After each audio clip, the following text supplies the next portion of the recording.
Hi, welcome back guys. This is your friend, the Pika Fanfics. Back with amazing fanfiction. This is the series of What If Ash Becomes Dragon Monarch? Now before starting, please give this video a like and subscribe to the channel if you want more videos like this. Now let's get into the fanfic. Stupid Gary. I can be and I will be a Pokemon master, I'll show him. Ash grumbled under his breath as he wandered into the forest. The 10-year-old boy knew he shouldn't be going there on his own, but he was too angry to care. He was too deep into his mumbling and planning that he did not notice the Pika until it was too late, and he was rolling down a small cliff. Goor! Ash growled, more at himself than at the Pokemon. This was not his day. Nothing had gone as planned or as expected. His first day back at school was a bust. Like always, he could not stay still or pay attention to a thing the teacher said. The teachers didn't even try to understand him or help him, too busy fawning over the professor's grandson as if he was some kind of miracle. No kid wanted to befriend him because he was friends with that haughty Gary who thought himself better than everyone else. But Ash wouldn't have cared, he wouldn't have faulted or blamed Gary for what others did. He still doesn't. But he does blame him for leaving him behind when he was the only one who stood beside him. For calling him a loser and an idiot. He had lost his best friend today and that hurt more than anything. Just as he was about to cry, the frustration, anger, and sadness being too much on the 10-year-old boy, he heard a pained cry. Ash whipped his head to the right, growing more worried by the second. Whatever Pokemon was in the bushes sounded very weak and in need of help. His mom and Professor Oak had told him countless times to never go into the forest and to never approach a wild Pokemon. He had already broken one of the rules, they'll get even madder if he breaks both. Then again, that Pokemon sounded hurt. Ash, not being one to turn his back on anyone, especially a Pokemon, rushed towards the bushes to help. He stood frozen at the small bird-like Pokemon, with white cotton wings and a small golden body. What kind of Pokemon are you? Ash wondered out loud, his voice came out in an uncharacteristic whisper. The Pokemon, noticing the human, began to fidget, trying to take flight and get away, but with his wing bent in such a way it was impossible. Wow! Calm down. I'm not trying to hurt you. Ash tried to assure the Pokemon, but the little one did not listen. Ash started to feel like crying again. He didn't know what to do and the Pokemon was only hurting themselves more with every movement. I want to be a Pokemon master. How can I be one if I don't even know how to take care of a hurt Pokemon? Or what kind of Pokemon they are? What a failure. Ash thought, tears watering his eyes. Not wanting to cry, he started to hum his mom's lullaby. It was only when he was trying to calm himself that he noticed that the Pokemon had stopped fighting and was looking at the boy warily. He liked mom's lullaby. Maybe if I sing it he'll feel better and trust me. Filled with energy once more he began singing. Allah nanita nana nanita ella, nanita ella. Mi nina tien sueno, bendito si. Allah nanita nana nanita ella, nanita ella. Mi nina tien sueno, bendito si. His tone was soft and gentle, nothing of his usual energetic and loud pitch. It was a lullaby after all. It was supposed to calm people, which is why he softened his voice for the Pokemon's sake. Fuentesita que cor clara y sonora. Chatic que en la selva. Cantando y Laura. Cala mientras la cuna se balancia. The Pokemon had calmed down by then, soothed by the song and charmed by the boy's big smile. They even started to smile back, bobbling their heads softly, careful of the injuries, at the rhythm of the lullaby. Allah nanita nana nanita ella. Allah nanita nana nanita ella, nanita ella. Mi nina tien sueno, bendito si. During the last part of the song, the Pokemon decided to join Ash in his singing, humming beautifully alongside the boy. The two creating a soothing and pretty harmony. Fuentesita que cor clara y sonora. Ruiseñor que en la selva. Cantando y Laura. Cala mientras la cuna se balancia. Allah nanita nana nanita ella. Do you trust me now? Ash asked his cheer back. The Pokemon nodded as much as they could in their injured body. Good. Now, I'm going to pick you up. Okay? I can't help you, but I know someone who can. The boy excitedly but slowly, in a way only Ash could manage, reached for the Pokemon and hugged him carefully into his chest. Then, to Professor Oak's lab. Goodness Ash. What happened? Oak asked worriedly, as he saw the bruised boy rushing inside his lab. Professor. This Pokemon is hurt. Please help them. He asked, not minding his own injuries. It warmed the professor's heart to see this caring boy prioritizing the Pokemon. It showed him that Ash truly had the heart in the right place and will be a great Pokemon trainer one day. However, it did not stop him from worrying about him. Is that? No, it's a different color. But that's clearly a Swablu. It must be a shiny Pokemon. But what is a Hoenn shiny Pokemon doing in a small Kanto town? The professor mumbled to himself, not noticing that Ash was listening to every word he said. Shiny? What does that mean, Professor? He asked as Oak started to tend the Swablu. The older man wanted him in another room in case of the wild Pokemon lashes back during the treatment, but it seems like the Swablu had grown attached to Ash and would not let anyone touch them as long as Ash himself wasn't touching them too. So, they both ended up at the med room with Ash and Swablu humming as Oak cured the Pokemon. Shiny is a genetic phenomenon that happens to some Pokemon. It makes it so that when they are born their coloring is different from the others of their kind. Swablus normally are of teal color with white cotton wings instead of golden and white. It usually makes them the outcasts of their kind, but in human society, it makes them very valuable. Many would pay a lot of money for a shiny Pokemon, which makes them targets for poachers. The sell and buy of Pokemon are illegal in any region. The professor gave him the textbook explanation, forgetting that he was talking to a 10 years old, especially one that had the span of attention of a Magikarp. But surprisingly enough, Ash was not fidgeting or bored. He was paying attention to every word the professor said. He even understood what the older man was trying to tell him. Does that mean that Swablu was hurt by those bad people? Ash asked. Professor Oak looked at the boy who just this morning had been an excitable boy who could not stay still or take anything seriously. But what he saw was a grown little trainer, worried and ready to protect that small Swablu at any sign of danger. He also saw that same fidgeting Swablu who would not allow anyone close, stand next to him as an equal. He had grown, and as much as Oak hated that Ash had lost some of his innocence that day, he also knew it would be good for him and his growth. Tell me, Ash, would you like me to teach you about Pokemon? About how to take care of them? Cure them when they get hurt? Would you like to learn about becoming a trainer? Professor Oak asked the speechless boy, making a decision that would change the life of Ash completely. So, you are a girl? Ash commented as he looked at the Swablu. The professor had left an hour ago with his Charizard and Arcanine.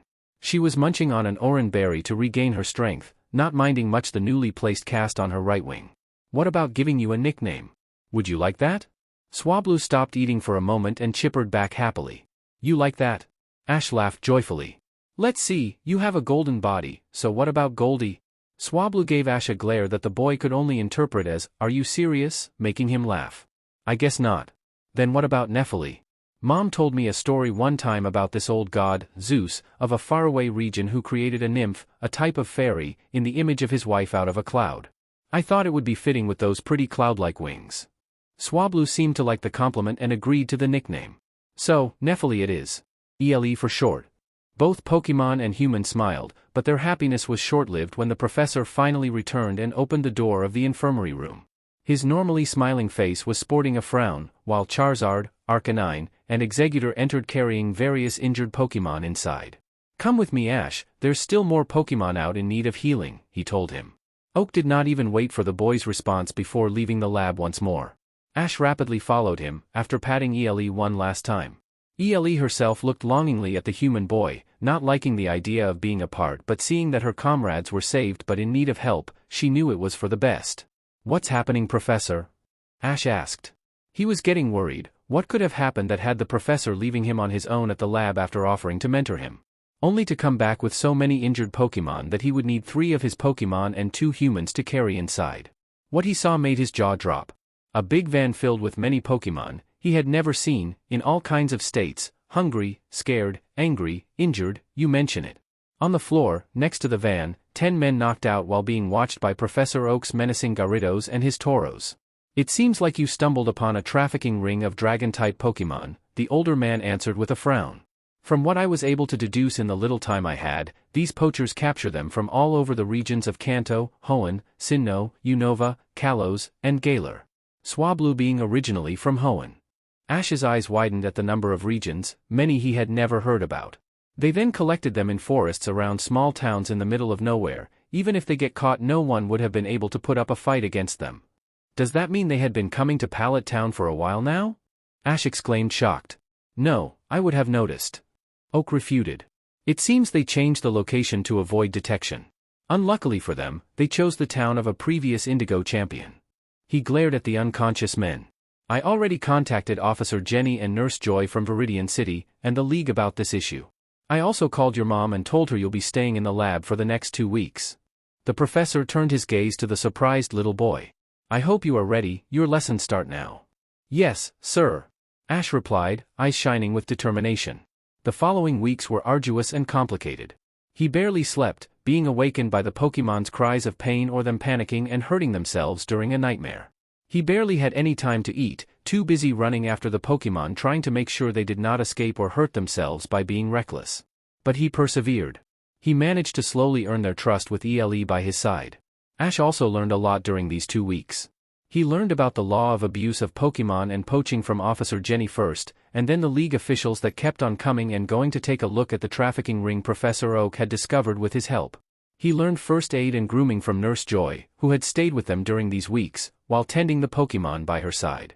He also learned a bit about the different regions the Pokemon came from, Pokemon types, and what kind of Pokemon they are from Professor Oak. Having ELE by his side helped a lot. Her humming could not only calm down the worst dragon, but it also made him feel more focused somehow. So, most of the time you would find the little boy with a Swablu on his head or perched on his shoulder. If she was not napping on the boy's chest with him. Professor Oak, I finished grooming the flock of Swablus, Ash said, as he entered the older man's office. Only to find him in a meeting with 2 other people. Sorry, I didn't know you had visitors. No, it's fine, my boy. We were just talking about you. Oak replied with a chuckle, gesturing to the boy to get closer. Ash tilted his head to the side cutely, not understanding what was going on, but obeyed the silent request. Ash, these are Lance, the Indigo League Pokemon champion, and Drayden, Unova's Dragon-type gym leader. Oak presented them. Ash's eyes glowed in excitement and he began babbling happily to the 2 new guests. Meeting a gym leader from another region and his region's champion was like a dream come true.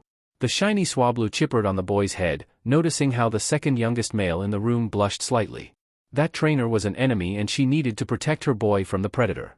Dear Arceus, can this boy get any cuter? Lance complained in his head.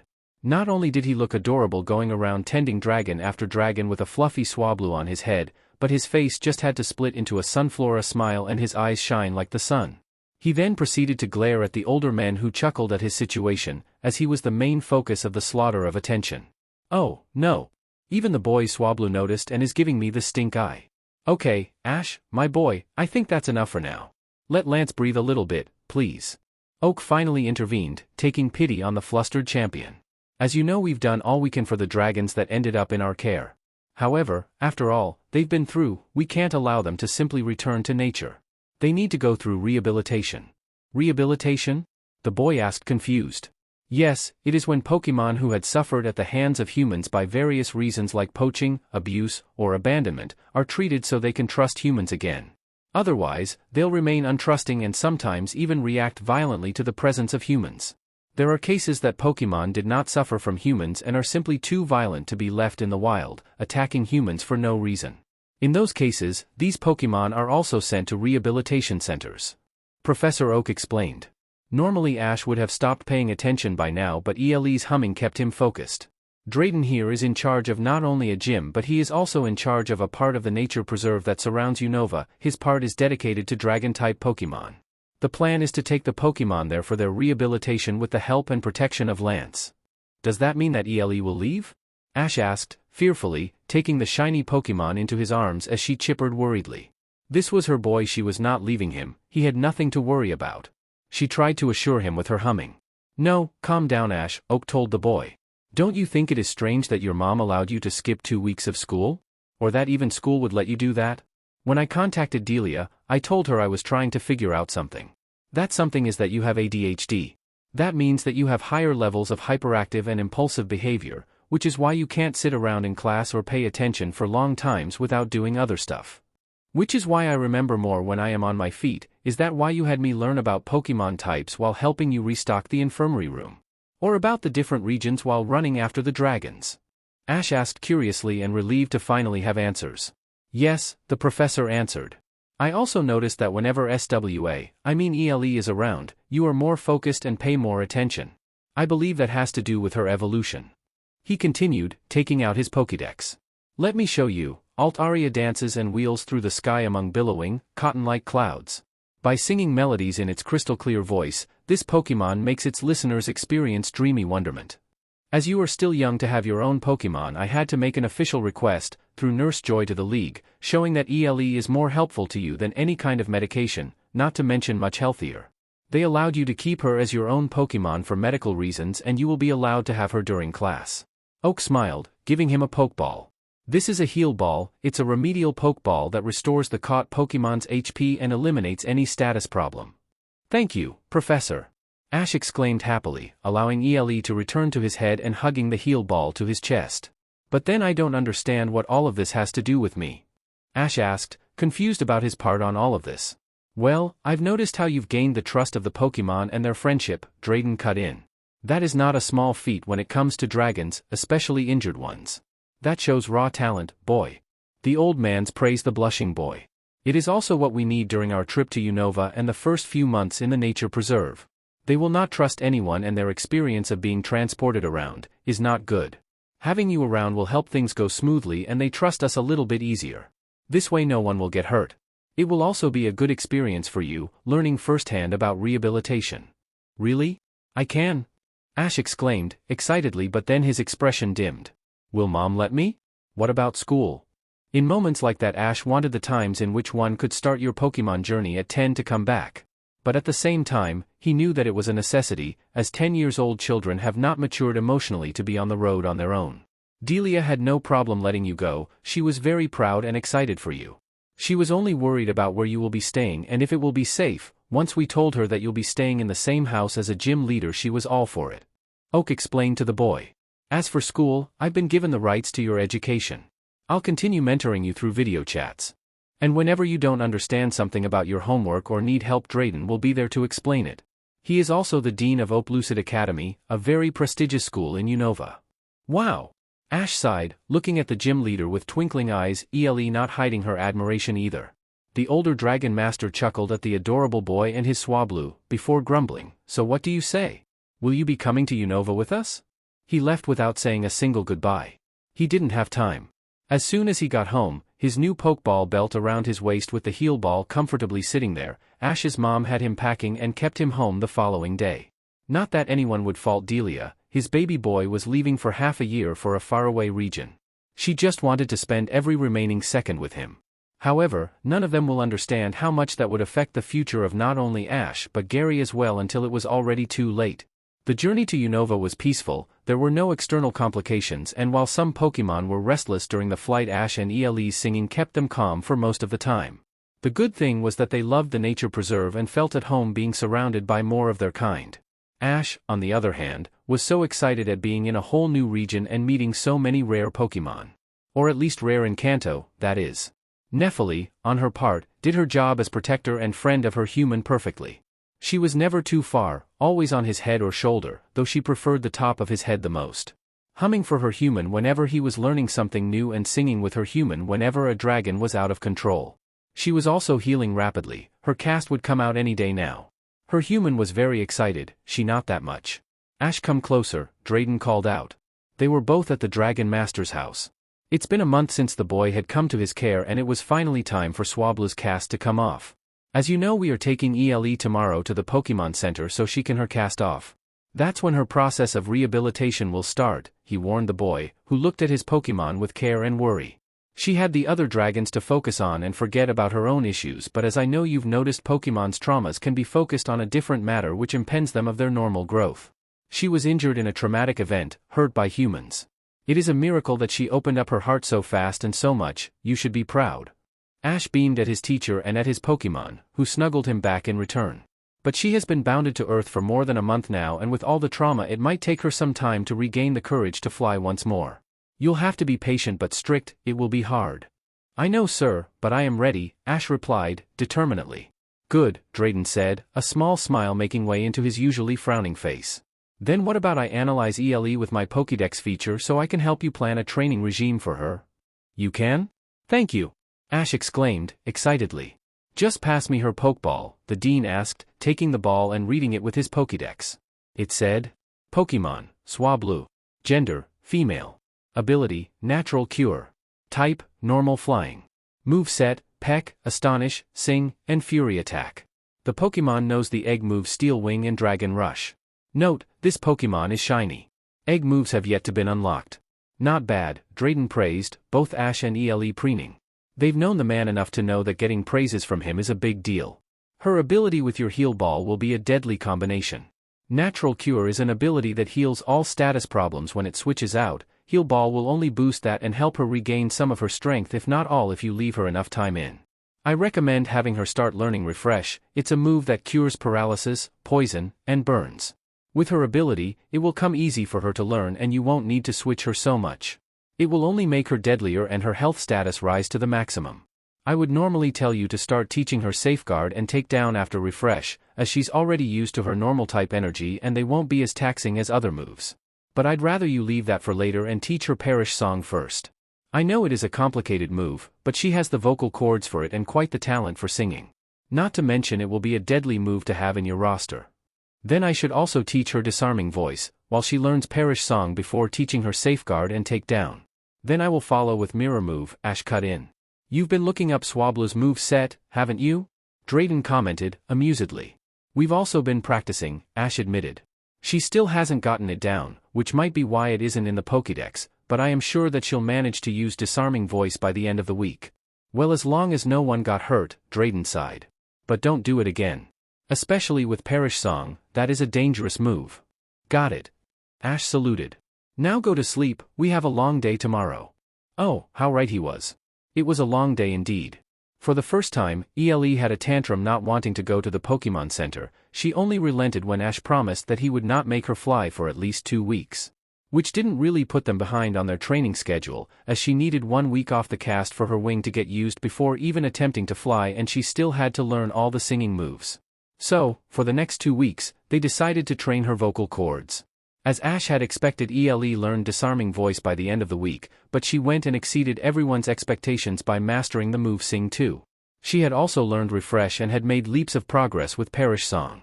However, when the 2 weeks were up, and it was time for her to start practicing her flying, she became as stubborn as a toro's. Come on ELE, let's try a few flaps. Let's do it together. What do you say? Ash encouraged, moving his arms up and down as a flying Pokemon about to take flight. Let's train together. SWA Swablu. Nephili chippered, not looking that convinced. Ah, Ash sighed, dropping on the floor cross-legged. ELE, please tell me what's the problem, so I can help you. Our thing is training together. Like we did with Disarming Voice, Sing, and are doing with Perish Song. But I can't sing with you this time. I could run by your side as you fly, but first, we need to make you fly. The boy huffed frustratedly. Swablu, ELE sighed, sad that she was disappointing her human. Oh, no, ELE. Don't be sad. I am sorry. Ash said, gathering her in his arms. It's my fault for not being able to figure out a way to help you. The blame falls on me as a trainer. Remember, it is never the Pokemon's fault but the trainer's fault. SWA Blue. Nephili protested. Are you saying that it's both of our faults? Ash asked, receiving an energetic response. Got it, then we just need to get better together. Swablu. ELE exclaimed, eyes suddenly shining with determination. It seems that you are finally ready. Ash stood up excitedly, all fired up as well. Let's do this. Just as they were about to start, a Salamence appeared, landing right before the pair. They were growling at the little Swablu and flapping their wings. I think they want to teach you how to fly.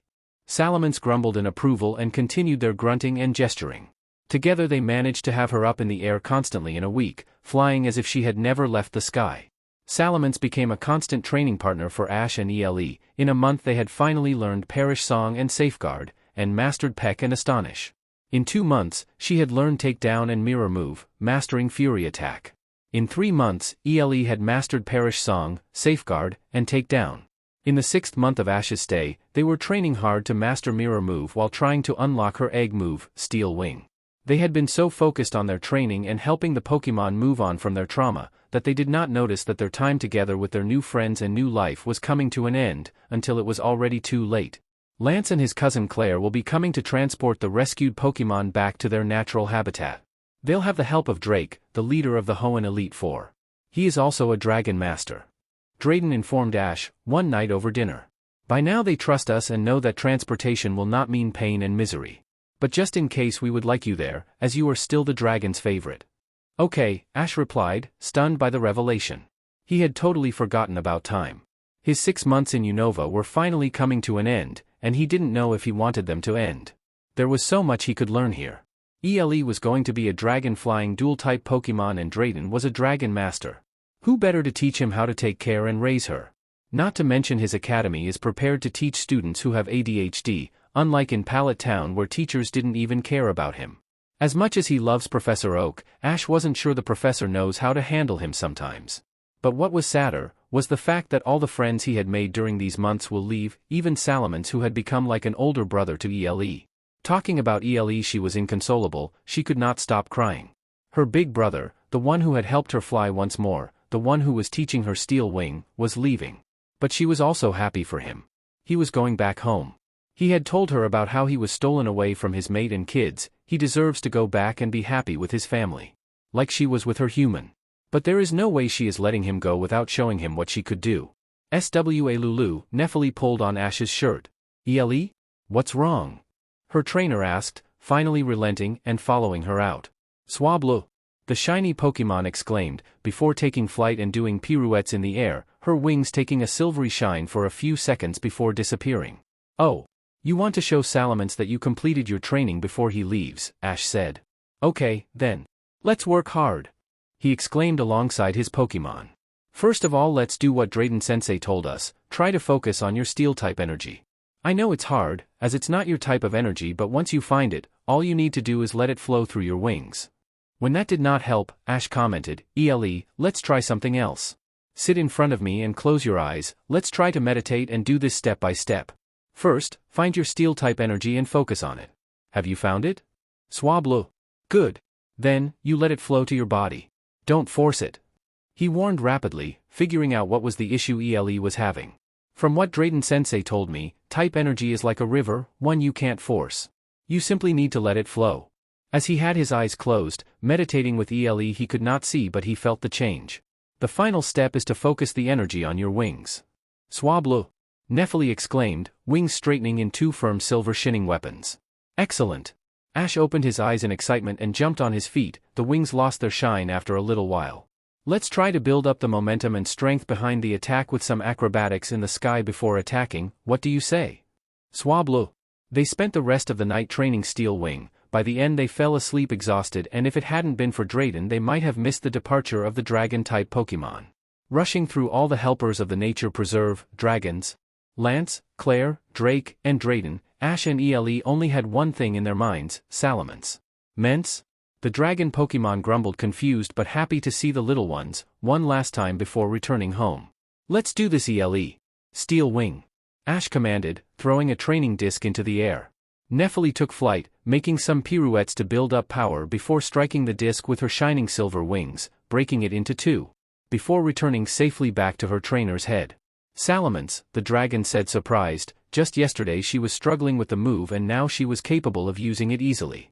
But he could also see how exhausted and dirty they were. They must have spent the whole night training for him. Salamence smiled the best he could for the little ones, touched by their gesture. He enveloped both of them with his wings, grumbling one last goodbye before getting on the plane.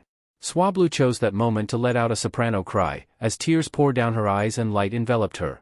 The humans and dragons, alike, could only stare at the little Pokemon in shock as she evolved into a beautiful Altaria. Salamence being the only one not surprised and sporting a proud expression as the plane's ramp pulled up. Wow! ELE. Ash sighed, hugging the Pokemon by her now long neck as they both shared tears for their departed friend Salamence. You're an Altaria now. I am so proud. Altaria. Nephili cried happily. What about checking out what changed? Drayden asked, a proud smile on his face, as he extended his Pokédex to the boy. Ash took it and analyzed ELE through the heal ball once more. It said, Pokemon, Altaria. Gender, female. Ability, natural cure. Type, dragon flying. Moveset, peck, astonish, sing, fury attack, disarming voice, refresh, perish song, safeguard, takedown, mirror move, and dragon breath. The Pokemon knows the egg move Steel Wing and Dragon Breath. Note, this Pokemon is shiny. Egg move Steel Wing has been unlocked. Egg move Dragon Rush has yet to be unlocked. She learned Dragon Breath through evolving, Ash commented, a happy smile on his face. Your first Dragon-type move ELE. Altaria. Well, now that we are finished here. Let's go to the Pokemon Center to see if ELE's evolution went alright after all the training you guys went through last night. Then I'll help you pack for your trip back to Kanto. Drayden said. About that, please Sensei allow me to stay here and learn to be a Dragon Master. Ash asked, bowing to a shocked Drayden. Convincing Delia was honestly the hardest thing.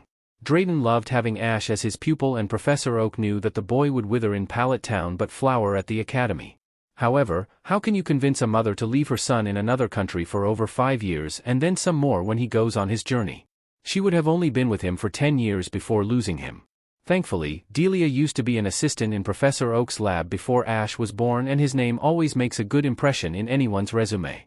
So, she easily found a job at the nature preserve as a researcher and aide.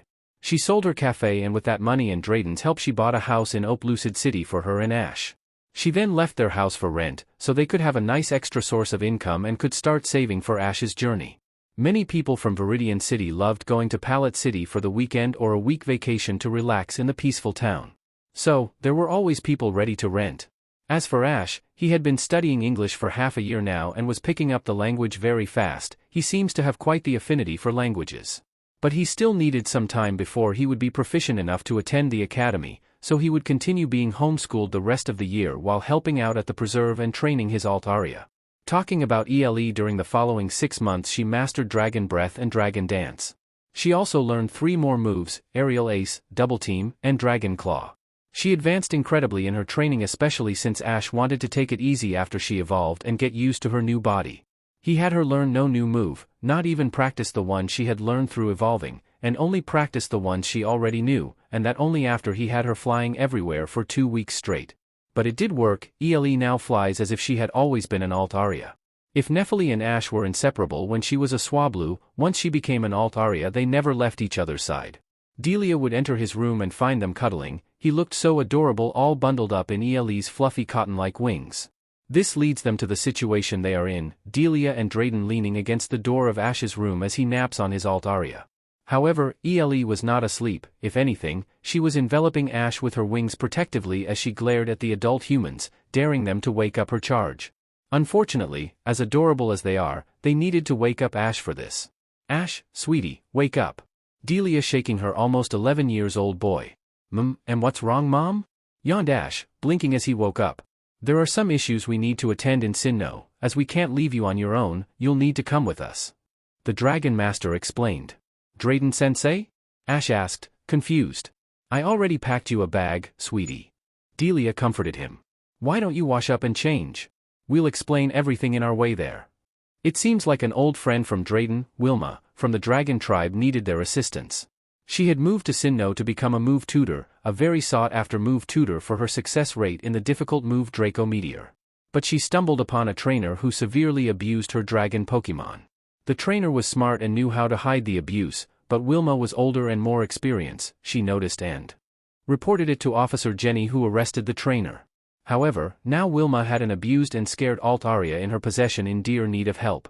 Being an international affair, someone of power and prestige had to be there for the transition, which is why Drayden was going, Delia accompanying him as his aide.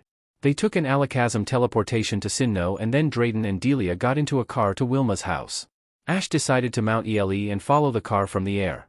He had a lot in his head. He had seen many Pokemon in need of rehabilitation, abused and injured by humans. But hearing a trainer abusing their alt aria? Ash's heart gave out for the Pokemon. He held on tighter on ELE's feathers, catching the attention of the Pokemon. "Alaltaria." Nephili's soprano's voice resonated through the morning forest. "I am just mad at the trainer, ELE," Ash assured her, patting her neck softly. "I just can't believe that someone would ever hurt their Pokemon. I mean, I have seen it, we have helped many Pokemon in those situations before, but why would someone ever do that? Pokemon are our precious friends, they are our family," he said with tears of frustration and anger in his eyes. "Not to mention, it's an alt aria this time," his voice broke by the end. "If I hadn't found you then, what would have happened to you?" He couldn't hold it anymore and broke. He held tight into ELE's neck and cried his heart out. Nephili couldn't handle it anymore and decided to land, not caring about the older humans. Her priority has been, and will always be her human. Her caring and selfless trainer worked day and night for her dragon friends to get better. Her trainer was only a young human, and all of this was beginning to be too much on him. She gathered him in her wings and used Sing, lulling him into a deep slumber. She has never had another human trainer before, only those bad men who stole her away. But since she had moved to Unova with her trainer, she had met various Pokemon who had had trainers, bad trainers, and they all kept on saying the same thing: "You are so lucky. Looking at the boy in her wings, the boy who would cry for a strange alt aria because they reminded them of her, she never felt those words being truer than then. I will protect you, Nephili swore then and there. Ashy. Ele. Delia called out, rushing towards them as Drayden got off the car. Oh, Ash, she sighed, noticing the tears on her son's cheeks. It seems that he has finally reached his limit, the Dragon Master commented, a worried frown adorning his face. But why now? He has seen worse things at the preserve. Inquired Delia worriedly, knowing better than to reach for Ash when Ele's protective instincts were acting out. He hasn't even met the Altaria, Delia sighed, realizing what was their mistake. She looked at her son, who was holding into his Pokemon with such desperation, even when he slept, as if she would be taken away from him or hurt if he ever let go. We better keep them away from the Pokemon while we deal with this, she decided. I know we will need to stay there for at least a week until all the paperwork and legal work are done, but it will be a vacation for Ash and Ele. I don't care how good they are still young. There is a reason why the age to start your Pokemon journey was moved from 10 to 15. I understand, Drayden accepted, seeing the mistake of their actions. For now let's put them in the back seats. No one dared to touch Ash while he was enveloped by his Altaria's wings, they both knew better than to get into the bad side of a protective dragon. So, they let her carry her human in the car on her own, which she did again when they got to Wilma's house. The adults went straight into a deep discussion, but Ele paid them no mind. She had heard them and knew that this was their vacation time now. So, no work. As expected, Ash did not like it, he wanted to help. But he also knew that he would be of no help, and it was Ele who needed his attention now. He was her trainer after all. So, they decided to go out and look around a little bit. However, they did not expect to find a young Gible practicing Draco Meteor on his own. Not bad. Ash praised, catching the attention of the wild Pokemon, while Ele chippered her own praises. Even though the move failed, and it was far from being accomplished, that a first evolution-level dragon was capable of even focusing on his dragon energy to such an extent and even managed to gather so much in the first place was impressive. You shouldn't be capable of doing that until you have at least evolved one time. As expected of the pseudo-legendary dragon line. The Gible took in the praise with a bashful blush, before happily jumping on the human and biting his head. Nephili panicked for a second, but when her human laughed, she realized it was the little dragon's way of showing affection. As expected of her trainer, gaining the trust of a wild dragon so fast. But you know, I don't think you'll manage Draco Meteor just yet, Ash told the wild Pokemon once he was finally released. You see, you'll need to get stronger and build up more energy for that. A way of doing that is evolving, but if you are too impatient you will need to train not only the move but your body and learn new moves. G.I. Gible. The dragon exclaimed determinedly, pointing at himself and then at the human boy, before jumping around the Wilda's training ground. You want me to train you? Ash asked, surprised. Gible. Okay. I can do that, he replied thoughtful. Mom and Drayden-sensei are working, and I have a week off from studying. What do you say, Ele? Will you help? Altaria. She replied, nudging her trainer lovingly. I knew I could count on you, Ash giggled, cutely. Okay, Gible. Show me what you can do. Rapidly the wild Pokemon rushed to a pile of rocks and smashed them with tackle before jumping in the air and biting the many flying pieces. Quite a powerful bite attack, Ash commented. Altaria, murmured Ele, agreeing in surprise at the power of the small Pokemon. As expected of the land shark Pokemon, his jaw power is incredible even in the early stages. The boy continued. Then Gible surprised them once again by using sand attack to hide as he landed on the floor. Once the attack had disappeared, so was the dragon. All that was left was a hole where Gible should have landed. Out of the blue, the land shark Pokemon jumped from the ground right before the human and his Pokemon, taking them both by surprise. Wow! Ash sighed, once the shock wore off a little bit. You are a powerful and sly little thing. He praised, patting the Pokemon animatedly, before he got jumped and bitten once more. Okay. So, I think that we can teach you takedown easily. With that power behind a simple tackle, you can get it done in a day. Then we can add a dragon dance, it will raise your attack stats, which will be good as you'll need that if you want to manage a Draco Meteor young. You are good with dragon energy, it will come easy.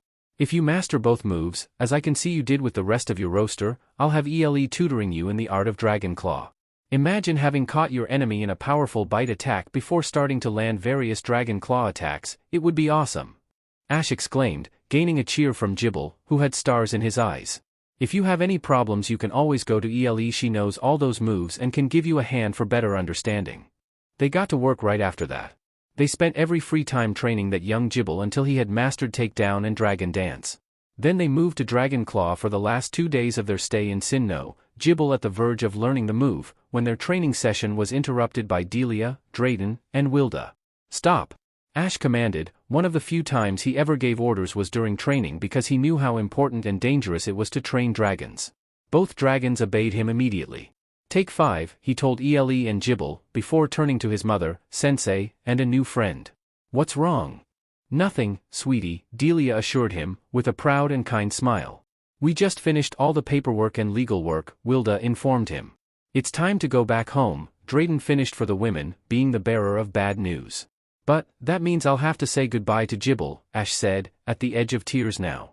Having heard him, both dragons cried in protests. Jibble jumped on Ash and bit his head, not letting go. He loved the human boy and didn't want to say goodbye. He also loved the pretty rare-colored Altaria. She was like a mom to him. Ele flew in front of her boys, wings spreading wide before them. She glared at the adults, daring to separate her from her new baby. "As you are still too young to catch any Pokemon, Ele being a medical exception, we came up with the idea of me catching Jibble for you." Delia butted in, not once faced by the angry dragons. "But you'll be the one who'll have to bathe him, feed him and train him." "Got it. Got it." Ash replied, excitedly. "Did you hear that, Jibble?" He took the dragon off his head and hugged him happily. "You will be coming with us." He then took the Pokeball his mom was offering him and captured the happy young dragon. Before analyzing his data through the Pokédex, Drayden Sensei had lent him. It said, Pokemon, Jibble. Gender, male. Ability, rough skin. Type, dragon ground. Moveset, tackle, sand attack, dig, bite, take down, and dragon dance. The Pokemon knows the egg move Iron Tail. Note, the egg move has yet to be unlocked. Rough skin? Ash asked, releasing Jibble out once he was done. The info was what he had expected, with the sweet bonus of a powerful Iron Tail as an egg move. But he was confused about the ability. What kind of ability is that? It's an ability that allows the Pokemon to inflict damage with their rough skin to the attacker on contact, Drayden Sensei explained, an appraising look on his eyes. It is a rare ability. Sweet. Did you hear that, Jibble? You are awesome. Ash praised, getting bitten once more by his new Pokemon. Everyone laughed at the heartwarming scene. They had come to Sinnoh because something bad had happened, but now they leave with something good happening. The rest of the year was gone before any of them noticed. The newly nicknamed Layden finally managed to learn and master the move Dragon Claw. The trick was learning the move Slash as a crutch until it was no longer needed. Ele on her part was finally capable of unlocking her last egg move Dragon Rush. All those tips Wilda had given Ash were made the job much easier. Another big event was Ash's 11th birthday, which was celebrated by Delia, Drayden, and all of the Natural Preserve. When I say all, I mean all. Workers and Pokemon alike. The dragons even gathered together and collected some presents for our boy, like berries and other plants you can find in the wild. The two most precious and important ones, a dragon scale and a prism scale. That came as a surprise for every human around. Ash was the first to break off of his shock to hug the life of the dragons. He was so happy. The workers gave him various Pokeballs so he could carry his future friends in the future. Drayden gifted him with a poke flute, so it would easier for him to wake up Layden or any of his future Pokemon when they fall prey to Ele's powerful sing. Another reason was so Ash could play alongside Ele's singing. Those two did always make good harmony. Delia, on the other hand, taught her son different recipes for Poke Puff that dragons would especially like. So, he could feed his dragons with no problem. As the new year came around, Ash entered the academy. After 1 year of being mentored under the tutelage of both Professor Oak and Drayden Sensei, he was no longer behind. You can even say he might be ahead of his peers when it came to dragon type Pokemon and the care of Pokemon in general. Having been mentored by the dean of the academy became the news of the academy fast, and he was soon the center of attention of not only teachers but students alike. However, unlike Gary, he did not lord it over his peers' heads but was open and welcoming. He soon became very popular and sought after. After all, who could resist such a big and pure smile? The Sunshine Student, that's what they were calling him. Having an Altaria and Jibble already did make him quite popular on its own. Ash loved the academy. He had to sit at the end row so Ele could come out of her heal ball during class, but thanks to her humming he could stay put during class and pay attention. If anything, Nephili's humming is an arceus scent for the teachers. The students had never paid better attention during class. If he was running high on energy on the day, no one scolded him if he starts patting his Altaria or if he went for a ran during recess. Which lead him to the situation he was in, tripping over a green-haired boy, in a secluded corner of the playground. Altaria. Ele cried, flying down towards her trainer. Teria, she sighed, nuzzling him once she checked he was all right. I'm okay, Ele. Ash assured her, groaning softly, the fall hurt. Are you okay? I am so sorry, I didn't see you. He bowed politely to the unknown boy. It's okay, he replied, sniffing while hugging a green monkey. Is that a pansage? One of the 3 elemental monkeys of Unova? Ash asked excitedly. We read about them in class today. Are they yours? He is, the boy answered, smiling slightly. The other boy's excitement was contagious. I'm Silan Dent from Striaton City, I'm 13 years old. This is my starter pansage. Pan. Then you must be my senpai. Ash exclaimed, noticing he was wearing the same uniform. I am Ash Ketchum from Pallet Town. That's in Kanto. This is my partner Ele. He snuggled the shiny Altaria. Altaria. She's beautiful and I can see how close your bond is. By the way, what's a senpai? Silan asked, confused. Ah, sorry. Ash blushed, acting all adorably. A senpai is a Cantonian term, it means an upperclassman. So cute. Silan squealed in his head. How old are you then? The older boy asked. 11 years old. Ash replied proudly, Ele chippering next to him. So young, don't you miss home? Silan asked, now less animatedly. Well, I do miss Professor Oak and Pallet Town's peacefulness. But my mom came with me, so I don't feel very lonely. Ash replied, cheering up rapidly. The thing is that I want to become a dragon master and the next champion of Kanto. You see, I have ADHD, and Pallet Town is not ready to teach kids like me. I was lucky Professor Oak knew Drayden-sensei, here I have no problems. They let me keep Ele out all the time and her humming calms me down completely. I don't have time to feel homesick, I need to train and study to get better. It's not like I'll never go back to Pallet Town. Do you feel homesick? I do, Silan admitted, head down as if he was ashamed. I stay at the dorms here in Oplucid City. I had no problem last year but I had my brothers with me. You see we are 3 brothers, Cress, Chili, and Silan. We each have an elemental monkey, Cress has a Panpour and Chili has a Panseer. We've always been together, we even came to the same prestigious academy for the same dream, to open a cafe gym. But Cress and Chili are twins, people don't notice it because of their different coloring and hairstyle, not to mention behavior, but otherwise, they look the same. They are 2 years older than me. When they came to the academy I had it better, as I was back home with mom and dad, but now Cress and Chili are back home with them, and I am here all alone. No, you are not. Ash interrupted him when he noticed his new friend was about to cry. You have Pansage. You have me, Ele and Layden, even if you haven't met him yet. Silan looked at his new friend surprised but then smiled. You are here for your dream, right? For your cafe gym? Focus on that and then go home to make it a reality. Ash cheered him up. My mom used to have a cafe in Pallet Town, she can teach you some recipes. You can make it so, it is a cafe where Pokemon and trainers can enjoy eating there alike. That's an excellent idea. Silan exclaimed, cheering up. I'll contact Cress and Chili, they'll love it. They were swapping recipes and family stories all recess, they even had to be dragged away by their Pokemon when the bell rang, too focused in their conversation to notice that break was over. That's how Ash, even though he was a very popular boy in school, met his first true and best friend, Silan Dent. So, you are training Ele today, Silan commented as he stepped into the training grounds at the back of Dean Drayden's house. Silan. Ash shouted excitedly, before rushing towards his best friend. How did it go? Did you pass? He asked, excitedly. Yes, the green-haired boy replied. I've become the youngest Pokemon connoisseur out there, even if I am only level C for now. I am so happy for you. Congrats. Ash jumped on the older boy and gave him an usering hug. Pansage moved towards the other Pokemon, as the dragons congratulating him. Mom and I got you a gift. He exclaimed, jumping away and rushing towards his bag. Silan laughed at his hyperactive friend, there was no need for a gift. There is. It is a very important moment. On that needs to be celebrated. Ash protested, with a cute pout and Growlithe eyes. Please accept it. Okay, he relented, knowing he could never beat him when the Growlithe eyes come out. Oh, and you are staying over tonight.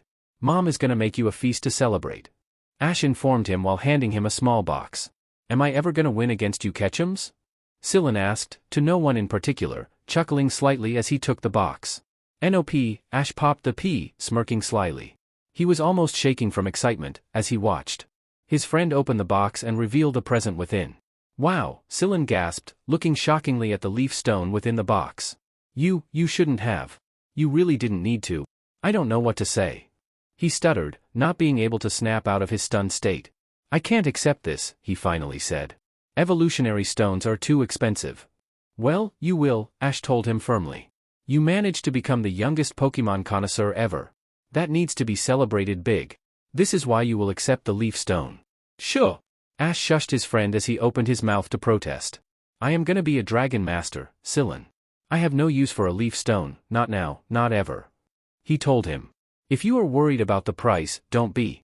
Layden found it while we were training at the nature preserve. After too many dig moves in a mock battle, the ground collapsed, taking Layden with him. I was honestly worried for him for a second, but he soon came out as if nothing had happened, holding that same leaf stone on his mouth. He informed the older boy. It cost me nothing, so don't worry about it and enjoy the present. If you are sure, Sillin finally relented, seeing no lie in his eyes. Then again Ash was too pure for something like lying. But I won't use it now. Neither Pansage nor I are ready for evolution. All in its due time, my boy, Ash replied, suddenly sounding very mature. Where did that come from? Sillin laughed, surprised by the sudden maturity of his comment.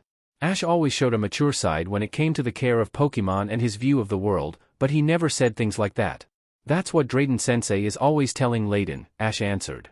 He doesn't want to be a little gibble anymore and it's always pressuring me to teach him Draco Meteor. He sighed. I get to calm him down most of the time and get some variety into his roster of moves, so it would not be too focused on dragon moves. But he never stops wanting evolution to come faster. I've only had him for half a year now, but he has become quite strong, stronger than a Gibble for sure. I still don't know why he is not evolving, even I get frustrated over it sometimes.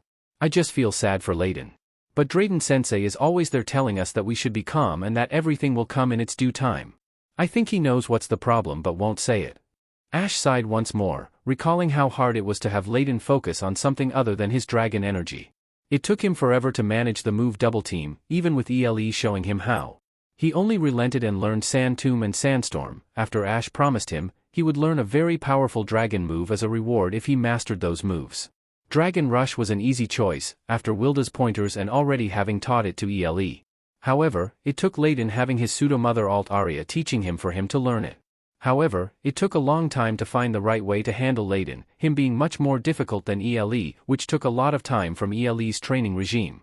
Ash had only managed to teach her Dragon Pulse and Sky Attack, with her only finally mastering those moves a couple of weeks ago. Ash was so lucky ELE was patient and understanding, not to mention quick to pick up new moves. Otherwise, he would have two frustrated and unhappy Dragon-type Pokemon on his hands. He had not understood what people said about becoming a Dragon Master being a very difficult dream to manage or how specializing in Dragon types being an arduous path, but now he understood. The Pokemon he treated and took care of, he did not train. They were not his. Now that he had two Pokemon, two Dragon Pokemon, he understood the worry his mother had shown.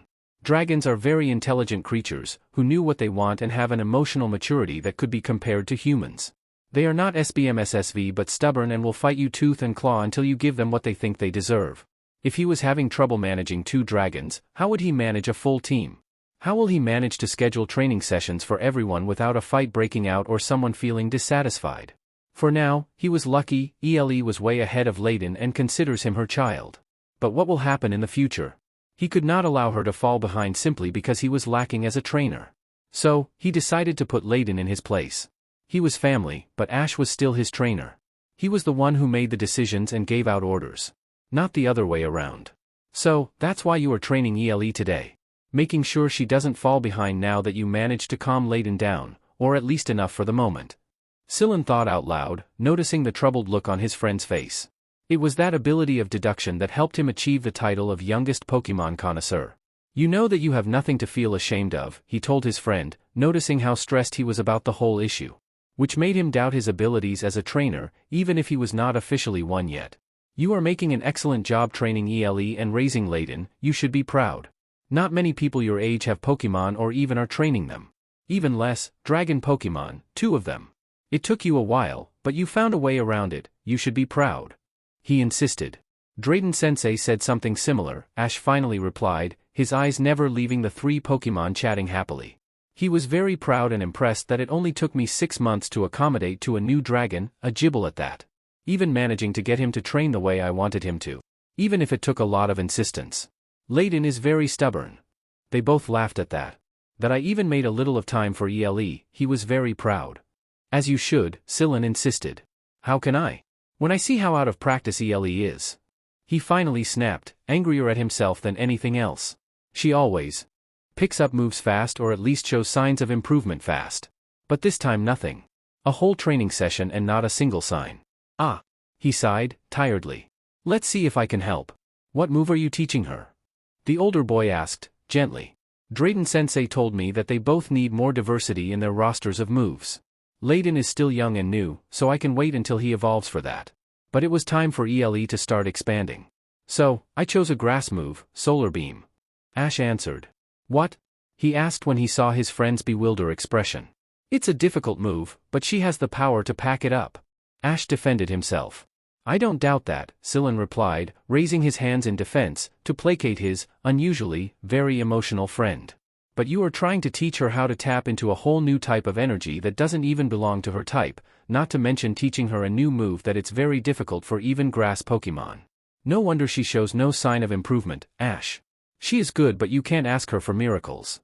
ELE managed to tap into steel energy in less than a week. He replied, not understanding where his friend was coming from. This isn't the first time she tapped into another energy type, she did many times previously with even fairy energy. Not to mention, she has the power behind it. I do understand your train of thoughts and it is correct, partially, Sillin assured his friend, who was looking more confused and sadder by the second. Sometimes he forgets how young Ash truly was, even with all his cheer and hyperactivity. But the only reason she managed to tap into steel energy in less than a week was that Steel Wing is an egg move of hers. If she tried to use another steel move, she would have the same issue that she is having now. As for fairy energy, the Alt-Aria line has always had a facility using certain fairy-type moves. It comes naturally to them. Even if they are dragon-type Pokemon. But that's only because of the move, not because she tapped into fairy-type energy. He explained, calmly, seeing understanding fall into Ash's face, he continued. Let's leave Solar Beam for later and I recommend you to teach her Sunny Day before that, it will be a nice boost. Not to mention it will counter the move Rainy Day if someone ever wants to use it against you, we both know how much ELE hates having her wings wet. Yeah, we do, Ash chuckled, this time much calmer. You can even have them both learn it together, the Gibble line can learn Sunny Day. It will be a good experience. Until now they had trained separately, or ELE teaching him when they are not having mock battles, or during endurance training. You will see then if their competitiveness is stronger than their bond. It happens many times in all dragon teams that they want to impose dominance. Layden being male and from a pseudo-legendary line doesn't help. Sillin continued. In the meantime let's have ELE learn Cotton Guard, it is an easier grass-type move and will come easier to an Alt-Aria than Solar Beam. We can have a training session together, with Panzage showing her how to tap into grass-type energy. That would be amazing! He exclaimed, eyes shining with excitement at the idea of training with his best friend. Then let's do that, Sillin said with a smile, relieved that Ash was sounding more like himself now. What neither of them noticed was that Drayden and his Haxorus were watching them from the shadows. Drayden looked with pride as the small Panzage taught, the larger-than-normal, Alt-Aria how to tap into grass-type energy. Those two young boys will have very promising futures. He had always known that from Ash, he was a natural with Pokemon, especially dragons. They all fall for him, and even with his Gibble most of his misbehavior was because of his youth and impatience. Not because he did not respect Ash or see him as the leader. Now that Ash had managed to calm Layden down and put some boundaries, Drayden knew that there will be no problem once Layden finally evolves. There should not be that much of a difference in behavior, most of it will be against strangers than to those who Layden considers his thunder. With Sillin, as with his brothers, there was talent there. They will become good gym leaders. But Sillin was much more than that, he will reach the level S as a Pokemon connoisseur, Drayden was sure of that. If he could already come with such a plan and analysis at the age of 13, the Dragon Master cannot wait for the future. So, with one last look, thinking about their bright futures, he left the two boys to train alone and went back inside. Ash followed Sillin's advice, and with Panzage's help, ELE was able to learn to tap into grass-type energy and use the move Cotton Guard by the end of the month. Then followed the dual training, which surprisingly was not that hard. There was some competitiveness there, but most of it was ELE taking the lead as the Thunder's dragon leader and Layden following her. It did help that Layden looked up to her as a mother figure, so having him questioning her position as leader was not an issue, at least not yet. Sunny Day is a fire-type move, so the dragons had to learn to tap into another type of energy yet again and then learn to use the move. It took them another month. The year went by and summer came, Scylla returned to his hometown to visit his family while Ash stayed helping out at the preserve. It was hard for the two best friends to stay apart for the whole summer break, but they managed. Ash had his dragons and Scylla his brothers, not to mention they would see each other again once the school year started. Ash took advantage of his me time and coached Ele into learning Solar Beam. He wanted to surprise Scylla once summer was over. They did not manage it, but they did make leaps of progress. So, he was very proud of them. Ash! Scylla called out, by the entrance of the academy. Scylla! Ash exclaimed, excitedly, rushing towards his friend's side. How are you? How's Pansage? How are your brothers? How was your summer? The boy might be 12 years old now, but as he hugged the 14 years old, he still acted as if he was 11. We're all fine, Scylla laughed, amused by his friend's hyperactivity. Mom and Dad took us on a road trip and by the end of the summer, my brothers passed their gym leader test. They were given funds by the league and will start building our cafe gym this year. Though they won't open it until I graduate and pass the exam myself. I'm planning on doing so as soon as I get my degree from the academy. That's so cool! Ash exclaimed, eyes shining in excitement. But I don't like the thought of this being the last year we go to school together. He pouted, saddened by the reminder. Well, what if I told you that this year, you'll be getting a new friend, Scylla told him, trying to cheer up his friend. Ash looked up at him curiously. You see, this academy is not only prestigious for their academic accomplishments but also for preparing their students into the art of Pokémon care and Pokémon fighting.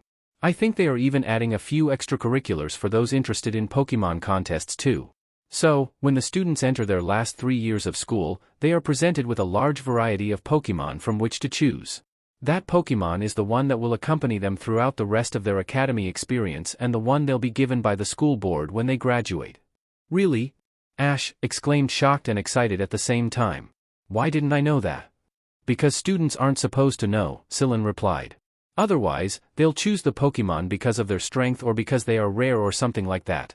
Also, because sometimes teachers will see that the Pokémon they chose isn't a good match, and throughout the 3 years might give them a new one.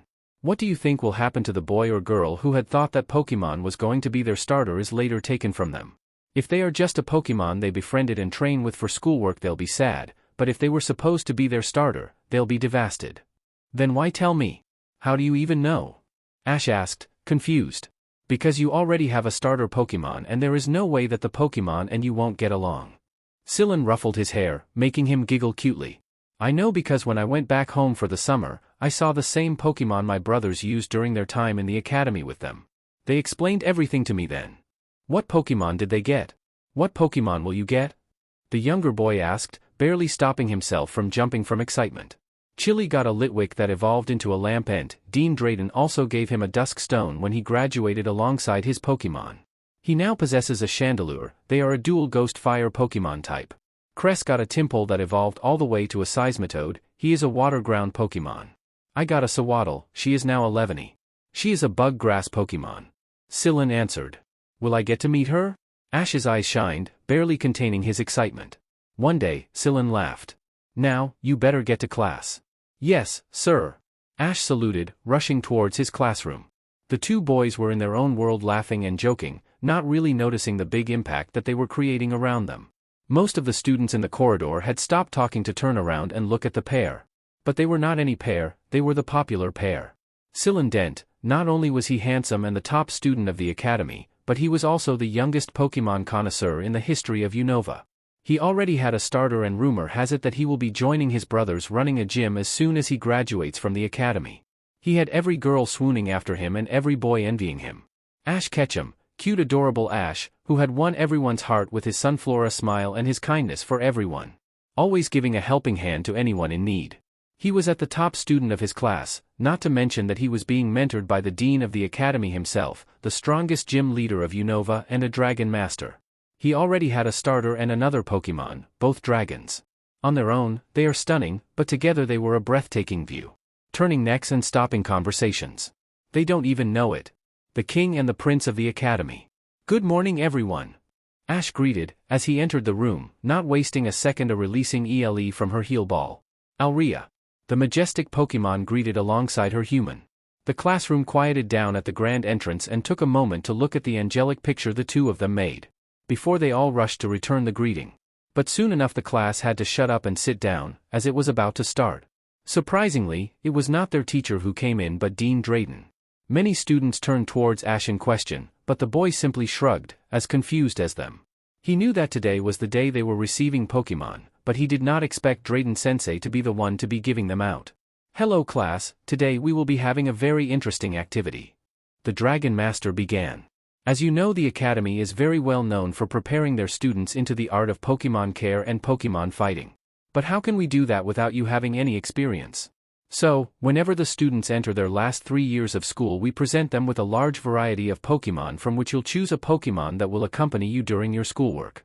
Be it in grooming, dueling, healing, or even cooking, as you'll need to learn how to feed different types of Pokemon. Soon the class erupted in excited chatter. However, that's not all. Drayden continued, successfully silencing them all. You'll also be receiving a Pokédex that will serve as a guide to help you deal with your Pokemon and other Pokemon. Another thing that you'll need to know is that the Pokemon you'll receive will stay in the Academy. You will not be taking them with you home, and if the Academy board sees that you two are not a good match, you'll have to switch your Pokemon. So, choose wisely. If the Academy board finds out about any of you abusing or neglecting your Pokemon, you will be expelled, effective immediately. The students gasped, some even shivered in fear at the look in Drayden's eyes. They had never seen him look more like a dragon than then. "Now, then, Ash, come up here and show your classmates how to use a Pokédex." "Okay," Ash replied. He patted ELE before marching towards his mentor and facing his classmates. "So, the Pokédex doesn't only tell you about the bio of different Pokemon and what they evolve into. It also informs you of the different types and types of advantages and disadvantages. You can also research different moves that your Pokemon can learn. If you place it above your Pokemon's ball, you can analyze it, and it will read you a lot of data from your Pokemon. Like this." He took out ELE's heal ball and his Pokédex to analyze her data. It said, Pokemon, Alt Aria. Gender, female. Ability, Natural Cure. Type, Dragon Flying. Move set, Peck, Astonish, Sing, Fury Attack, Disarming Voice, Refresh, Perish Song, Safeguard, Takedown, Mirror Move, Dragon Breath, Dragon Dance, Aerial Ace, Double Team, Dragon Claw, Dragon Pulse, Sky Attack, Cotton Guard and Sunny Day. The Pokemon knows the egg move Steel Wing and Dragon Rush. Note, this Pokemon is shiny. The egg move Steel Wing and Dragon Rush are both unlocked. Wow! Many students gasped, turning towards the humming Pokemon who was grooming herself. "She is so cool," one exclaimed. "She knows so many moves," another one said. "She's a kick-ass fighter," one shouted, making many laugh. "I know, right?" Ash exclaimed, chuckling. "ELE is amazing," said Pokemon took in all the praises, head high. "What about your other Pokemon?" a girl asked, excitedly. "Yes, what about your Gibble?" a boy exclaimed. Ash turned towards his mentor, who chuckled and said, "Go ahead." He then returned the heal ball and took out Layden's Pokeball. The Pokédex said, Pokemon, Gibble. Gender, male. Ability, Rough Skin. Type, Dragon Ground. Move set, Tackle, Sand Attack, Dig, Bite, Takedown, Dragon Dance, Slash, Dragon Claw, Double Team, Dragon Rush, Sand Tomb, Sandstorm, and Sunny Day. The Pokemon knows the egg move Iron Tail. Note, the egg move has yet to be unlocked. Many students looked at Ash shocked. "Is that a baby Pokemon?" one asked surprised. "So, strong," a girl exclaimed, looking at Ash with stars in her eyes. "As expected of a dragon," a boy said. "Enough of Ash's Pokemon," the Dragon Master finally said. "Are you ready to get your own?" "Yes," everyone exclaimed, their blood pumping. They've never been more ready. "Are you excited, ELE?" my human asked me sweetly, cuddling me as we waited with all the young humans outside the building for studying. "Of course," I cooed back. Of course, I was excited. I was getting another baby. My sweet human told me what his human friend informed him about. If we make the right choice here, then it means that this Pokemon will one day become a permanent member of our Thunder. Though, my human calls it a family. So, I decided to stay out. Not only to protect my human in case any of the Pokemon decides to attack, but also to help him make the choice. Ash is our human and master. He is the alpha head of our Thunder. I can't decide for him, it's his decision. But I won't allow just anyone into the Thunder. My human is perfect. He is kind, selfless, and strong. He makes us strong and does it fast. But that is only possible because both Layden and I want to, because we train hard and give our all. So, if the next Pokemon wants to join, they need to be just like that. Determined and strong-willed. Otherwise, we will not accept them. What kind of Pokemon do you think Drayden-sensei had assembled for us? My human asked, smiling sweetly at me. Oh, how I love that smile. Ever since I was a little Swablu. Maybe there will be a Charmander. Or a Horsia. He exclaimed excitedly. I know they are not really dragon types, but they do belong to the dragon egg type group. It's not like Drayden-sensei will have a pure dragon type waiting for students, it's too dangerous for those not used to them. Dragon masters do train Pokemon of the dragon egg group, he continued. Lance has a Charizard. Claire has a Kingdra. Which is a dragon type. I can't wait. Neither can I exclaimed back, preparing myself to test every single one of them. Just like my human deduced there was a Charmander and various Horsia. Not only that there was a Trico too and a few Scraggy. However, my master zoomed directly at the fire type. Not a big surprise there, Charmander is one of the 3 Kanto starters, and many Cantonian boys dream of having one. But this one was weak, too prideful, and full of himself. A troublemaker, who would not respect master or anyone in the Thunder. He did not deserve a place in our family, as my human called us. Luckily, he thought so, or at least, he saw my rejection and moved away from the fire type. Our next stop was the pond. The Trico had already been chosen by another human boy. Not that I lamented that choice, the grass type looked strong and determined, but something about having her in our Thunder simply felt wrong. There were so many Horsia, almost 10. They seemed pretty popular, especially with the human girls. However, once they saw my human arrive at the pond, they took a few steps back and waited. I nodded my head pleased. Of course, they would step back and allow my human the first choice. As it is his right. Not that Ash noticed, too focused on the Pokemon, as always, to see what happens around him. Excuse me, lady. Altaria, a brave Horsia, finally approached us.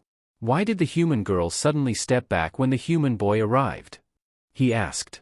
That's because my human is the strongest one in this human pack, I answered. Not only that, he is liked and respected. He is their leader. So, if he is interested in choosing any of you to join our Thunder, it is his right to go first. By now many Horsia had gathered closer, listening attentively. The human girls understand this and stepped back for him. They now looked at my human with respect and curiosity. I was quite pleased with this. Compared to that disrespectful Charmander, this was a nice change of pace.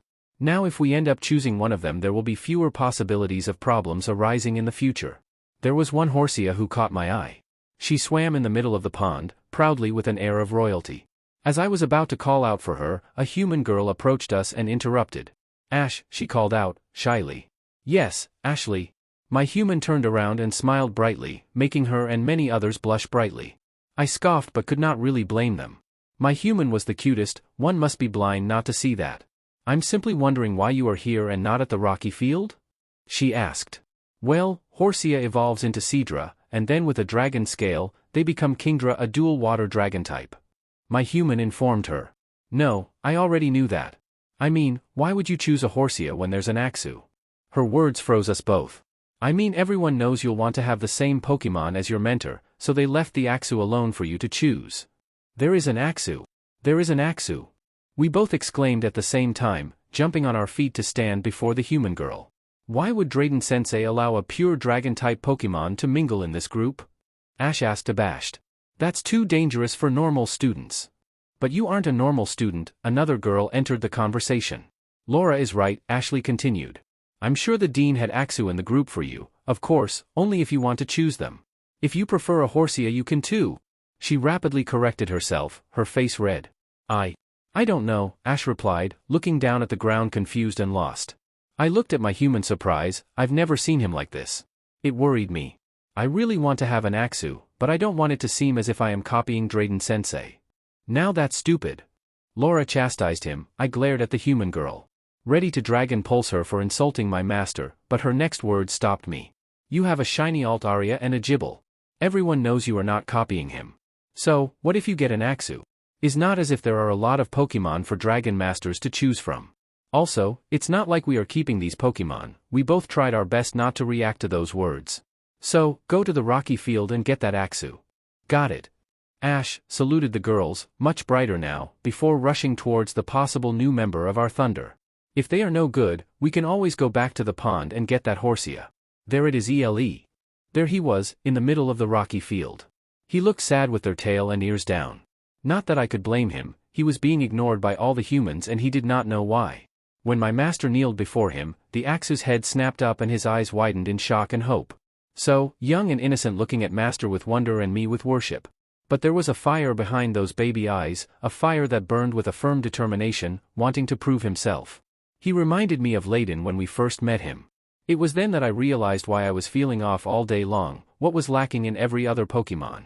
It seems that the master was thinking the same thing. "Hey, Axu, would you like to join our thunder?" he asked, with a bright smile. When the baby Pokemon jumped on my human's arms, I knew we had the answer we wanted, and our thunder had grown in number. It seems that I did not have to test anyone today. Ash was very happy. He finally had an Axu. He just needed to find him a good nickname for his new friend. Layden will love not being the youngest anymore. However, Ash was not the only one who was happy. Now that they were back in the classroom, he could clearly see the giddy and happy faces of his classmates, holding their Pokeball and reading the info with their new Pokédex. "Ash," Ashley called out, standing in front of his desk with Laura. "Did you end up catching Axu?" she asked with a big smile. She seemed very pleased with her Pokemon. "I did. What about you? Did you both catch a Horsia?" Ash asked, his Sunflora smile never leaving his face. "We did," Laura replied. She was more collected than the other two, but you could still see her happiness. There was nothing like catching your first Pokemon. We were lucky, from all the Horsias ours were the only ones with an ability. "Really? What kind?" Ash asked, excitedly. As all his Pokemon have abilities, he sometimes forgets that it was not that common. "Mine has Swift Swim and Laura's has Sniper," Ashley answered, matching his excitement. "That is so cool," Ash exclaimed. "Pokemon will never get old for him." "What about yours?" Laura asked him, interested in knowing what kind of ability, if they had any, and moveset the dragon Pokemon had. I don't know," Ash replied sheepishly, rubbing the back of his head as he chuckles. "I was so excited about finally having an Axu like Drayden-sensei that I completely forgot about checking it out."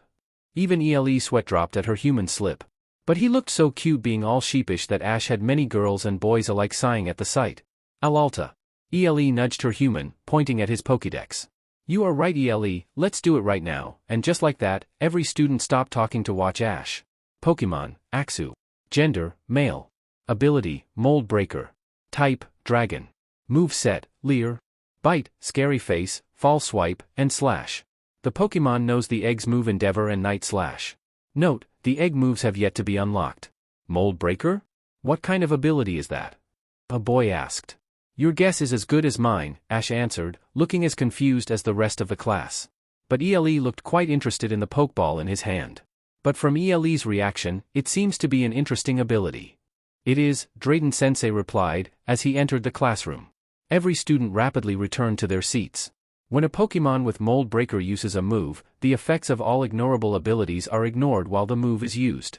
One example would be if your Axu uses Earthquake against an opponent with Levitate, it can still hit. Everyone's eyes opened wide in surprise. Ash especially, as his gaze returned to the Pokeball in his hand.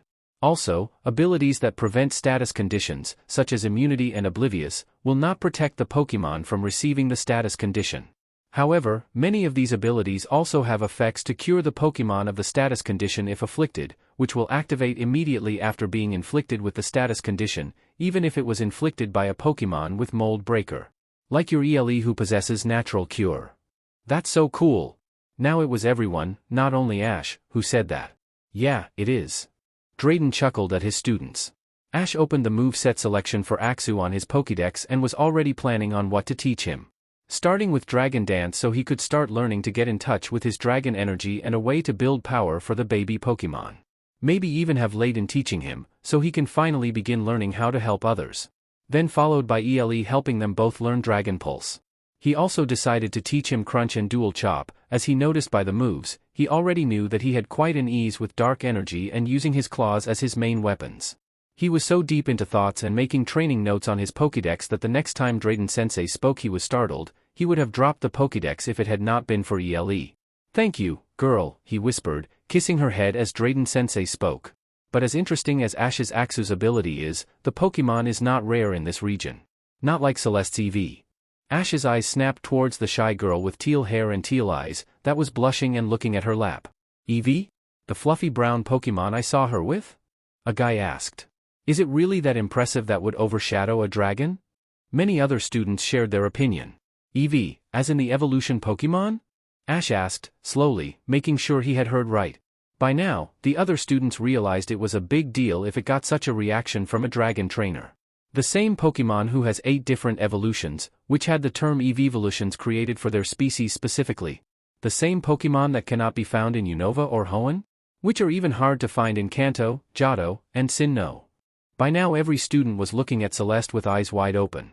Yes, exactly that Drayden-sensei answered, smiling proudly that it was his student the one who knew how special an EV was. You can even say that compared to the other region Sinnoh has the biggest population but nothing compared to Kalos, Alola, and Paldea, where they are common. They've been the topic of study to many professors over the years. Even for those who study the evolution of Pokemon, EV is still an unresolved mystery. The only thing they know for sure is that they are originally from the Paldea region. The region which Celeste comes from, which is why she knew how special they are.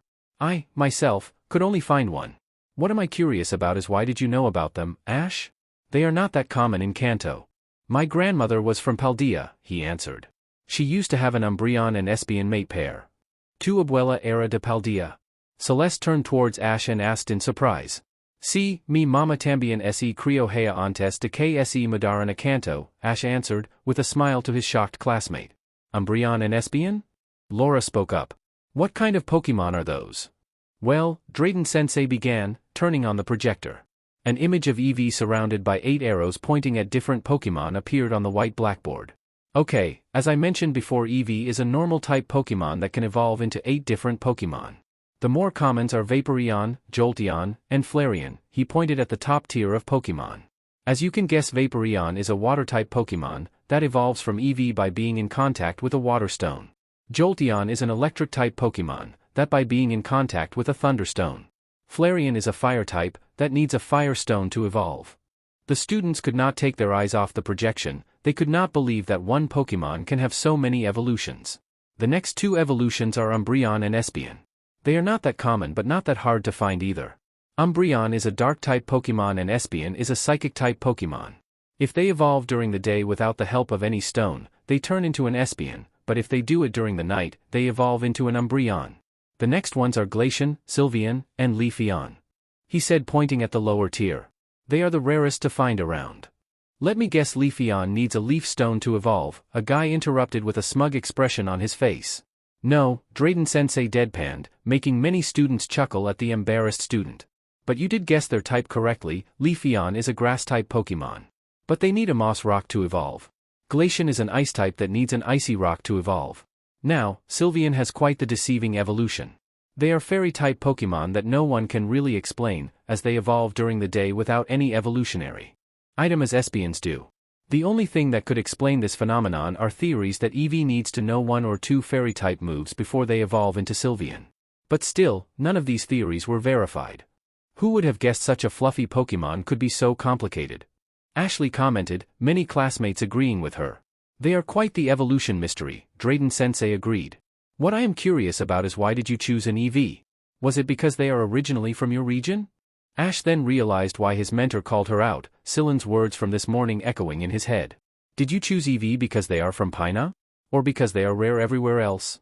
Well, she suddenly took out 4 Pokeball and threw them into the air. An Espion and Umbreon appeared on her desk, followed by 2 EVs that landed on her lap. Many gasped at the sight, even Drayden-sensei's eyebrow rose. I rescued these 2 from a trainer that wanted them to force a mating to reproduce and sell their eggs for money.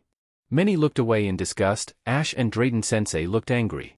They did end up together and having 2 beautiful twin girls. She snuggled the 2 EVs who playfully liked her cheeks in return, making her and many classmates giggle. But only because they wanted to and after they healed from the abuse. When these 2 finally came out from their eggs, I decided to become an EV trainer. As I plan to be a coordinator, I don't need the variety, and having cute Pokemon of different types work for me. Have the girls decided what they want to evolve into? Drayden-sensei asked, this time more relaxed. Yes, Celeste smiled, patting the EV on the left.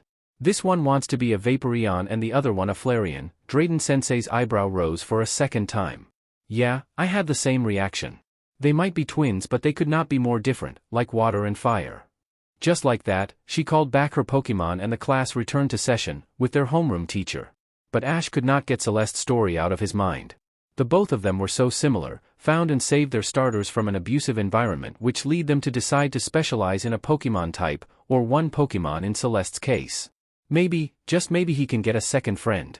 Okay, students, now that you have chosen your Pokemon, we will be moving towards the training field where your senior schoolmates will be there to guide you through the ropes of taking care of a Pokemon. Whatever you need to know, they will be there for you. To learn how to train them or what kind of food they'll like, telling you about their previous experiences with Pokemon. Their homeroom teacher, Amanda, told the students. As we have an even-out number of students, 2 of you will have to share the same mentor. Ash, Celeste, I am sorry, but you will have to share. As you 2 already possess Pokemon, I believe you won't suffer from the decision. Your mentor will be Sillen Dent, as no one in this classroom chose a bug Pokemon. We don't have anyone to pair him with. Not to mention that he is the top student in this school and the only one qualified to help out and make the most with the spectrum of abilities that Eevee possesses. It also happens that we do not have any senior with a dragon Pokemon, and the only one that knows enough not to be endangered while helping you train is Sillen. It's okay, Sensei, Ash replied with a big smile, quite happy about the predicament. Sillen and I are best friends. I also don't mind, Celeste added, blushing slightly for being the focus of attention again. Lucky, Ashley muttered. Good, replied Amanda. Then, let's get going. As the class marched after their teacher, towards the training field. Ash slowed his step so he would end up at the back of the group alongside ELE and Celeste, who had taken out her Espeon and Umbreon. Hi, Ash greeted her, shyly. Celeste looked at him, surprised by his uncharacteristic shyness, and greeted him back with a slight blush. Hi. I saved ELE too, he blurted out, taking her by surprise once again. Umbreon and Espeon looked at the boy shocked as well, then their gaze turned towards the big dragon, not believing their ears. I understand the feeling. He corrected himself with a blush. The feeling of powerlessness at knowing that your dear friend was hurt, and you couldn't do anything about it until after the fact. The anger at those who hurt our family, the fear of that ever happening again. The helplessness when they have nightmares about their days of captivity, Celeste continued, more collected and serious. What's her story? Dragon trafficking ring, he answered, chuckling humorlessly at her flinch and her Pokemon's growls. My feelings exactly. ELE was only a Swablu back then, she fought with all her might to get out and managed it. I found her in the forest, near my town, with a broken wing, and told Professor Oak about it. He later had the whole venture shut down. She was forced to be on the ground for over a month, and when she was finally able to fly again, she was scared to do it. It took her weeks before being able to return to the sky. Nephili? The same Altaria that flies as if she was born in the sky and belongs up there. Celeste inquired, not believing the same Pokemon that dances in the sky with such grace, once had a problem with it. You truly understand me, she then said in wonder, seeing the truth in his eyes. I do, and I would like you to be my friend, he proposed, shyly. I would like that too, she smiled back. Okay, students, you now know who you are with, pair up.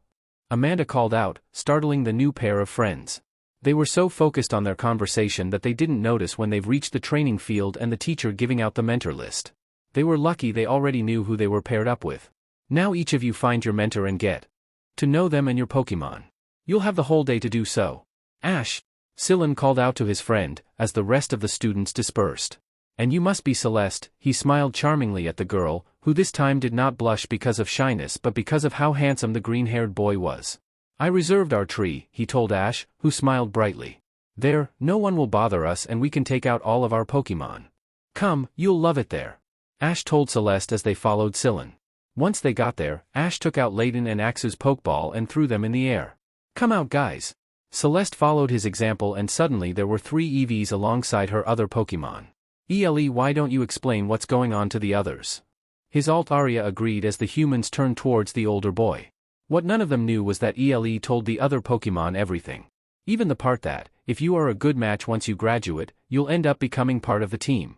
Umbreon and Espeon looked very pleased with that news, as one of their daughters had fallen for the male EV and they did not want them to part ways after a few years. Layton himself was very pleased with the news too, he will no longer be the youngest one. Not to mention that his new little brother is very cute. So, I believe it is my time, Sillen said. Come out, Pansage, Levany. Wow! Both Ash and Celeste looked at Levany with wonder. It was the first time seeing one in person. Most of the Academy's population was used to seeing Pansage during recess as the monkey never left Sillen's side outside of class. So pretty, murmured Celeste, making the bug grass Pokemon blush and bow pleased by the compliment. Okay, I want you both to read the info of your new Pokemon, but I would also like you Celeste to use your Pokédex on your other Pokemon. I already know Ash's other Pokemon and his training style, you have me at a disadvantage. Sylvan told them. Got it, Ash replied. I'll go first, he offered, seeing Celeste look away shyly. Just like in the classroom, his Pokédex read. Pokemon, Axew. Gender, male. Ability, Mold Breaker. Type, Dragon. Moveset, Leer, Bite, Scary Face, Fall Swipe, and Slash. The Pokemon knows the egg moves Endeavor and Night Slash. Note, the egg moves have yet to be unlocked. Mold Breaker? Sylvan hummed with a smile on his lips.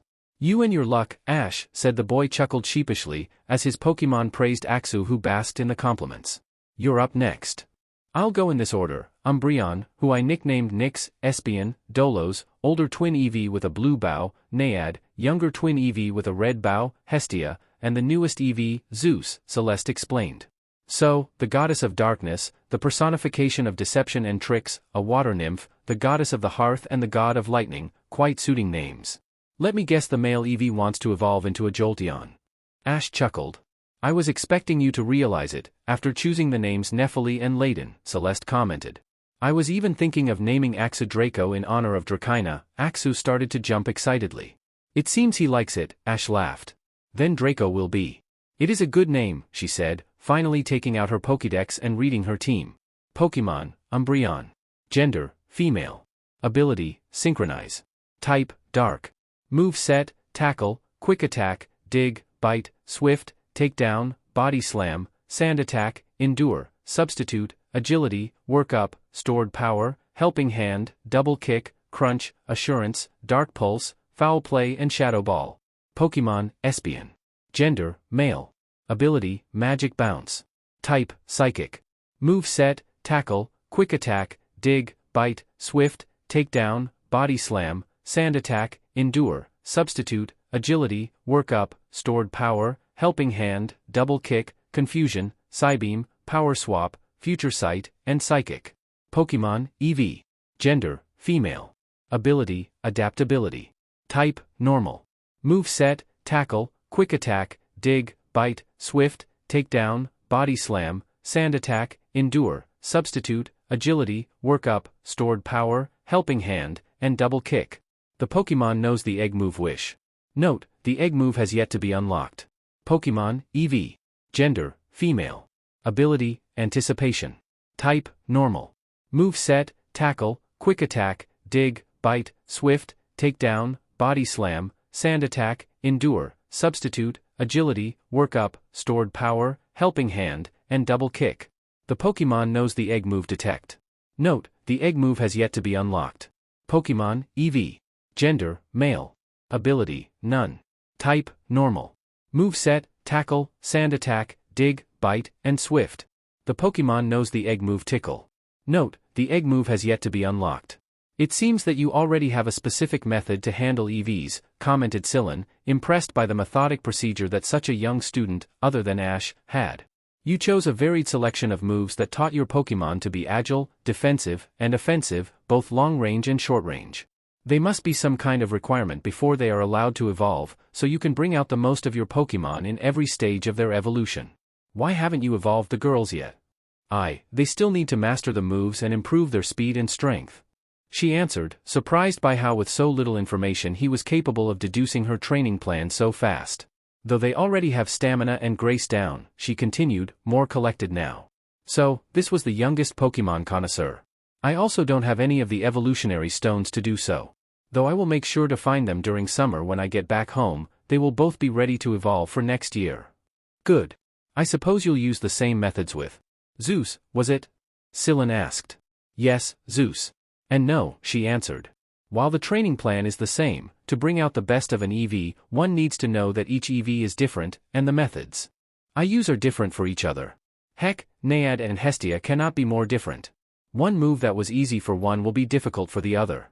I might have trained them together, side by side, but their training was completely different, just like them. Her shy behavior going away as she talked about her Pokemon. Good, Sylvan hummed and smiled, pleased by the answer. As if she had been put to the test and passed with flying colors. I am also sure you already have a plan for Draco, Ash. You know it. He exclaimed back. Then let's start. Wow! You really know a lot about breeding and the care of Pokemon, Ash said, impressed, once again by Celeste's talent. During the weeks that followed the fateful day, since they all became friends, it had become a repetitive scenario. When they took her to Ash's house so Delia could teach her how to cook food for her Pokemon, she already had the basics down and knew exactly what EVs and their evolutions would like to eat. When they took her to the preserve to teach her about grooming and how to take care of Pokemon in rehabilitation, her knowledge might even surpass theirs. Which lead them to this situation. Here I thought I would have to catch you up with Ash, Sylvan commented. Ash might know a lot about taking care of Pokemon because of his work in the preserve, but the thing is that what he knows it's mostly focused on dragons, which is good for him as he wants to be a dragon master. But what about when he ends up with a Pokemon that it's not a dragon type but belongs to the dragon egg group? He will need to learn that taking care of those Pokemon will be different. From the food to the grooming. Celeste explained, brushing Zeus' fur. I simply have a much varied area of expertise. My mom has one of the most successful breeding centers in Paldea, even people from other regions make requests. Especially since EVs are kind of our expertise. You're going back for winter vacations? Ash asked her excitedly. Yeah, I missed her. Missed everyone back at home, really. Celeste answered with a longing smile. What about you guys? Any plans? I'm going back home, Sylvan replied, grooming Pansage. My brothers and I need to take care of the last details for the cafe gym. We open in half a year. I also need to study hard for my Pokemon Connoisseur exam. I'll be trying to raise my level to Class B after graduating alongside the gym license exam. I know you can do it. Ash exclaimed, smiling brightly at the older boy. Mom is taking me to Kalos for a road trip vacation as a reward for keeping high grades in the last couple of years. Ele and Layton are super excited. Suddenly his chipper expression turned sad. Though I hate the idea of leaving Draco alone at the academy. I feel you, Celeste replied, cuddling Zeus. I'm the same, but remember that in a couple of years you won't need to do that anymore. Sylvan tried to cheer them up. What I am more interested in, rather than knowing what vacation plans you have, is how did you convince Mr. Pokemon Master here to sign on the coordinator optative class? Well, it took a lot of time and team effort, Celeste answered him, with a dignifying expression. You stick your EV team on him and had them use cute charm and their puppy eyes, Sylvan deadpanned, making Celeste blush. I did not. At least not only that. Celeste pouted. I also had Ele's help. Ele? Sylvan asked confused. She is as much a battle-hungry menace as her trainer. Celeste convinced her that it would be lovely to sing and dance in the air for a crowd. Ash sighed. Can you blame me? Ele is beautiful and made for contests, Celeste continued to pout. As long as you stop with this class because there's no way I will ever enter a contest, Ash sighed. My dragons would kill me if I had them performing for others' entertainment. You really have it hard, Celeste commented. You have no idea, Ash sighed again, making both of his friends laugh, talking about coordinator classes. Ours is about to start. Oh, you're right, Celeste exclaimed, let's go. With that both young students bid Sylvan goodbye and left towards the new contest stage the academy had built for these lessons. It was on the small side, but it was enough to hold the classes and have special appeals and battle performances by the students for their parents and those who were interested in novice-level coordinators. However, as they were reaching the stage, Ashley and Laura stopped them. Surprisingly, it was not Ash they wanted to talk to but Celeste. Confused but not minding it really, Celeste told Ash to secure her a seat and left with the girls. Why are you so close to Ash? Ashley snapped, cornering the teal-haired girl against a tree. Because I am his friend, Celeste replied, very confused. What was going on? She thought surprised. Yeah, sure. The girl who did not deem any classmate good enough since day one is suddenly best buds with the most popular guys in school. Ashley scoffed, while Laura shook her head. She wanted nothing to do with this, but leaving her best friend alone when she's like this is a recipe for disaster. Are you jealous? Celeste asked, finally realizing what was going on. Ashley blushed at being caught. First of all, I did not try to get along with any of my classmates because at first, I was still trying to learn the language and didn't want to embarrass myself by speaking poorly. Then it was too late. I don't know if you've noticed, but I am kind of shy, or at least, I was. Ash and Sylvan have been helping me with that. She told them sincerely, making both girls feel bad about cornering her. It wasn't that Ashley was mean, she simply liked Ash too much. Also, if there's one I liked out of the two of them, like that is Sylvan. Ash is too much of a little brother to me. You really don't like him? Ashley asked, shyly. I do like him, just not like that, corrected her Celeste. Now if you excuse me, I need to get to class. Right, sorry about this, and maybe we could all have lunch one of these days, offered Ashley. Celeste looked at her in surprise before gently smiling at the girls. Yeah, I would like that. The girls parted ways, but their smiles did not leave their faces. A new friendship blowing between them. Wow! Ash exclaimed, eyes wide open with wonder. Ele and Layden wearing similar expressions as they look around Geosenge Town. It's such a beautiful and peaceful town, he murmured to his Pokemon, who nodded back in reply. Mom, you really outdid yourself this time. Sweetie, this is just the beginning, Delia chuckled. We still have many towns and cities to visit in these 3 weeks. Kalos is a beautiful region and I want us to see the most of it. Great plan. Ash exclaimed, practically vibrating in his place. Delia and her Mr. Mimey, laughed at the teenager. Go, his mother said, have fun. Thank you, Mom. Ash climbed on Ele, with Layden sitting in front of him. You are the best. He told her, as Ele took flight. That boy never changed, Delia chuckled, shaking her head as she watched her son and dragons fly away. Me Mr. Mimey agreed. With Ash. Wow! He exclaimed for the 10th time that day. They had taken their time to fly all over the town and decided to leave the sightseeing of the shops and cafes for later. They preferred to continue flying and look at the surroundings of the town. The forest was peaceful and full of life just like the town. Ash was having a blast, new Pokemon at every corner. Kalos like Unova had so many Pokemon he had never seen. So, different from Kanto. Look at that. He suddenly pointed out towards the pillars of rock. It seems to be some kind of ruins, he thought out loud. Ele, land there, he commanded, and the dragon obliged. Landing in the middle of a circle, with various pillars surrounding the place. Ash decided to look around, fascinated with the place. He led them all over the place, leaving the ruins behind towards a rocky pathway until they reached the mouth of a cave. What do you think, guys? Fancy a little adventure? Ash asked his Pokemon. Taria. Ele cooed, puffing her wings. Gibble. Layden roared, clenching his small fists. Let's go then. Ash exclaimed, marching inside. Layden guarding the front and Ele there behind. It's so dark in here, the young trainer complained. Layden sunny day. Gibble. Layden shot a ball of light, small enough not to damage anything in the cave but big enough to illuminate their pathway. Now with light, they continued down the path with ease, until they reached an open room that led towards a large chamber with a single path leading to some king of orange marble with blue and red curved strips. Ash sighed in amazement and Layden almost rushed towards it. But both were stopped by Ele, who opened her wings and covered them and the path with safeguard. She then flew towards the marble and picked it up with her beak. Thank you, Ele, Ash thanked her, as he picked the marble. That was a smart decision, he chuckled. Now that I look at it closer, more than a marble it looks like a pearl but with a design inside, he mused out loud. Why do you think it was in this place for? How is it even possible that a pearl is orange and has stripes on the inside? Ele shrugged her wings, not knowing what to say. Layden didn't even bother to reply, he had no answer. Well, we can always ask Mom. Ash brightened back up. Let's take it with us and let's ask Mom about it. Ready for answers, he rushed outside with his Pokemon following close by. As he was climbing on top of Ele, his stomach growled just like his dragon's, making Ele and Layden snicker and Ash blush. Let's go buy something to eat first. Take us to the town, Ele. What neither of them knew was that a blonde woman and her Lucario had come to Georgetown intending to find that pearl marble in specific.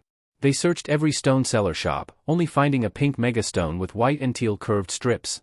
They don't know to which Pokemon it belongs, but who knows? It might be for a fighting type. Megastones are hard to get by, to skip the opportunity of buying it. What they did find is a photographer who told them about a megastone hidden inside a cave not that far away from the town. He did not know to which Pokemon it belongs to either, but the pair thought it was a good idea to check it out. However, they did not expect to find, on their way to the cave, a boy playing with a Lucarionite while having lunch outside a cafe with a shiny Altaria and a Gibble. You over there. Do you know what you are playing with? Corina shouted at the boy, not being able to stop herself. She has been searching for that megastone for years and here it was, a toy to a boy barely entering his teenage years. A pearl, right? He replied, tilting his head cutely. Kind of a weird one but hey, it's pretty and will make a beautiful necklace for Ele. He beamed at her. He looked so cute that Corina and Lucario forgot to get angry at him. But hey, you have another one too? He exclaimed, getting the attention of the two dragons. That one's pink. It will look much better on Ele. Would you like to exchange them? This was her chance. Corina thought. She could easily let that boy keep on thinking that they were pearls and exchange the mega stone she had for the one she needed, but that was not right. The boy is clearly a tourist and Mega Evolution is not that well known outside of Kalos yet. So, doing the right thing, Korina sighed and said, "Do you know about Mega Evolution?" "Yes," Ash answered, surprising both the girl and her Lucario. "We tackled the topic in class. Our homeroom teacher said that Mega Evolution is a phenomenon that appeared in Kalos that allowed some specific fully evolved Pokémon to evolve one more time, for short PRDS of time. Sometimes even changing their typing," he cited. From Professor Sycamore's research, it happens thanks to the strong bond between Pokémon and trainer. It is also theorized by the Shalar gym leader that Aura is involved in it, allowing a connection between human and Pokémon that pushes the Pokémon for the artificial evolution. Korina could only stare at the boy with her jaw dropped. But what does this have anything to do with the pearls?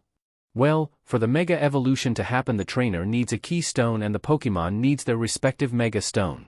This is why my grandfather theorized that Aura is involved, as his Lucarios always feel energy being exchanged from the trainer and the surroundings to the Pokémon, with the help of the key and Mega Stone. It is also why only a few Pokémon can Mega Evolve, as only their Mega Stone were discovered yet.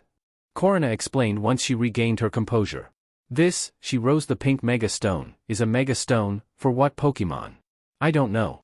But the one you are holding is a Lucarionite, the Mega Stone for a Lucario. Where did you find it? A Lucarionite? He said in wonder.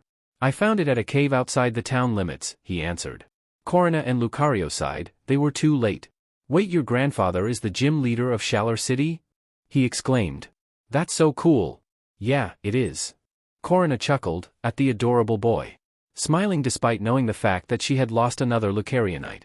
But it is hard to live up to, she continued, taking a seat on the boy's table with Lucario. I'm Korina, by the way, and this is Lucario, she gestured to her friend. Lucario, the Aura Pokémon, greeted the boy. Hi.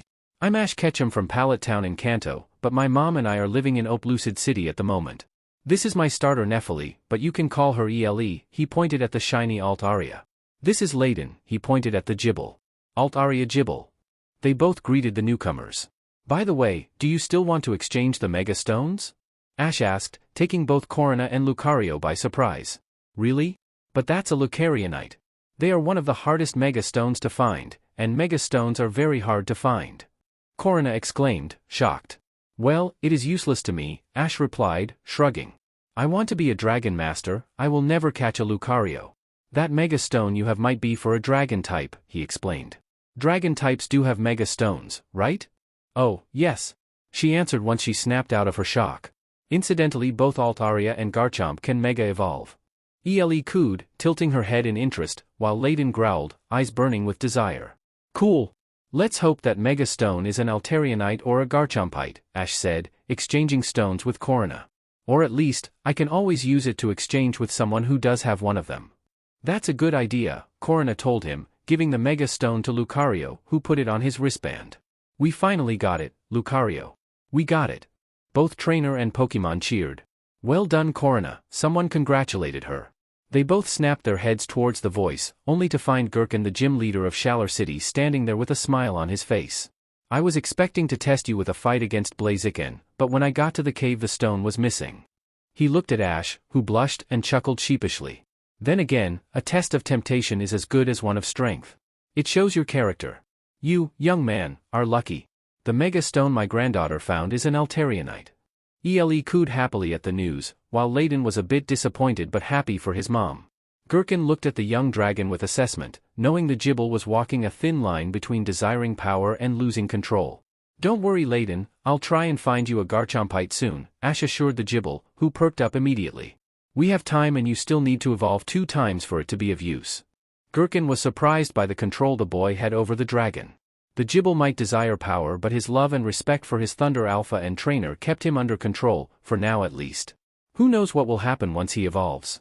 He did say he was living at Oplucid City. Gherkin thought to himself. This might be Drayden's precious apprentice. He does seem to control the dragon with incredible ease. All you need now is a key stone, Korina cheered Ash on. Put it to good use. I will. Ash replied, with his Sunflora smile. Are you here on vacation? Gherkin asked the boy. Yes, winter break, Ash answered. My mom and I wanted to see as much of Kalos as we can. Then let's stay a couple of days here, Korina. Gherkin suddenly said, taking everyone by surprise. We can all go to Shalar City together and we can give you a tour. Really? You would do that? Ash asked, excitedly. Mom is gonna love this.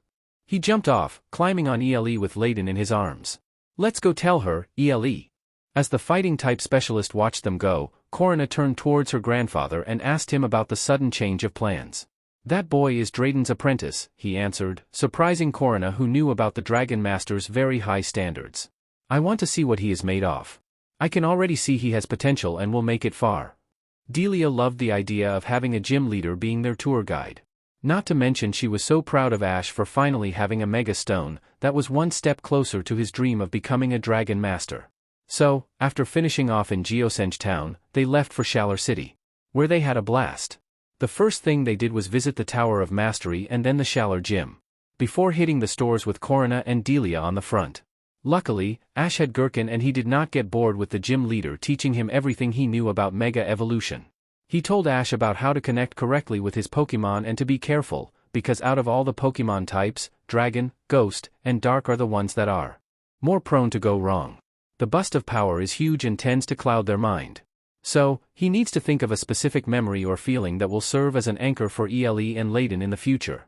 Ash took the gym leader seriously and made sure to add that to the training sessions he had with them.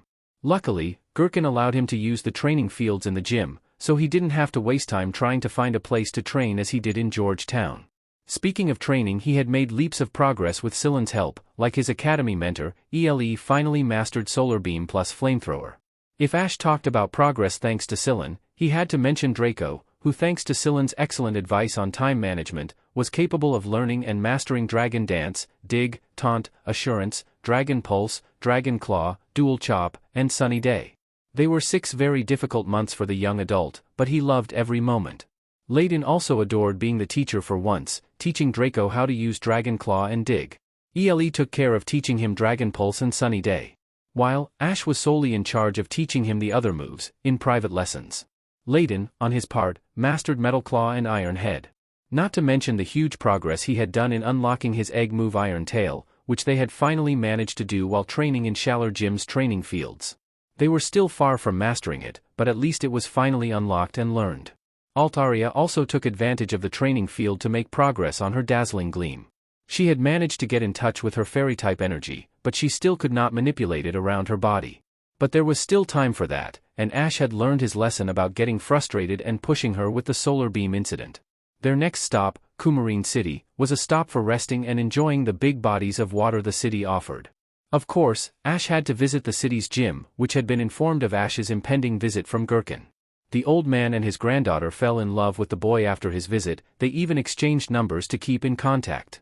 They only stayed there for a few days before finally going to the region's capital, Lumiose City. But those days were enough for Ele to learn Dazzling Gleam. It did help to have the advice of 2 gym leaders and a gym leader trainee. This helped, as in Lumiose City he would end up being delayed by his mom's shopping spree in the high stores of the most fashionable city in Kalos. Luckily, in between shopping sprees, they visited the Lumiose Museum, the Prism Tower, and the city's gym, where he made great friends with Lem, the gym leader's son. But what had him the most excited about Lumiose City was his mom's impending visit to Professor Sycamore's lab. He was the lead expert on Mega Evolution, and he might be able to help him out in finding a key stone. Ele was out, like always, wearing proudly the Mega Stone necklace her human had given her, with Layden on her back. Delia walked into the lab, already used to the sight, not realizing that every sight was on them. Especially on the regal sight that her son made with his dragon, almost royal-like. "Hi, I'm Delia Ketchum. I'm here to deliver an egg from Professor Oak's lab." Delia began talking, oblivious to the open mouths and stunning looks the lab assistants were giving them. "Is Professor Sycamore around?" "Why yeah, I'm here." Augustine stuttered slightly, eyes never leaving the boy who kept on patting the shiny Altaria. "Thank you for the DLVRY," he told the pretty woman, eyes still on the boy and his dragons. "Especially, Nephili." "Excuse me, is that an Altarianite?" "Yes," exclaimed Ash, with his Sunflora smile, making many people blush at the adorable sight. "No teenager should be that cute. Ele and I came across it in Georgetown," he explained. "But we don't have a keystone to put his on use, yet," he pouted, making even Augustine blush. "I was wondering if you could tell us where to find one, please?" I can do better than that," he replied, with an indulgent smile. "Give me a second," he told them, taking the egg to another room and returning with a keystone. "You see, I don't get many opportunities to analyze a dragon's mega evolution, other than my own. Here is Kalos. We are more inclined to fairy types, unlike Unova who prefer dragon types. As you are Master Drayden's apprentice, I believe partaking in an experiment with you will be fruitful, he explained. What do you say? Would you like to join me in a little experiment? Will it hurt Ele? Ash immediately asked, making Sycamore smile at his worry and care for his Pokemon. No. I will simply observe, interview you, take some measurements of Mega Altaria, her heart rate, and blood pressure. I'll even train with you too to help you control the Mega Evolution and see how much her power and control increases. The professor assured him. For most of it, I won't even touch her. Do I get to keep the keystone? Ash inquired, just to be sure. Of course, that's the deal after all, Sycamore reassured him. Ele? He then turned to his starter in question, who cooed at him and gently bumped heads with her human, making him giggle. Then we have a deal. He turned to the professor and beamed, making the blush on the older man's face return. That's great, Ashy. Delia celebrated. I'll take it to the jewelry store and make it into a beautiful necklace like Ele's. With a golden dragon claw grabbing the stone, to match Ele's colors. That's a great, Mom. Ash joined the celebration. Augustine smiled indulgently at the pair. Then shall we start? Hi. I am so sorry for having been away for so long. The thing is that I had been burned out by this fandom and needed to relax before coming back. But I am good now and I will be taking this story up again soon. Kurenohikari. So here we go, Augustine began. They were both at a small training field. Behind the lab, both trainers facing each other as the lab assistants were filming on the side. Ash looked regal in his training gear, black tight jeans, white v-neck shirt, black leather vest and black fingerless gloves, with the golden keystone necklace and his dragons by his side. Sycamore looked the same as always, with his lab coat and blue button-up shirt, but the atmosphere around him had changed completely. It demanded attention and respect, but at the same time imposing fear. It made Ash weary but not able to take his eyes away from him. Come out, Garchomp! The professor released the pseudo-legendary Pokemon, who roared sending shivers down everyone's spins. Wow, Ash murmured lowly, quite impressed by the sight the opposing dragon made.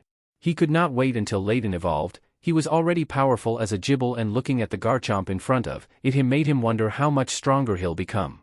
Layden, on his part, was over the moon.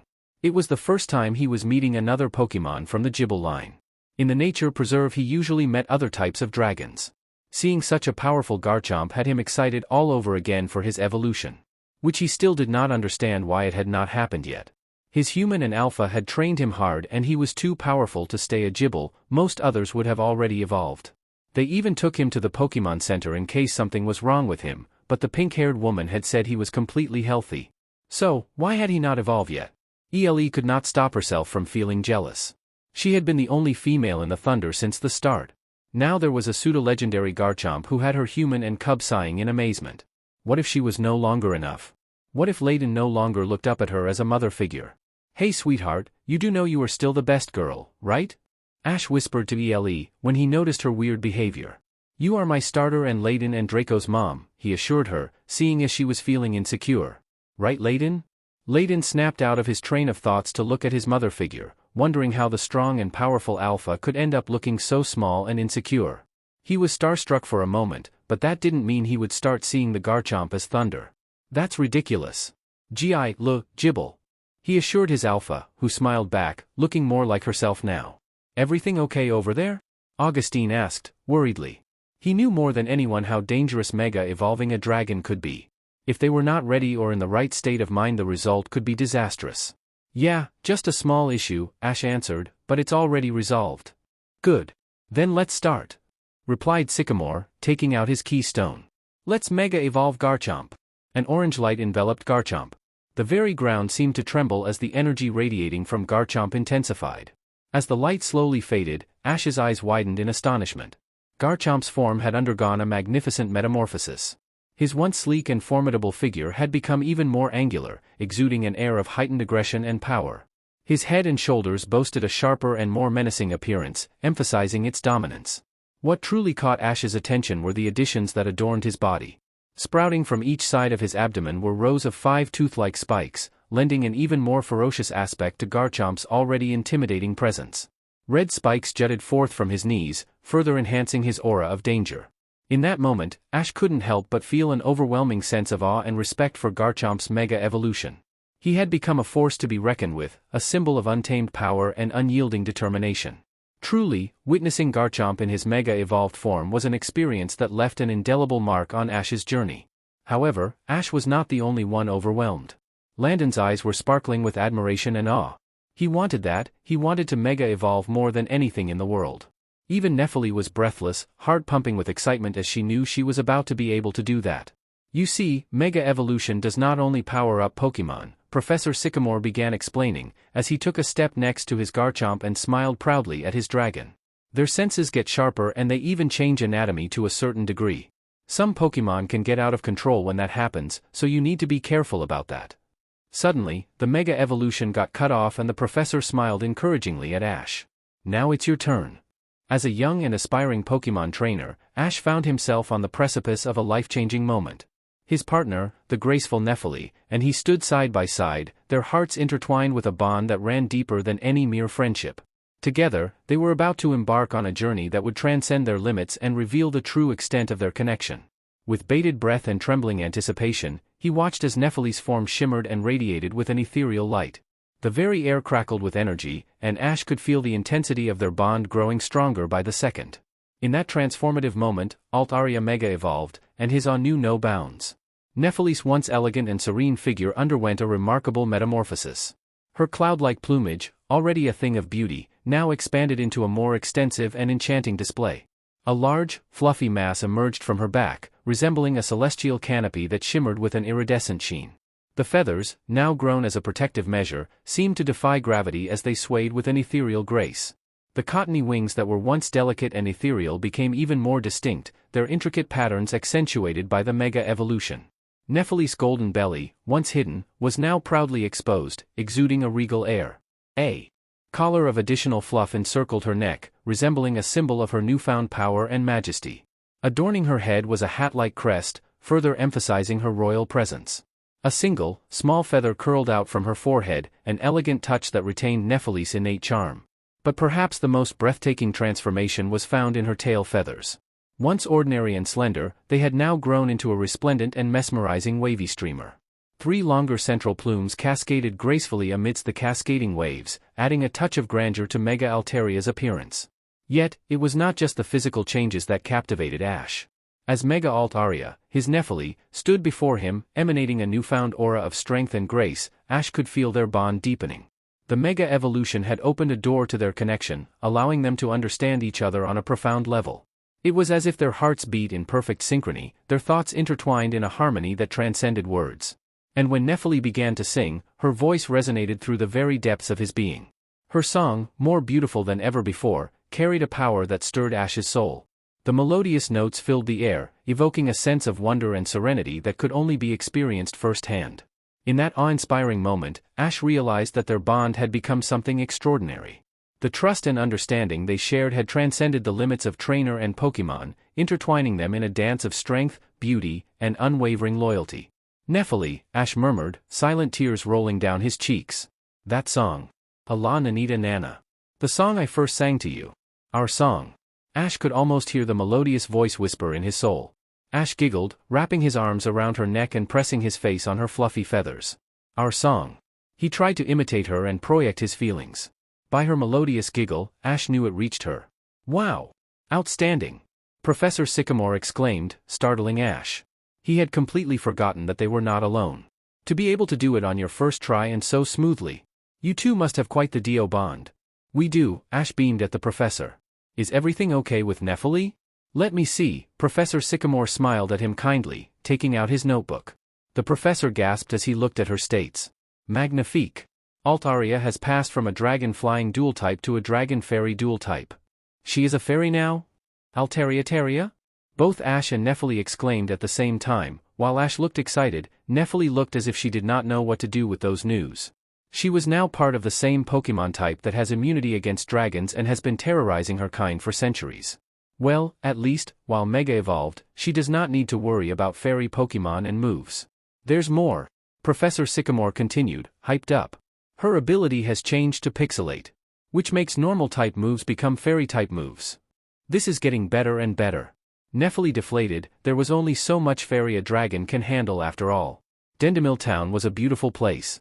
built up in a mountain, with various rows of homey houses, with a great mill standing tall above them all. It was cute and picturesque. Delia loved the place, especially the Grand Pokemon Showcase Theater. They had decided to make a stop there, because Delia was interested on Pokemon showcases and the earliest one was being held there. It had been an amazing idea to do that. Ash and Delia got to watch young Aria, an amazing rookie performer, and her Braixen, as they took the stage and dazzled everybody. Especially, the Ketchums. She won the Princess Key for sure, by a big margin. However, the reason why Ash loved going to Dandemil Town was not for the show or even for the town itself. The reason happened before they even reached the town.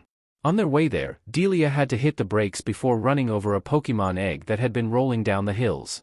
Of course, Nephili rapidly gathered the egg in her wings and not allowed anyone close to it. To everyone's surprise, the egg hatched before they even made it into Dandemil Town. It was a Noibat. A dragon. Ash could not believe his luck as he turned to his mother with his strongest Lillipup eyes. There was no way Delia wouldn't cave, her son was just too cute. Of course, they allowed Noibat to stay. Especially, with how Nephili kept coddling him, almost as if she had laid him herself. So, Delia caught the Pokemon for her son, to transfer to him when he is old enough, as before. Noibat had a lot of fun with his new family, learning how to fly under the careful care of his new mom. Nephili was delighted to have another baby dragon in her thunder. Landon was ecstatic to be an older brother again, and Ash was simply happy to have another Pokemon. Dragons were not so easy to find after all. Noibat's name was Bruce, named after the nice doctor that checked him out in the Pokemon Center after his hatching. Nurse Joy was too busy with the whole town full because of the showcase. For some strange reason the name amused Ash, but at the same time it was quite fitting. But the young trainer could not place his finger on the reason. Oh, well, Bruce loved it and that was the most important thing. At the memento, they were on their way to Laver City, for a fashion show that Delia wanted to catch. Ash was all for it, he cared none for the fashion but loved learning new places and meeting new Pokemon. What are you doing now? Writing down some notes for training? Delia asked her son laughing, as she drove. Nephili was flying ahead of them, while Landon and Bruce were playing on the back seat. I am checking out Bruce's stats, Ash answered his mom, not looking up from his Pokédex. Now that you mention it, you have not shared them with me before, Delia hummed. I haven't. This time Ash looked up, startled at his mother's words. I haven't. Sorry mom. I'll do it now. Pokemon, Noibat. Gender, male. Ability, Infiltrator. Type, Flying Dragon. Moveset, Tackle, Supersonic, Gust, and Acrobatics. Egg moves, Defog and Dragon Rush. Note, the egg moves have yet to be unlocked. Infiltrator? Delia repeated. What kind of ability is that? I have not heard about it before. Neither have I. Ash exclaimed excitedly, he is always like that when it comes to Pokemon. Dragons, more than others. I had to look it up in the Pokédex and it is awesome. Infiltrator allows Bruce's moves to be unaffected by his opponent's barriers, substitutes, reflect, light screen, safeguard, mist, and the like. That's quite the ability. Delia turned to her son for a second, before going back to look at the road. She looked and sounded quite impressed, making Noibat in the back preen. So, nothing short of Protect can stop Bruce? That's incredible, sweetie. It is. Ash agreed with cheer. Maybe you can try a mock battle with the Laver City Gym? Delia offered, making Ash and the two dragons in the car turn to look at her horrified. I think I am missing something. Mom, the Laver City Gym is a fairy-type gym, Ash answered her slowly. I am not subjecting my poor dragons to those fairies unless I have to. No, Laver City Gym then, got it, Delia replied, chuckling at her son's melodrama. Mom! Stop! Ash shouted, making Delia hit the brakes. Ashy? What's wrong? Delia screeched, as Nephili rapidly flew down and stood before the car with her wings spread out. Look over there! Ash pointed out to the wetlands by the side of route following his finger. Delia gasped at what she saw. There was a Gummy being attacked by a large swarm of bug Pokemon. Nephili, Dragon Breath. Make sure they learn to never mess around with a dragon again. Ash commanded, eyes blazing with fury. Nephili let out a war cry, a melodious cry, but a war cry nonetheless. However, before she could do a thing, Landon let out a cry filled with fury. Ash turned around to the back seat and gasped as a blinding light forced him to shut his eyes. When he opened them, Landon was no longer a Gibble but a Gabite. Landon, now a medium-sized dragon Pokemon, stood before Ash, having jumped in front of the car, exuding a sense of power and mystique. His predominantly blue body shimmered in the light, captivated Ash's gaze. From the middle of his abdomen to the bottoms of his jaw, a striking red color adorned his underside, contrasting beautifully with the light blue. Upon closer inspection, Ash noticed the spikes adorning Landon's hind limbs, adding an extra layer of fierceness to his overall appearance. His feet and wrists were adorned with sharp claws, a testament to his power and skill in combat. These formidable weapons spoke of Landon's readiness to defend and protect, striking fear into the hearts of any who dared challenge him. Ash gasped when Landon turned around and was struck by the intensity within the dragon's eyes. His black sclerae contrasted against the striking golden irises, radiating a sense of determination and wisdom. He was no longer Ash's reckless little boy, he was now a mature protector.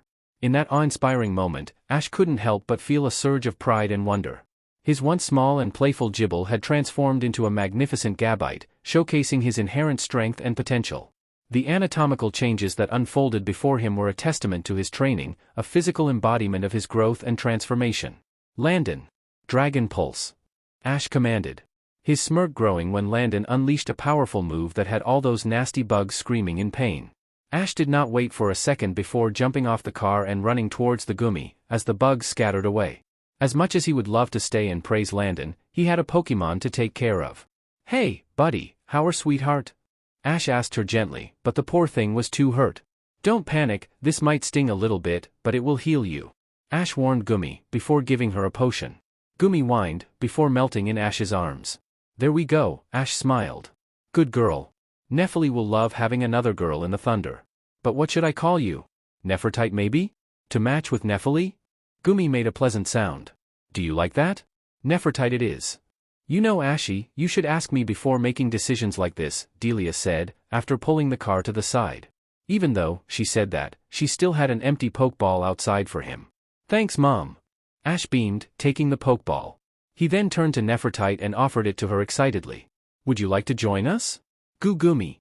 Nefertite cheered, bumping her head into the Pokeball and being sucked in. The Pokédex chimed in response to the catch.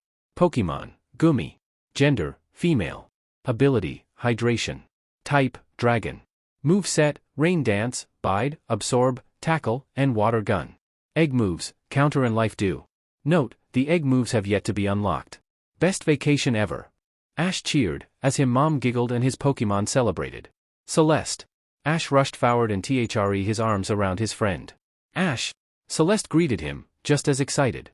Both of them had missed each other a lot and are feeling the absence of Syllan quite hard. "How was your summer in Kalos?" "I had so much fun!" Ash exclaimed. Landon evolved into a Gabite. "I also caught a Noibat and Gummy. They are named Bruce and Nefertite. Best vacation ever." "That's so cool!" Celeste exclaimed, eyes sparkling. Her shy personality has long gone. It tends to happen when you spend so much time with Ash, he simply brings you out from your shell. Nayad and Hestia evolved into Vaporeon and Flareon back home. My mom also got me another EV. His name is Pan and wants to evolve into a Leafeon. It seems that we both had a great time. Ash threw his head back laughing and groaned when the bell rang. "I still have so much to tell you." "You can do that during the break." Celeste laughed. "We can go to our tree and we will tell each other everything. I kind of want to know how you got a keystone." She raised an eyebrow, pointing at the golden dragon claw necklace he was wearing. "You know about keystones and megastones?" Ash asked stunned, as the two of them were making their way to their classroom. "We were taught about it last year in class." Celeste protested. "Yes, about mega evolution. Not about the stones." Ash protested with an adorable pout. He did not look like a 13-years-old boy going on 14. "That's what research is there for." Celeste scolded him gently. "My bad," Ash shrugged sheepishly. "Not my best moment." "Clearly." Celeste huffed in amusement. They entered the classroom laughing and joking, greeting their classmates, especially Ashley and Laura, who have become close friends with them. They took their seats and paid attention in class. As usual, the first day back to school was slow and easy. However, as both Ash and Celeste were excited about sharing their vacation stories, they were quite impatient for the class to end. They practically ran out of class as soon as the bell rang.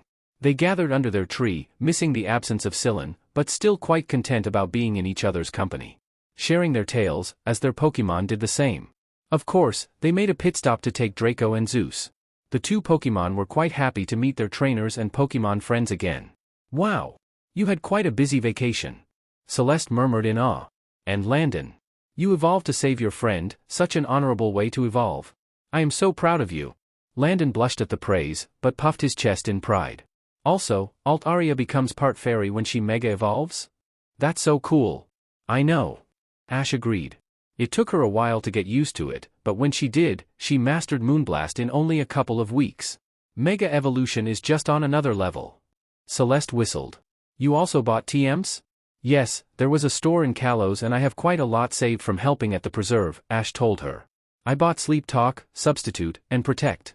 They gather all the bases for protection and every Pokemon can use them. I bought them reusable, it was a little bit more expensive but worth it. Do you want to share them? Really? Celeste exclaimed surprised. Thank you. You're welcome. Ash laughed, hugging her back when she threw herself at him. But it's gonna get rough from no one, we both have a full team or almost a full team, with school and our Pokemon, we will be busy. You're right, we'll need to learn how to organize ourselves, Celeste agreed thoughtfully. Otherwise, we will run ourselves ragged. My first objective will be to help Draco evolve into Fracture. Ash jumped on his feet, excited and determined. He looked into Draco's eyes, who returned his look of excitement and determination. I see you've worked hard during our time apart and I can see you are ready to evolve at any moment. Then, you should talk with Dean Drayden. Celeste supported her friend. He is an expert in the Axu line. I will do that. Ash exclaimed, rushing away towards the Academy's building, being followed by his Pokemon. That boy will never change, Celeste chuckled, Nyx and Dolos snickered with her, as the rest of her Pokemon played around. Meanwhile, with Ash, he had burst into Dean Drayden's office with a huge smile on his face. Sensei! I have so much to ask you. I was expecting you, Drayden smiled, as he gestured to the seat in front of his desk with a gentle smile. Ash's Pokemon moved to a corner of the office, where Drayden's ace was laying down. Draco was quite interested on the Pokemon, looking at the Haxorus in awe. Haxorus was an imposing and majestic creature, exuding strength and power. His dark, yellow-green covering on his back and front gave him a distinct and formidable appearance. The vibrant red eyes of Haxorus, complemented by his black pupils, gave him an intense and focused gaze. One that sent shivers down Draco's back when they locked gases. Haxorus' eyes were keen and observant, always aware of his surroundings. Haxorus, despite his intimidating appearance, was friendly and approachable. He is always willing to play with Draco when the smaller Pokemon finds him. It made Draco love him like a big brother and emulate him. Really? Ash sounded surprised, as he took a seat, with ELE standing behind him like always. Of course. You got 2 new Pokemon, dragons. I wanted to check how you've been managing, Drayden replied. Oh, well, I've been doing well, Ash replied slowly. Bruce has only recently hatched and Nefertite is still quite young, so there isn't much I can do for them. Mostly light training, building up power, speed, and stamina. Then we will proceed with mastering the moves they already know, before passing into learning new moves. However, that will only happen next year. On your last year here, Drayden hummed. That will be hard. I know. Which is why I came here to ask you for advice. Ash replied, beaming. It will be hard, but this year will be a trial process. Our first goal is to help Draco evolve into a Fracture. Yes, he does look ready for that, Drayden agreed, looking at the small Axu that was cooing at his starter. First thing to take into consideration, Fractures are very violent and territorial. Fights over turf often break out between their species. Draco won't be the same cute Pokemon you've been training, you will need to rein him in. I know and I am ready, Ash answered seriously, before laughing. What's so funny? Drayden asked curiously. I was just thinking how ironic it is that Landon as a Gible gave me more difficulties than Draco as an Axu, but on their second stage evolution things will be the other way around. Ash continued laughing, as ELE giggled behind him, her boys are too amusing at times. That is funny, Drayden agreed with a chuckle. I don't think I've said it before, but congratulations Landon. He turned to the Gabite who looked up and straightened up under the gaze of the Dragon Master. You discovered that searching for power is to protect others, not for your own benefit. I knew you would. Ga Gabite. Landon roared proudly. Let's get back to our small lesson, Drayden turned to Ash. Axu's tusks can regenerate if broken and will regrow if they fall out. This repeated regrowth strengthens and sharpens their tusks. However, as a Fracture they cannot regrow their tusks, understood? So, if they break, that's it? Ash asked in shock. Yes, which is why Fractures only use their tusks when needed, Drayden answered. When they evolve to Haxorus, their tusks will be strong enough to cut through steel, so you won't need to worry then. The issue is until then, Ash murmured in worry, making ELE fret behind him, she never learned how to deal when her trainer was not his happy self. Which is why you have me here, Drayden reminded him gently. I will teach you everything I know. Please do. Ash perked up, looking at Drayden with determination. Good, the dean replied and continued his lesson as Ash paid attention and took notes on his Pokédex. This will only be the first private lesson between Drayden and Ash, lessons that will continue even after Draco's evolution and will spread to other dragon species other than the Axoline. As a student in the Oplucid Academy and an avid admirers of Ash Ketchum, the aspiring Dragon Masters classmates found themselves witnessing a startling situation unfold. It all began when Iris, a new student, arrived at the academy. However, Ash was absent for the first week as he was helping his mom at the Pokémon Preserve. Little did they know that Iris would take Ash's desk, and this sparked confusion and curiosity among the rest of the class. Hey, isn't that Ash's desk? Who does she think she is? Ashley whispered to Laura. I have no idea. She's acting like she knows everything about dragon Pokémon, but that's Ash's specialty. Laura replied with a frown. Yeah, this is so strange. Ash should be here, not her. Ashley totally agreed with her best friend, as Celeste looked the scene with a frown. Everyone was taken aback by Iris's confident demeanor, as if she knew best and treated them all like children. After all, Ash's desk was a symbol of his expertise in dragon-type Pokémon, and it was widely known that he had extensive knowledge about them. Ash's classmates couldn't help but wonder who this newcomer was and what she was trying to prove. When the battle simulations began, it was no surprise that Iris chose the only dragon-type Pokémon available, disregarding the offers from half of the class who were willing to lend her their own Pokémon. Hey, Iris, you can borrow my Vanillux for the battle. It's strong and can give you an advantage. John, a classmate offered, noticing how tense Draco was around the girl. No. I would never use an ice type. Iris shivered, glaring at the Pokémon, while John stared at her aghast. I prefer using dragon Pokémon. They're more powerful and majestic. More majestic? John repeated stunned. Ash would never say something like that. Who does she think she is? Iris, how dare you use Draco?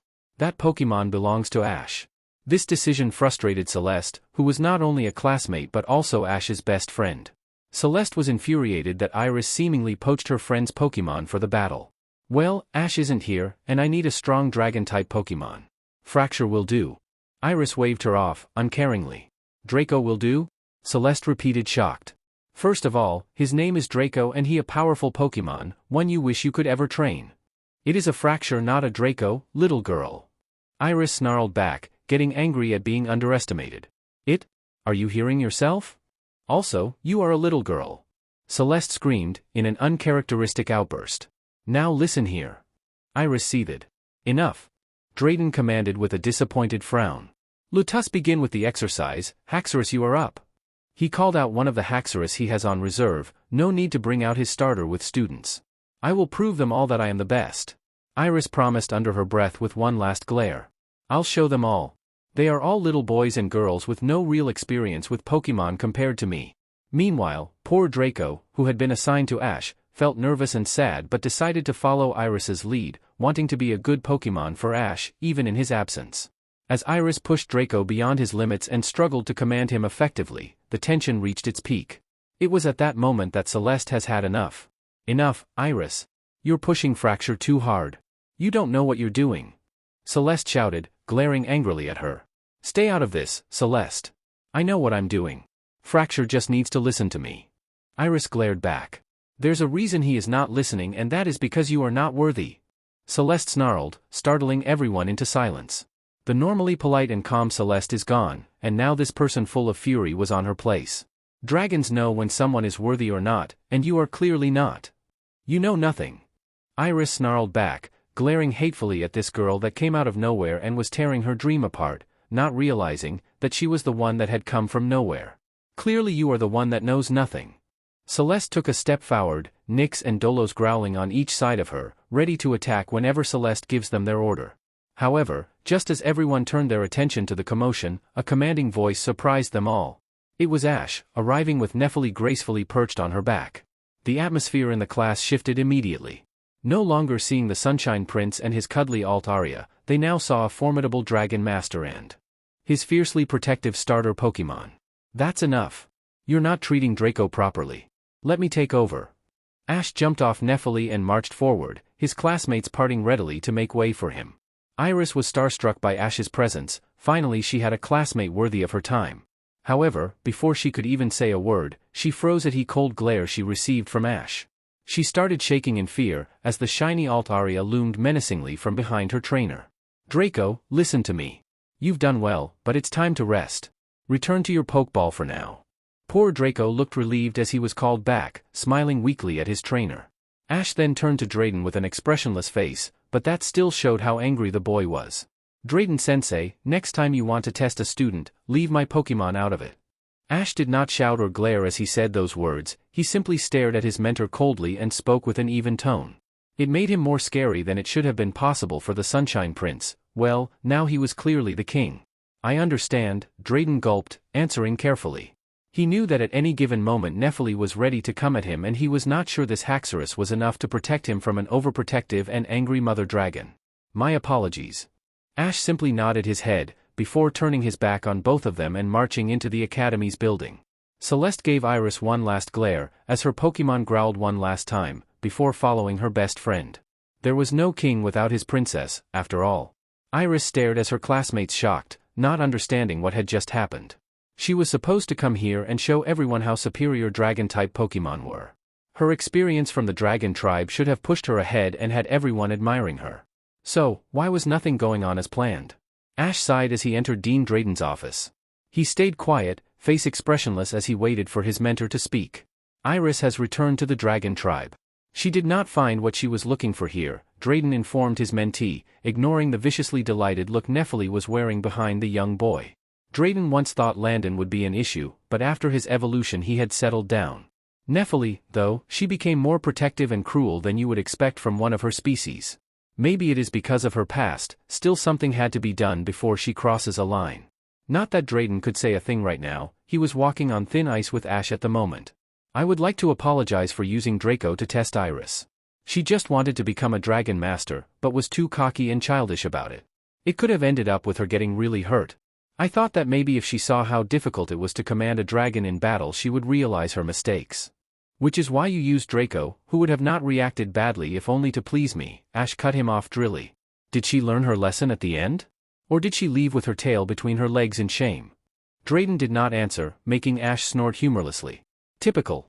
She might have not gotten hurt, but what about my Pokemon? Not to mention, the fact that she is a kid. I am a kid. Ash finally exploded and screamed with so much raw betrayal that it made Drayden's heart ache. Yes, I may have gone through things no other kid my age has, but that still does not change the fact that I have a lot of maturing to do still.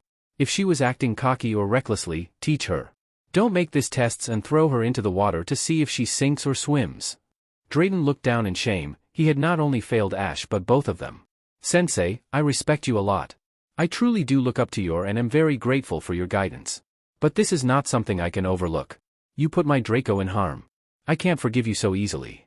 I understand, Drayden sighed. I am sorry, I really am. I hope that one day we can fix this. Me too, Sensei, Ash sighed, as he stood up and headed towards the door. Me too. His mood did not get better, as he found Celeste crying her heart out under their tree. Celeste? What's wrong? Celeste looked up at me, her eyes filled with sorrow and confusion. She took a deep breath, trying to compose herself before speaking. Ash. I just found out something that has shattered my world. I recently discovered that my mother.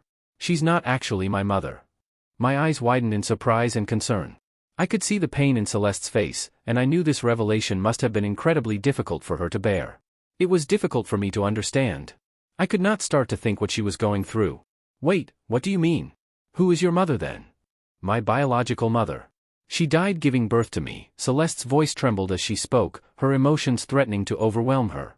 My aunt, the woman I thought was my mother, she's actually my aunt. She kept my true parentage a secret all these years. I felt a mix of shock and sympathy for my friend. I could see the deep sense of betrayal and confusion in Celeste's eyes. This was so surreal. Like taken from a Pokevision drama. I can't even begin to imagine how you must be feeling, Celeste. That's a lot to take in. But, who is your biological father then? You told me your mom. I mean your aunt, was a single moth. Single aunt? I grimaced as I stuttered, this was so complicated. That your father was young and had not felt prepared to raise you. Did she lie about that too? That she did, Celeste snorted humorlessly. She told me that she did not want to lose the last connection she had to her beloved little sister. That's why she never told my father. She was afraid that he would take me from her. However, she had made a promise to herself that once I was ready to start my journey she would tell me the truth. She then took a shaky breath, her voice filled with a mixture of pain and disbelief. My biological father. It's Wallace. The previous gym leader of Sutopolis City Gym, the renowned ex-champion of Hoenn, and the famous top coordinator. It's unbelievable. My jaw dropped in utter astonishment. I struggled to find the right words, feeling a sense of helplessness as I saw Celeste's anguish. Wow, Celeste. I don't know what to say. This is a lot to process. I'm here for you, though, no matter what. We'll get through this together. Celeste buried her face in her hands, sobbing uncontrollably. I could tell she felt a deep sense of loss and betrayal, her world turned upside down by this revelation. I feel so lost, Ash. I don't know who I am anymore. Everything I thought I knew. It's all been shattered. She confessed between sobs. How do I even begin to make sense of this? I pulled Celeste into a comforting embrace, holding her tightly as I struggled to find the right words of solace. Celeste, I may not have all the answers, but what I do know is that you are still the same amazing person I've always known. Your parentage doesn't define you. You're strong, kind, and compassionate. We'll figure this out together, and no matter what, I'll always be here for you. Celeste clung to me. I hope she found solace in my words and warmth in my embrace. That she realized that even in the midst of her pain and confusion, she had a true friend by her side. Thank you, Ash, Celeste sighed on my chest. I'm grateful to have you in my life. Let's face this together, one step at a time. With our friendship as our anchor, Celeste and I vowed to support each other through the difficult journey of self-discovery and finding strength in the face of adversity. We had a lot of work to do before graduation and starting our journey, but we will do it together. Ash smiled as he watched Celeste pat her newly evolved Jolteon. They had made it. They had graduated from the academy and have earned Zeus and Draco. They could not be happier. How are you feeling, valedictorian? Ash teased his best friend, who blushed under the praise. You have no position to tease me. Celeste pointed at him in embarrassment. You placed second, with higher grades than me in practical and dragonic knowledge. We worked hard. Ash agreed, beaming as he laid back on Nephili. Now it's the hard part. To put it in practice, Celeste agreed, as Nyx and Dolo stood up on each side of her in attention. Are you doing the Unova circuit? Not happening, Ash shook his head. I wanted to go back home and try my chance there. Ash had a nostalgic expression. That sounds great. Celeste had a kind expression on her face, before frowning. Wanted? You've changed your mind? My first stop will be in Vermilion City. I will take a cruise from the Decalore Islands to Kanto, a gift from the team working at the preserve. From there I will teleport to Pallet Town to pay a visit to Professor Oak. I've missed him. Ash answered. However, I will be challenging the Sinnoh circuit first. Sinnoh? That's quite a leap, Celeste raised an eyebrow surprised. Why there? Because it is the region with the best coordination circuit, Ash replied cheekily. Ash. What? Celeste stuttered confused. I adore you, Celeste, you are the sister I never had, Ash interrupted her gently. Do you think I will leave you alone after your whole world had been turned upside down? I know you wanted to challenge the Hoenn coordination circuit, but that had changed, hasn't it? Yes, I can't face Wallace anytime soon, Celeste looked down, before rapidly looking back up and smiling at Ash. She had tears in her eyes and looked quite touched by Ash's words. Thank you. It's nothing, Ash waved it away, but Celeste will not allow him. It's everything, Celeste grabbed Ash's hands firmly. Ash looked at Celeste's determined and sincere eyes bashfully, before changing the topic. Let's get going, Mom has a surprise party prepared for us at the preserve. Remember to act surprised. Got it, Celeste chuckled, as she and their Pokémon followed Ash to the place he had called home for 5 years and will soon part from. The sun began to set over the Unova Nature Preserve, casting a warm golden glow over the gathering. Delia Ketchum, Ash's loving mother, had organized a heartfelt goodbye party for her son and his close friend, Celeste, who were about to embark on their next journey in the Sinnoh region. Delia stood at the center of the festivities, surrounded by a group of Pokémon playing and enjoying themselves. Delia watched with a smile on her face, her eyes reflecting a mix of pride and concern for her adventurous son. Congratulations, Ash, Celeste. I couldn't be prouder of both of you for graduating as the top students, Delia exclaimed, her voice carrying genuine excitement. But please promise me you'll take care of each other in Sinnoh. It's a whole new world out there. Ash and Celeste shared a glance and nodded in agreement. Ash, always the determined trainer, responded, Don't worry, Mom. We've got each other's backs. We'll tackle anything Sinnoh throws at us. Delia's gaze then turned specifically to Ash, her expression softening. Ash, I know you're still upset about what happened with Drayden. But please, try to find it in your heart to forgive him. Holding on to anger won't do you any good. Ash sighed and looked into his mother's eyes. Mom, I appreciate your concern, but this is something I need to figure out on my own. I know you mean well, but it's best if you stay out of it. Delia nodded, understanding her son's request. With a gentle smile, she replied, All right, Ash. I'll respect your wishes. Just remember, I'll always be here for you, no matter what. She respected Ash's independence and knew he needed to make his own choices. Now, show me how much your Pokémon have grown. I want to see what the Pokémon of the top students are. Got it. I'll go first, Ash exclaimed, going back to being excited. Pokémon, Altaria, Nephili. Gender, female. Ability, Natural Cure. Type, Dragon Flying. Move set, Peck, Astonish, Sing, Fury Attack, Disarming Voice, Refresh, Perish Song, Safeguard, Takedown, Mirror Move, Dragon Breath, Dragon Dance, Aerial Ace, Double Team, Dragon Claw, Dragon Pulse, Sky Attack, Cotton Guard, Sunny Day, Solar Beam, Flamethrower, Dazzling Gleam, Mist, Ice Beam, Moonblast, Outrage, Sleep Talk, Protect, and Substitute. Egg moves, Steel Wing and Dragon Rush. Note, this Pokémon is shiny. The egg moves Steel Wing and Dragon Rush are both unlocked. Pokémon, Gabite, Landon. Gender, male. Ability, Rough Skin. Type, Dragon Ground.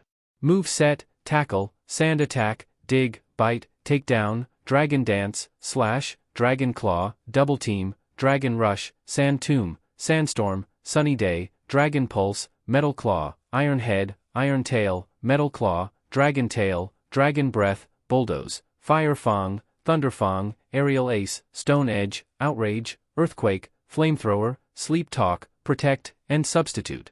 Egg moves, Iron Tail. Note, the egg move Iron Tail is unlocked. Pokémon, Fracture, Draco. Gender, male. Ability, Mold Breaker. Type, Dragon. Move set, Leer, Bite, Scary Face, False Swipe, Slash, Dragon Dance, Dig, Taunt, Assurance, Dragon Pulse, Dragon Claw, Dual Chop, Sunny Day, Outrage, Breaking Swipe, Endeavor, Night Slash, Low Kick, Giga Impact, Trailblaze, Bulldoze, Aerial Ace, Dragon Tail, Shadow Claw, Poison Jab, Stomping Tantrum, Iron Head, Crunch, Sleep Talk, Protect, and Substitute. Egg moves, Endeavor and Night Slash. Note, egg moves have been unlocked. Pokémon, Gumi, Nefertite.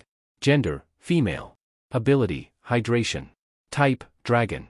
Move set, Rain Dance, Bide, Absorb, Tackle, Water Gun, Dragon Breath, Curse, Water Pulse, Muddy Water, Body Slam, Dragon Pulse, Sleep Talk, Protect, and Substitute. Egg moves, Counter and Life Dew. Note, the egg moves have yet to be unlocked. Pokémon, Noibat, Bruce. Gender, male. Ability, Infiltrator. Type, Flying Dragon.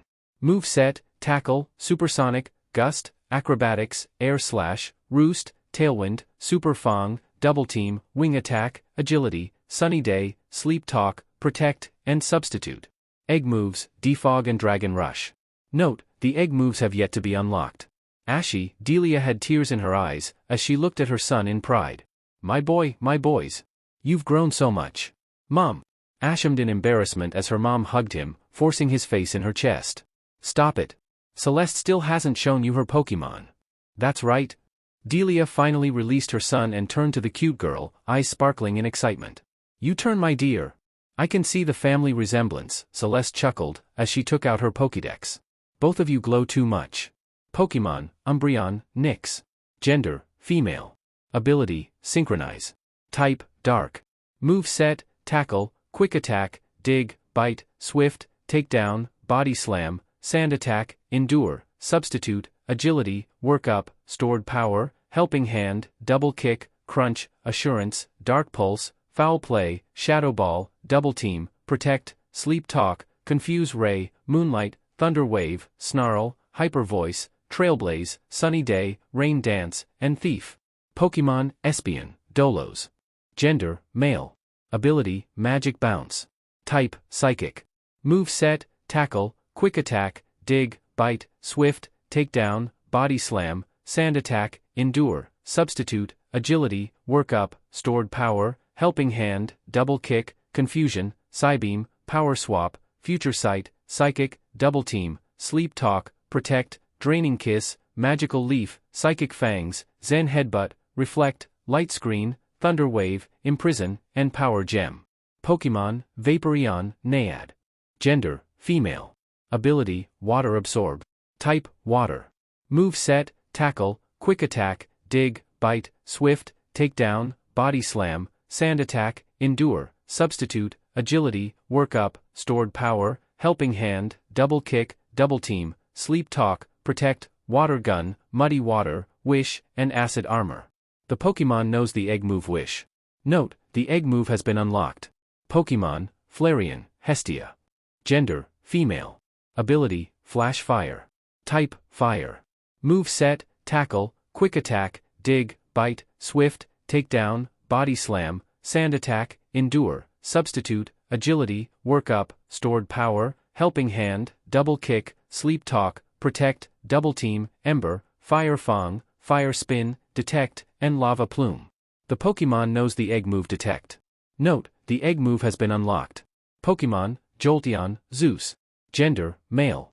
Ability, Volt Absorb. Type, Electric. Move set, Tackle, Sand Attack, Dig, Bite, Swift, Sleep Talk, Substitute, Protect, Quick Attack, Takedown, Body Slam, Agility, Helping Hand, Double Kick, Shadow Ball, Thunder Shock, Thunder Wave, Thunder Fang, Discharge, Tickle, and Pin Missile. The Pokemon knows the Egg move Tickle. Note, the Egg move has been unlocked. Pokemon, Eevee, Pan. Gender, male. Ability, None. Type, Normal. Move set, Tackle, Sand Attack, Dig, Bite, Swift, Sleep Talk, Substitute, Protect, Quick Attack, Takedown, Body Slam, Agility, Helping Hand, Double Kick, and Shadow Ball. My boy, my girl, you have both grown up so much. Delia began crying in pride, joy, and sadness. Her kids were leaving her so no after all.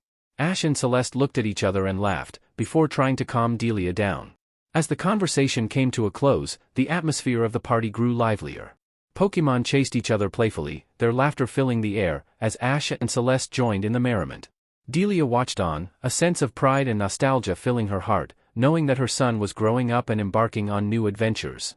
The party continued well into the evening, filled with laughter, good wishes, and heartfelt moments. Delia made sure to cherish every minute, knowing that these memories would be a treasure to hold onto until Ash and Celeste returned home, victorious in their new endeavors in the Sinnoh region. Because they will win. Delia will not expect anything else from her kids. As Ash and his best friend Celeste were on board the cruise ship from the Decalore Islands to Vermilion City, they couldn't help but feel a whirlwind of emotions. The scenic beauty surrounding them left them in awe, their eyes mesmerized by the crystal-clear waters and the lush greenery that stretched as far as the eye could see. The golden sunlight danced upon the waves, creating a breathtaking sight that filled their hearts with wonder. As they stood on the deck, Ash and Celeste felt a mixture of nervousness and excitement bubbling within them. Leaving the familiar lands of Unova behind and embarking on a new journey was both thrilling and daunting. The anticipation of the unknown adventures that awaited them filled their spirits with excitement, and they couldn't help but share playful glances and wide smiles. The gentle sea breeze brushed against their faces, carrying a sense of freedom and endless possibilities. The sound of windgull overhead and the rhythmic melody of the waves crashing against the hull of the ship added to the ambience, heightening their senses and intensifying their emotions. Ash's heart pounded with the thrill of starting a fresh chapter in his Pokemon training journey. He couldn't wait to challenge gym leaders, meet powerful trainers, and discover new dragon Pokemon in the diverse regions ahead. Each passing minute brought him closer to realizing his dream of becoming a dragon master, and the vibrant scenery only served to strengthen his determination. Celeste, on the other hand, felt a mixture of nervousness and exhilaration as she thought about the new friends she would make and the unique experiences that awaited her. The prospect of exploring unfamiliar territories, encountering new Pokemon, and deepening her bond with her beloved team filled her with anticipation. The beauty of the surroundings seemed to mirror the excitement that bloomed in her heart, and she couldn't wait to face the challenges that lay ahead, knowing she had Ash by her side. As the cruise ship sailed across the azure sea towards Vermilion City, Ash and Celeste held onto each other's hands, their shared emotions intertwining. The scenic splendor of the journey and the promise of the unknown future fueled their spirits, creating a sense of determination that only grew stronger with each passing moment. With smiles on their faces and dreams in their hearts, they stepped forward, ready to embrace the adventures that awaited them on their new journey. However, the lightheartedness was soon replaced by a sense of dread when the storm hit. As the storm raged on, the once serene journey turned into a chaotic nightmare for Ash, Celeste, and their fellow passengers. The violent winds tossed the ship like a mere toy, causing panic and fear to grip everyone on board. The suddenness and intensity of the storm left Ash and Celeste stunned, their hearts pounding with a mix of frustration, fear, and desperation. Frustration welled up within Ash as he realized that he couldn't help others who were in need due to the dire situation. The desire to be a hero, to protect those around him, burned fiercely in his heart. The sight of people struggling and the ship sinking intensified his feelings of helplessness, fueling his frustration further. For Celeste, fear and desperation gnawed at her as she witnessed the chaos unfolding around her. The storm's ferocity amplified the sense of vulnerability, making her realize how fragile their lives were in the face of nature's fury. The fear for their own safety and the uncertainty of their fate created a deep sense of despair within her. Amidst the chaos, Ash quickly called out his loyal companion, Nephili. Ele possessed the ability to fly them to safety. However, the torrential rain lashed against Ele's delicate, cotton-like wings, weighing them down and impairing her ability to stay airborne. As the rain soaked their clothes and the waves crashed against the sinking ship, the gravity of their situation became overwhelming. The darkness closed in as both Ash and Celeste succumbed to unconsciousness, their bodies battered and weary from the ordeal. In that moment of unconsciousness, their minds were consumed by a sense of loss and regret. Despite their dire circumstances, a glimmer of hope remained, deep within their souls. They had faced numerous challenges before, and their indomitable spirits still burned within them. Though unconscious, their resolve to overcome adversity and protect one another lingered, ready to rekindle when the time was right. As Ash and Celeste regained consciousness, their eyes fluttered open, revealing a surprising sight. They found themselves surrounded by a majestic gathering of Dragonite, Dragonair, and Dratini. Nephili, Ash's loyal Altaria, stood guard before them, her wary eyes scanning the area. The presence of these magnificent dragon Pokémon both amazed and had her on edge. She was not leaving her humans alone with so many unknown dragons. Ash's initial relief at being alive was quickly overshadowed by concern for Celeste's well-being. He turned to her with a worried expression, his voice filled with urgency. "Celeste, are you all right? Are you hurt?" Celeste, still processing the situation, reassured him with a weak smile. "I'm okay, Ash. Just a bit shaken up. What about you? Are you hurt?" Ash shook his head, grateful for Celeste's safety. "I'm fine too, just a few bruises. I can't believe we made it through that storm." As they looked around, their eyes widened in awe and disbelief. They realized they had washed up on Dragonite Island, a place Ash had previously thought to be nothing more than a myth. The island was a haven for dragon Pokémon, with lush vegetation and towering cliffs that framed the serene landscape. The air seemed to crackle with an ancient energy, emanating from the powerful dragon Pokémon that surrounded them. Celeste's voice carried a mix of wonder and excitement. "Ash, can you believe it? This is Dragonite Island. It's even more incredible than I imagined." Ash nodded, his gaze fixed on the majestic creatures before them. "Yeah, it's like something out of a dream. I never thought I'd actually see Dragonite up close, let alone be surrounded by them. This place is amazing." The dragon's presence created a sense of both respect and trepidation. Their graceful movements and gentle expressions eased Ash's initial worry about their safety. It was clear that the dragons were not hostile but rather guardians of this mythical island. With newfound relief, Ash turned to Celeste, a mix of curiosity and excitement in his eyes. "Celeste, imagine the things we could learn here, the incredible Pokémon we might encounter. This is an opportunity we couldn't have anticipated. We need to make the most of it." Celeste nodded, her face alight with enthusiasm. "Absolutely, Ash. We'll explore this island." Then she frowned. "Though, we better try and reach out to Professor Oak. I'm sure by now the news that our ship sank has reached him and he must be worried about us." Ash looked dejected, making Celeste sigh and smile fondly at him. "Go, get to know the dragons, you dragon maniac. I'll make the call." "Thank you." Ash jumped on his feet in excitement. "You are the best." Nephili looked divided for a second, not knowing if she should stay with Celeste or follow Ash. Luckily Celeste saved the day, again, by releasing Nyx and Dolos. Celeste chuckled fondly as Nephili followed her trainer. The dragon looked like a mother trying to corral her child. Celeste took some time to collect herself and cuddle with her Pokémon. She had just gone through something very traumatic and needed time. She could not bounce back like Ash, then again he is on a whole other level when it comes to this. Once Celeste felt ready for it, she took out her transceiver and dialed Professor Oak's number, her fingers trembling with a mix of relief and excitement. The call connected, and Professor Oak's concerned face appeared on the screen. "Celeste. Oh, thank goodness. I was so worried when I heard about the ship. Are you and Ash okay?" he asked worriedly. Professor Oak, we're alive. We washed up on Dragonite Island, Celeste assured him with a relieved smile. It's incredible here, surrounded by Dragonite, Dragonair, and Dratini. We're safe, but we could use some help getting back. Dragonite Island? My goodness, that's remarkable.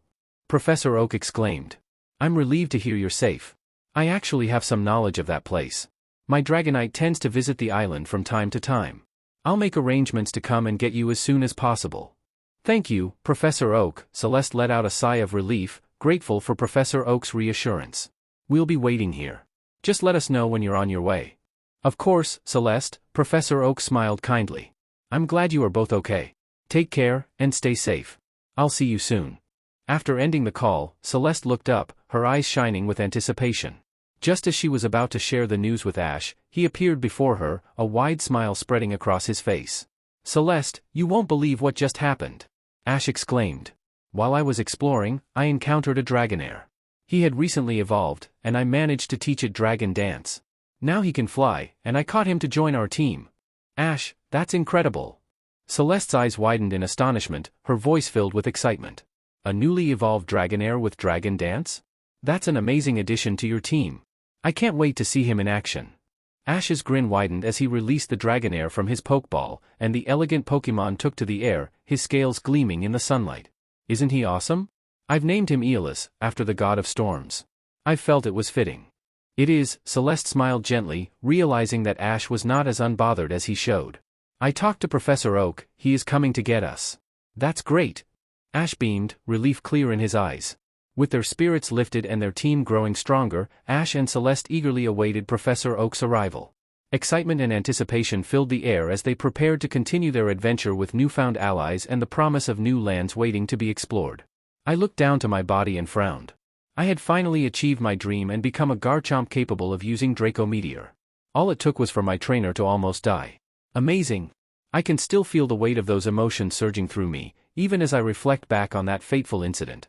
The memories are vivid, etched into my very being. The overwhelming guilt that engulfed me was unlike anything I had ever experienced before.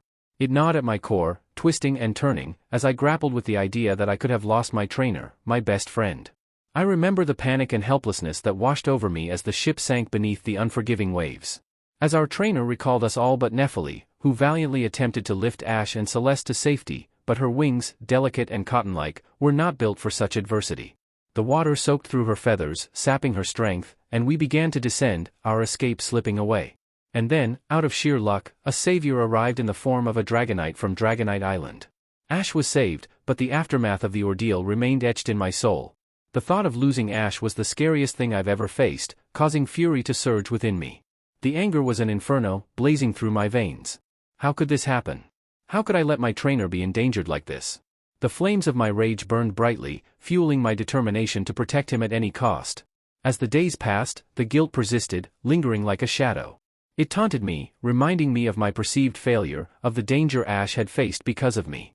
Those emotions became a catalyst, propelling me forward in my evolution. The intense desire to become stronger, to be a force that could protect Ash from any threat, consumed me. With each surge of power that coursed through my body during my evolution, I felt a mix of determination, relief, and a touch of awe. My form shifted and changed, the ground trembling beneath me as I emerged as a Garchomp. The guilt that once burdened me transformed into a steely resolve, a burning determination to become the unwavering guardian my trainer deserved. From that moment on, my purpose was clear. I would train harder than ever before, honing my skills to become a formidable partner to Ash. The emotions that propelled my evolution, the guilt, the anger, and the fierce loyalty, would forever shape my journey. I would protect Ash with all my might, never again allowing him to face such peril. You need to stop sulking, Draco sighed from where he was cuddling Bruce and Nefertite. You are almost as bad as Ele, he pointed towards to our Alpha, who was brooding under the shade of a big tree in Professor Oak's ranch. None of us was capable of flying when the ship went down and no one thought of Ele's wings being affected by the rain. Now you can fly and Aeolus will be able to carry Ash once he evolves into Dragonite. He took a deep breath, bringing the little ones closer to him. It was scary. We almost lost our trainer. To make things worse, I never thought that would be possible to begin with. But it is. And we can't protect him by sulking. He glared at me, but I was too focused wondering when he grew up. You evolved the first time for Nefertite and the second one for your desire to protect Ash. You big brother are a trueborn protector, start acting like one. I was stunned by his harsh words. But he was completely right. What are we even doing acting like petulant children? We are dragons. With determination I stood up and marched towards our alpha. Get up! I demanded, earning a startled look from her. Enough brooding. You are a dragon. Be a dragon. Alpha raised her head, her eyes narrowing at my sudden outburst. She tilted her head slightly, considering my words. The weight of the recent events still hung heavily in the air, but my conviction seemed to resonate with her. You speak with fire, young one, she rumbled in a deep, commanding tone. But words alone do not make us dragons. It is our actions that define us. She stretched her wings, the shadows of doubt slowly dissipating as determination began to fill the air around her. I could see a flicker of resolve igniting within her, reigniting the spirit that had been dampened by the near loss of our trainer. Slowly but surely, she rose from her resting place, her mighty wings unfolding to their full span. With a powerful beat, she took to the skies, her gaze fixed on the horizon. I turned my attention to Bruce and Nefertite, who were still nestled closely to Draco, listening intently to our exchange. And what about you two? I asked, my voice firm but tinged with genuine concern. Are you going to cower in fear, or are you going to embrace your potential? Bruce blinked his large, round eyes, seemingly startled by my directness. He glanced at Nefertite, the timid Gumi, who shrank back slightly. Draco, sensing their hesitation, gently nuzzled them both, his voice now softer and reassuring. You are not defined by your limitations, he murmured, his tone filled with compassion. Rather, it is your determination to overcome them that makes you strong. Embrace the power that lies within you. For you, too, are protectors in your own right. Bruce and Nefertite exchanged glances, their expressions shifting from uncertainty to determination. They stood taller, their small forms infused with newfound resolve. They unfurled their wings, small as they were, and took hesitant steps forward. Together, the four of us stood as a united front, gazing at the expanse of the ranch before us. The weight of our recent failures and near loss still lingered, but it no longer consumed us. We had found our purpose once more, driven by a fierce loyalty and an unyielding desire to safeguard our trainer. In that moment, our hearts beating with synchrony, we felt the power of the dragon coursing through our veins. We were no longer sulking children but mighty beings ready to face whatever challenges lay ahead. The near loss of our trainer had awakened a dormant strength within us, and we were determined to protect Ash Ketchum with all our might. The winds whispered our names, carrying with them a sense of anticipation. We took a deep breath, our spirits soaring with newfound resolve. The time had come to rise above our fears and doubts, to become the dragons we were destined to be. Together, we spread our wings and took flight, ready to face the future with unwavering determination and the unbreakable bond between trainer and Pokémon. It did not take long for Alpha to return with our trainer, who stopped for a second to observe us before a proud smile spread through his lips. You all seem to be back on your feet. Good. I preened under the praise. Especially, since Professor Oak just handed me our new teammate. I raised an eyebrow at that, 2 teammates so soon? It took Ash years to get 5 of us, and now in only a couple of days he got 2. Maybe that is what makes Pokémon journeys special. There's this Terranor Damien that failed the psychological test and did not get his starter. So, Professor Oak offered him to me. A starter Pokémon? I did not know that Kanto offered dragon types as starters, Draco commented. They do not, but they do offer a Charmander, Alpha corrected him gently. Their evolution Charizard can mega evolve into a fire dragon dual type. I decided to name him Agni, after the god of fire, messengers, and purification, Ash continued. Are you ready to meet him? We all rapidly roared in agreement, making Ash laugh and then release our new Thunder member. I smirked when I saw the look of awe Agni had, especially when I realized he had a fire within those baby eyes. He wanted power, just like any other dragon. Good, he will fit perfectly with us. Let's see what we are working with. Ash took out his Pokédex. Pokémon, Charmander, Agni. Gender, male. Ability, Blaze. Type, Fire. Moveset, Ember, Leer, Skull Bash, Rage, Tackle, and Slash. Egg moves, Dragon Tail and Metal Claw. Note, the egg move has yet to be unlocked. Not bad, Ash and I said at the same time, making Agni preen. Not bad at all. Celeste and Ash ventured into Sinnoh, their sights set on the upcoming Sinnoh Pokémon League and the Sinnoh Grand Festival. Excitement filled the air as they embraced the new challenges that awaited them. Along their journey, they crossed paths with Nando, a traveling bard whose love for Pokémon shone through his every word and melody. They found themselves captivated by his enchanting music, which seemed to resonate with the hearts of both humans and Pokémon alike. As the trio made their way to a bustling Pokemon Center, Nando's Mewtwo suddenly evolved into a stunning Rosalia, petals unfurling gracefully. The sight was nothing short of breathtaking, leaving Celeste and Ash in awe. Nando, however, seemed to be lost in a world of conflicted emotions, his gaze fixed on his newly evolved Rosalia. Inside the Pokemon Center, they gathered around a table, their Pokemon resting nearby, as their conversation turned to Nando's dilemma. He did not know what he wanted to be, a gym challenger or a Pokemon coordinator. Ash's face beamed with his characteristic enthusiasm as he spoke up, his voice filled with genuine warmth. "Why can't you be both?"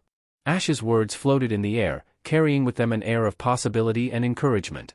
Nando's eyes widened, a mixture of surprise and contemplation evident on his face. Nando paused, his fingers gently strumming the strings of his guitar. He wore a pensive expression as he considered Ash's proposition. The internal struggle within him was evident, as if two paths diverged before him, each holding its own allure. "I've always admired the elegance and artistry of Pokemon contests," Nando finally replied, his voice carrying a hint of longing. "The way the Pokemon and trainer connect, expressing their bond through beautiful performances. It's truly captivating." A hint of determination gleamed in Nando's eyes as he continued, but at the same time, the thrill of gym battles, the fierce competition, and the growth that comes from overcoming challenges. "I can't deny its appeal either." Celeste listened attentively, her eyes sparkling with empathy. "Nando, it seems to me that your passion lies in the very essence of Pokemon itself," she said, her words gentle yet firm. "Why limit yourself to just one path when you can embrace the beauty of both contests and battles? Let your heart guide you and find a way to mix them, to showcase the harmonious blend of artistry and strength." Nando's conflicted expression softened, a glimmer of realization illuminating his features. "You're right," he said, a note of conviction seeping into his voice. "There is no need to choose.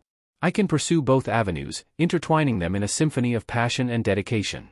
"That's the spirit, Nando." A smile bloomed on Ash's face, his eyes shining with unwavering support. "The world is full of endless possibilities, and I know you'll find a way to make your dreams come true." The atmosphere in the Pokemon Center seemed to brighten, the weight of uncertainty lifting from Nando's shoulders.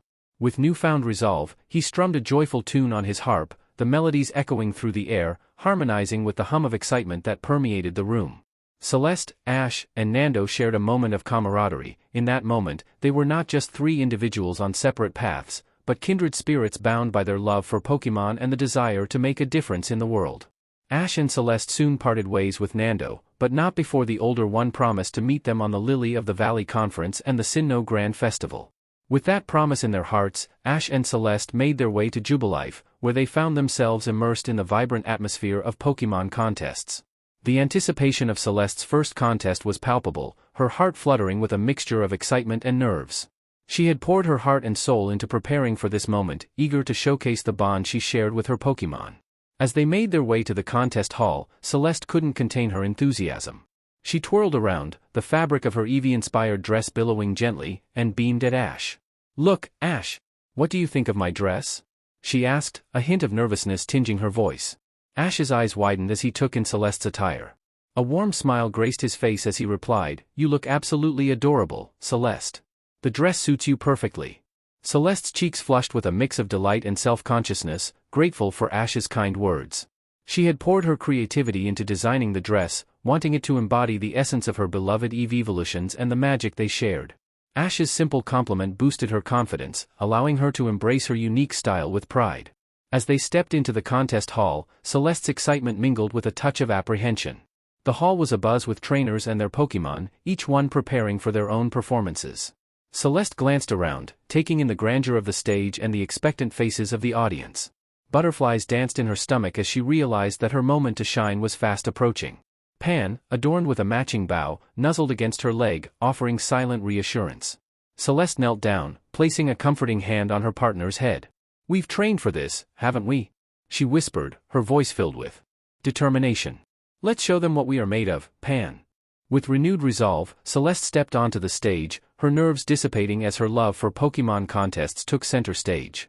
The spotlight bathed her in a warm glow as the crowd hushed in anticipation. As the first note resounded through the contest hall, musical notes shot upward from the song seals, each one revealing the graceful form of Pan. The crowd gasped in wonder, their eyes fixed on the mesmerizing display unfolding before them. Celeste commanded her partner with poise and precision. Pan leaped into action, their synchronized movements a testament to the deep bond they shared. With each iron tail strike, the stars summoned by Swift engaged in a captivating aerial exchange, resembling a spirited ping-pong match. The collision of Pan's tail and the twinkling stars created bursts of shining golden light that cascaded down, captivating the audience. As the echoes of their initial performance reverberated, Celeste's next command hung in the air. Pan harnessed its hidden power, unleashing a cascade of energy that illuminated the stage. The atmosphere crackled with excitement as the audience watched in awe. In a stunning twist, Celeste tossed a moss rock towards Evie, causing a momentary gasp from the crowd. The rock hovered in the air, surrounded by a cluster of silver bubbles. With perfect timing, Pan was caught in a whirlwind of leaves, the small silver bubbles transforming into vibrant shades of green. The evolution unfolded like a mesmerizing dance, capturing the audience's attention. Pan's form transformed, his body adorned with lush, verdant leaves. The newly evolved Leafeon soared gracefully into the air, a vibrant display of power and elegance. He fired the transformed bubbles, now vibrant green, and they arced through the air, leaving trails of shimmering light in their wake.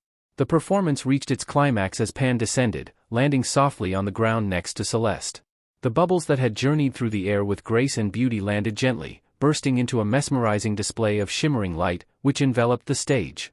Celeste and Pan bowed in unison, their hearts brimming with satisfaction, as the crowd erupted into thunderous applause. The contest hall vibrated with excitement, and the awe in the eyes of the spectators was unmistakable. Celeste's performance had captured their hearts, blending the power of Pan's evolution with the delicate beauty of music and choreography. Celeste couldn't help but be swept up in the euphoria that filled the air. She felt a surge of pride and joy, knowing that their performance had touched the hearts of the crowd. With Ash's beaming support and the audience's resounding applause, Celeste and Pan basked in the moment. Backstage, the air was thick with anticipation as Celeste and Ash anxiously awaited the results of her stellar performance. They exchanged excited glances and shared in the celebration of her successful debut. It was a moment of pure elation, knowing that Celeste's talent and hard work had propelled her to the battle rounds of the contest. As the battle rounds commenced, each clash of coordination and skill blurred into a whirlwind of captivating performances. Celeste showcased her versatility as a coordinator, strategically selecting Flareon to take the stage for the final round. The crowd's energy intensified, their eyes fixed on the clash of beauty and grace about to unfold. On the opposite side of the stage, Celeste faced a formidable opponent, a skilled coordinator with a Buniri by their side. The tension crackled in the air as the battle commenced, both trainers commanding their Pokémon with precision and finesse. The battle between Hestia and the Buniri was a mesmerizing display of skill and coordination. Celeste carefully selected each move, aiming to showcase Hestia's versatility and grace. As the battle commenced, Hestia's agility and speed shone through as she utilized quick attack to dart across the stage with lightning-fast movements. The crowd gasped in awe, captivated by Hestia's elegant swiftness. The Buniri retaliated with her own nimble footwork, countering Hestia's quick attack with a series of graceful leaps and spins. The two Pokémon engaged in a dazzling dance, their movements synchronized in perfect harmony. As the battle intensified, Hestia unleashed her fiery prowess. With a burst of flames, she conjured Ember, sending a flurry of small, glowing embers cascading through the air. The embers danced in mesmerizing patterns, adding a touch of enchantment to the performance. In response, the Buniri showcased her agility, evading the incoming embers with nimble leaps and spins. She retaliated with a combination of swift strikes, utilizing quick attack to close the distance between herself and Hestia. As the rhythm of the battle intensified, Hestia's fiery spirit burned brighter. She unleashed a scorching fire fang, jaws aglow with intense heat. The flames engulfed her teeth, adding a captivating visual element to her attack. The crowd held their breath as Hestia's fire fang clashed with the Buniri's counterattack, creating a spectacle of opposing forces. In a show of versatility, Hestia tapped into her inner strength and unleashed a powerful lava plume. Molten lava erupted from the ground, swirling around Hestia in a mesmerizing display of heat and power. The audience marveled at the magnificent sight, unable to tear their eyes away from the fiery spectacle. The Buniri, displaying resilience and grace, retaliated with her own set of moves. She utilized double kick with precision, delivering a flurry of quick and accurate strikes. The combination of Hestia's flamboyant attacks and the Buniri's agile maneuvers painted a vivid picture of skill and coordination. As the battle reached its climax, the clock ticked down, and both Pokémon gave their all in the final moments. Hestia and Buniri engaged in a captivating exchange of moves, showcasing their synchronicity and beauty. When the clock finally signaled the end of the battle, the crowd erupted into applause, their hearts filled with awe and appreciation for the dazzling performance they had witnessed. Both Hestia and the Buniri stood side by side, their battle a testament to the artistry and grace of Pokémon contests. Hestia, with her exquisite movements and fiery prowess, had won the hearts of the judges and secured victory. The combination of her versatile moves, including Quick Attack, Ember, Fire Fang, and Lava Plume, had left an indelible impression on the audience, and her synchronized performance with Celeste had carried them to a well-deserved win. Backstage, Hestia and Celeste shared a moment of pride and joy, their bond stronger than ever. It had been their debut, but they had come on top and they could not be prouder. As Celeste stood on stage receiving her first ribbon, Ash only had one thing on his mind: I am next. As Ash and Celeste made their way from the bustling streets of Orberg City towards the Orberg Gym, Ash's nervousness became palpable. He fidgeted with the strap of his backpack and ran a hand through his unruly hair, his brows furrowed with worry. Celeste, noticing Ash's unease, sidled up to him with a gentle smile. "Hey, Ash," she began, her voice soft and reassuring. "I know it can be nerve-wracking to face your first gym battle, but remember how I felt before your first contest? I was nervous too, right?" Ash's eyes widened, and he nodded sheepishly.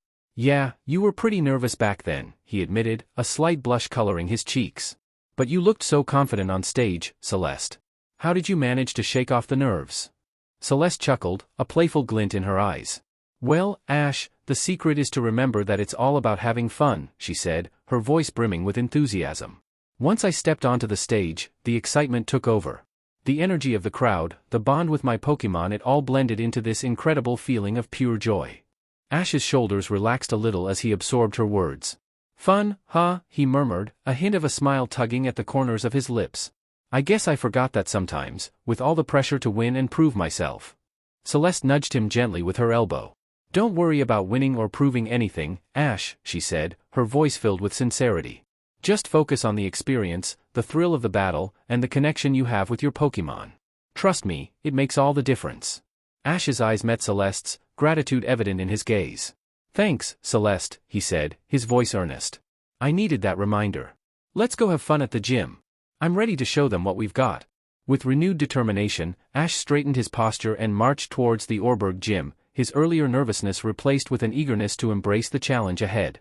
Celeste fell into step beside him, her infectious enthusiasm matching his own. The nerves that had once gripped Ash began to fade, replaced by the anticipation of the battle that awaited him. The Orberg Gym may have been a rock-type specialist, but Ash knew that with Celeste by his side, they had the strength and determination to overcome any challenge. Rourke, the Orberg Gym leader, greeted Ash and Celeste with a friendly smile as they entered the gym. He accepted Ash's challenge for a gym battle, his eyes filled with a mix of curiosity and anticipation. "So, Ash, where are you from?" Rourke asked, his tone carrying a sense of genuine interest. Ash straightened his posture, a glimmer of excitement in his eyes. "I was born in Pallet Town, from the Kanto region," he replied with youthful enthusiasm. "But I moved to Unova to attend the Oplucid Academy." Rourke's surprise was evident as he nodded in acknowledgement. "Oplucid Academy? Impressive," he remarked, his voice reflecting admiration. "That's quite the prestigious institution. Only the most dedicated students make it there, and even fewer graduate. You both should be proud of your achievement." Celeste beamed at the praise, her eyes shining with a sense of accomplishment. "Thank you, Rourke," she said, her voice filled with a mixture of humility and excitement. "We worked really hard to earn our diplomas. It was an incredible experience, and it taught us so much about Pokémon, contests, and battling." Rourke's gaze shifted between Ash and Celeste, a glimmer of respect shining in his eyes.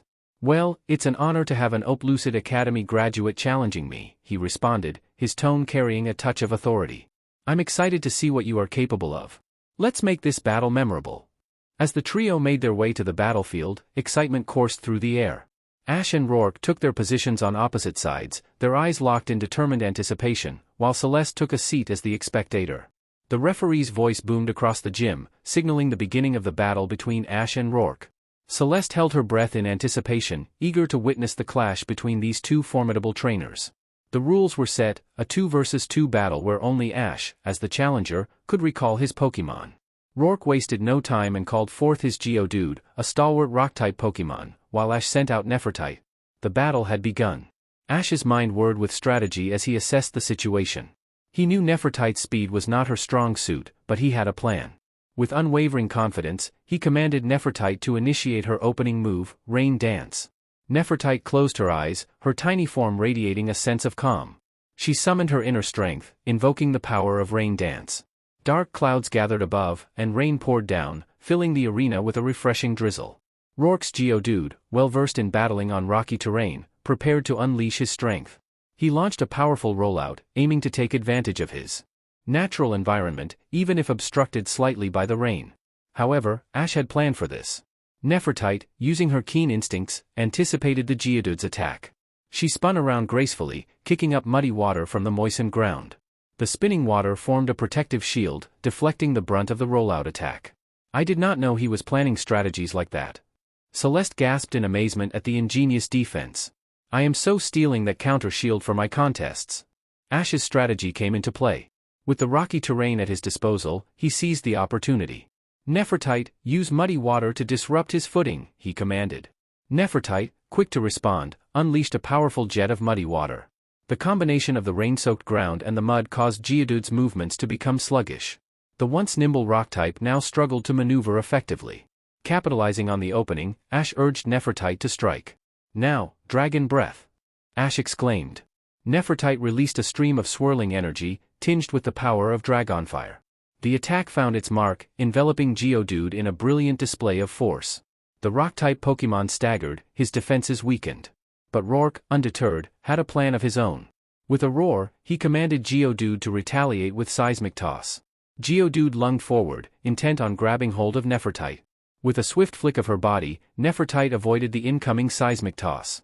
She slipped through Geodude's grasp, her agile movements reminiscent of a shimmering wave. Celeste erupted in cheers, impressed by her evasive skills. The girl knew how hard the two of them worked for Nefertite to be able to move that gracefully. As the battle raged on, both trainers showcased their tactical prowess and determination. The rocky terrain provided challenges and opportunities for both sides. Nefertite utilized her unique abilities, relying on her ingenuity and the power of the rain to dodge attacks and strike with precision. In the end, Ash's creative strategies and Nefertite's resilience proved to be the winning combination, finishing the battle with a powerful dragon pulse. Celeste jumped to her feet and erupted into applause, celebrating their hard-fought victory. Ash and Nefertite stood side by side, hearts filled with pride, knowing they had overcome the odds. As they basked in the triumph of their first victory at the Orberg gym, Ash's eyes sparkled with determination as Rourke withdrew his Geodude and called out his formidable Onix. The atmosphere in the gym crackled with anticipation. Ash watched as the towering rock snake Pokémon took his place on the battlefield. Despite Nefertite's exhaustion, her determination burned brightly, and Ash decided to let her continue the battle. Nefertite, you've got this. Ash encouraged, his voice filled with unwavering support. Let's show them our strength. Nefertite, her eyes glinting with determination, summoned Rain Dance once again. The refreshing drizzle enveloped the arena, revitalizing both herself and the battlefield. With renewed energy coursing through her veins, a transformation began to unfold. Nefertite braced herself for the battle ahead. Rourke's Onix, towering above them, wasted no time in launching a relentless assault. He unleashed a powerful slam attack, aiming to crush Nefertite with his massive body. Ash's heart raced as he watched the attack hurtling towards his partner. Nefertite, use your agility. Dodge and counter with Dragon Breath. Ash commanded. Nefertite's determination fueled her movements as she sprang into action. With a swift twist of her body, she evaded the incoming slam, narrowly escaping the crushing blow. In one seamless motion, she retaliated with a concentrated blast of Dragon Breath, aiming for Onix's vulnerable spot. The clash of powers filled the gym, shaking the ground beneath them. Onix staggered, but his resilience was unfaltering. Determined to gain the upper hand, he retaliated with a barrage of stealth rock, hurling boulders towards Nefertite. Knowing that direct confrontation would be risky, Ash quickly assessed the situation. Nefertite, create a protective shield with muddy water. Use the rocky terrain to your advantage. With agility and resourcefulness, Nefertite executed Ash's command flawlessly. She unleashed a powerful muddy water attack, twirling gracefully through the air. The muddy spray kicked up small rocks, forming a barrier of stones around her, intercepting the incoming stealth rocks. Celeste gasped once more in awe at the spectacle of Nefertite's counter shield, her evasive maneuvers showcasing her adaptability and skill. They marveled at the symbiotic relationship between trainer and Pokémon, a testament to the bond they shared. The intense battle continued, each side pushing their limits. Nefertite unleashed powerful water pulses, crashing against Onix's rocky body, while Onix retaliated with his signature move, Double Edge, delivering crushing blows.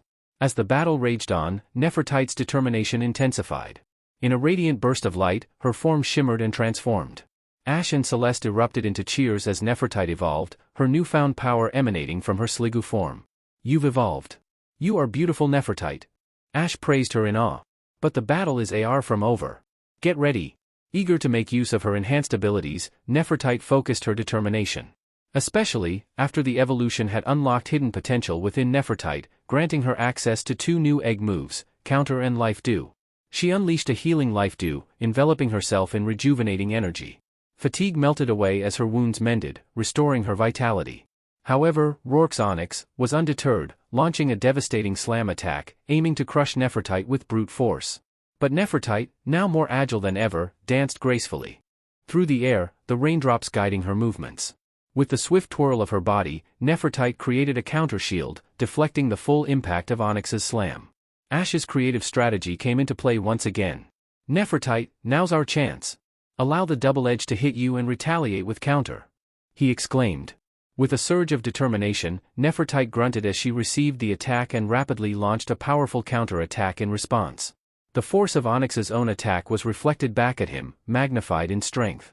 The earth beneath them shook as the impact reverberated, knocking Onyx off balance. Rourke's expression flickered with surprise, his admiration for Ash and Nefertiti evident as Onyx was knocked out. Celeste, Ash, and Nefertiti erupted in thunderous cheers as the referee declared Nefertiti and Ash the victors of the battle. Ash's face beamed with pride, and Nefertiti, though fatigued from the fierce struggle, basked in the glory of her triumph. They had overcome the odds, pushed through exhaustion, and showcased their unyielding determination. As they stood side by side, their bond stronger than ever, they knew that their journey was far from over. With the taste of victory on their lips and the coal badge in the bagged case, Ash and Nefertiti were ready to take on the challenges that awaited them on their path to becoming Pokémon champions. As Agni, I find myself in awe of the magnificent dragons that make up Ash's team. Nephili, the graceful Altaria, soars through the sky with an air of elegance. Landon, the fierce Garchomp, exudes power and strength in every movement. Draco, the focused Fracture, possesses a quiet determination that commands respect. Bruce, the playful Noibat, flutters with enthusiasm, eager to prove himself. Nefertiti, who had recently evolved into a Sliggoo, radiates newfound potential. And Aeolus, the serene Dragonair, embodies tranquility and wisdom. Amongst this gathering of mighty dragons, I, Agni the Charmander, feel a sense of smallness. I am not a dragon-type Pokémon, and sometimes I question my place on this esteemed team. Ash aspires to become a Dragon Master, surrounded by these majestic beings, while I am but a Fire-type Pokémon. Yet, despite my doubts, Ash has welcomed me into his team with open arms. He sees something in me, a spark of potential, and believes that I have a valuable contribution to make. He encourages me to train alongside the dragons, to learn from their strength and wisdom. He reminds me that being part of a team is not solely defined by type or power, but by the bond we share and the support we offer one another. As I pondered my place within the team, a gentle breeze ruffled my flames, and I turned to see Nephili gliding towards me. Her fluffy, cloud-like wings shimmered in the sunlight, and her soothing presence brought a sense of comfort. Nephili landed gracefully beside me, her kind eyes filled with understanding. "Agni," she began, her voice as soft as a whisper, "I couldn't help but notice you in turmoil. May I join you for a moment?" I nodded, grateful for her company. "Of course, Nephili," I replied, my voice laced with a touch of vulnerability. "I've been feeling uncertain about my place in the team. I'm not a dragon type like all of you, and sometimes I wonder if I truly belong." Nephili settled herself beside me, her warm presence putting me at ease. "Agni, let me share a secret with you," she said, her voice gentle and reassuring. "Being part of the Thunder, our team, is not solely about our types or appearances. It's about the strength of our bonds and the support we offer one another." She paused, her eyes filled with wisdom. "You see, Agni, we dragons don't judge one another based on our types. We value each other for who we are as individuals and the unique qualities we bring to the team. You may not be a dragon type, but that doesn't diminish your importance or the role you play within our Thunder." Her words resonated deep within me, warming my heart. I looked into Nephili's eyes, gratitude shining in my own. "Thank you, Nephili," I said, my voice filled with sincerity. "It means a lot to hear you say that. I've been doubting myself, but your words remind me that I have my own strengths to contribute." Nephili smiled, her expression filled with encouragement. "Exactly, Agni," she replied. "Your fiery spirit, determination, and loyalty are qualities that make you a valuable member of our team. You bring your own unique energy, and that is something to be celebrated." She extended her wing, gently nuzzling me, offering comfort and support. "Never doubt your place with us, Agni," she said, her voice filled with warmth. "We are the Thunder, a pack of dragons bonded by friendship and unity. And you, my dear friend, are an integral part of that bond." As I took in Nephili's words, a renewed sense of purpose and belonging surged within me. The doubts that had clouded my mind began to dissipate, replaced by a newfound confidence and acceptance. Together, Nephili and I sat in companionable silence, until Nephili had to go to tend to the other dragons. As Nephili glided off into the distance, leaving me with a newfound sense of belonging, I sensed Ash's approach. He wore a smile, a spark of determination gleaming in his eyes. His presence alone radiated encouragement and support. "Hey, Agni," Ash greeted, his voice filled with excitement. "I saw you talking with Nephili. She always has a way of bringing comfort, doesn't she?" I nodded, grateful for Nephili's wisdom and the reassurance she had provided. "Now, why don't we head on? We have a training session to get to." With his guidance and focused attention, Ash tailored the training sessions to address my unique strengths. We practiced tirelessly, honing my skills, and exploring the depths of my fiery capabilities. Through Ash's patient tutelage, I learned to HRNSS and control my flames more effectively. One day, as the sun dipped below the horizon, casting a warm glow over our training ground, I felt a surge of energy building within me. Flames danced at the tip of my tail, eager to be unleashed. Ash's eyes sparkled with anticipation, recognizing the potential for a breakthrough. "All right, Agni," Ash said, his voice brimming with excitement. "Let's give it everything we've got. Show me what you've learned." I took a deep breath, channeling my inner fire and focusing on the techniques Ash had taught me. With newfound confidence coursing through my veins, I unleashed a powerful stream of flames from my jaws. The flamethrower attack soared through the air, a beacon of my progress and determination. Ash's expression lit up with pride as he witnessed the fruits of our training. "That was amazing, Agni," he exclaimed, clapping his hands together. "You've come such a long way. I knew you had it in you." Overwhelmed with joy, I wagged my tail, basking in the warmth of Ash's praise. The doubts that had once plagued me were but a distant memory. With his unwavering belief and guidance, I had grown into a more confident and skilled Pokemon. As the training sessions continued, Ash's unwavering support and focus on my development bolstered my growth. Together, we discovered new strategies, honed my fiery techniques, and strengthened our bond as trainer and Pokemon. Each day, I strived to keep up with my dragon companions. I pushed myself to new limits, honing my skills, and embracing the challenges that come my way. As I witnessed the dragons' remarkable abilities and their dedication to Ash, I realized that being part of this team is not about being a dragon type, but about being a loyal friend and ally. In their presence, I learned humility and resilience. I observed their unwavering determination, their unwavering support for one another, and their unwavering belief in Ash's dreams. They inspire me to embrace my own strengths, to find my place on this team, and to contribute in my own unique way. As we train together, I begin to understand that being a Dragon Master is not solely about the type of Pokemon one possesses, but about the bonds forged and the lessons learned along the way. Each member of this team brings their own strengths and qualities, collectively working towards a shared goal. So, while I may not possess the scales or wings of a dragon, I realize that my fiery spirit and determination have their own place on this team. Together, we are a formidable force, supporting one another, and growing stronger with each passing day. And as we continue our journey towards becoming Dragon Masters, I am filled with gratitude for the opportunity to be part of this extraordinary team of dragons and humans alike. With each passing day, I felt my flames burn brighter and my resolve grow stronger. I knew that with Ash by my side, there was no limit to what we could achieve. Together, we would continue to push boundaries, overcome challenges, and strive towards our shared dream of becoming Dragon Masters. And as the sun set on our training session, painting the sky with vibrant hues, I stood tall, flames dancing proudly. I was Agni, the Charmander who had found his place within the thunder, ready to face the world with renewed confidence and the power of a blazing heart. As Ash and Celeste journeyed toward Celeste's second contest, their animated conversation filled the air, punctuated by bursts of laughter. The sun bathed the path in a warm glow, lending a sense of youthful energy to their surroundings. "You know, Celeste," Ash began with a touch of disappointment in his voice, "I thought the trainers in Sinnoh would be a lot stronger. It's been a bit underwhelming, to be honest." Celeste nodded, a hint of agreement in her eyes. "Yeah, I feel the same way. Even though I didn't focus on combat at the academy, it's been surprisingly easy to come out on top in the battles I've had. It's like we're one step ahead of everyone." Ash scratched his head, his brows furrowing in thought. "I've been thinking about it, and I think it's because of the training we received at the academy. We learned so much about strategy, teamwork, and understanding Pokemon. It gives us a definite edge. Celeste leaned against a nearby tree, mulling over his words. You're right, Ash. The Academy gave us a comprehensive education and taught us how to bond with our Pokemon, think creatively, and work together. It's definitely been a game changer in our battles. A spark of excitement danced in Ash's eyes as he spoke. Exactly.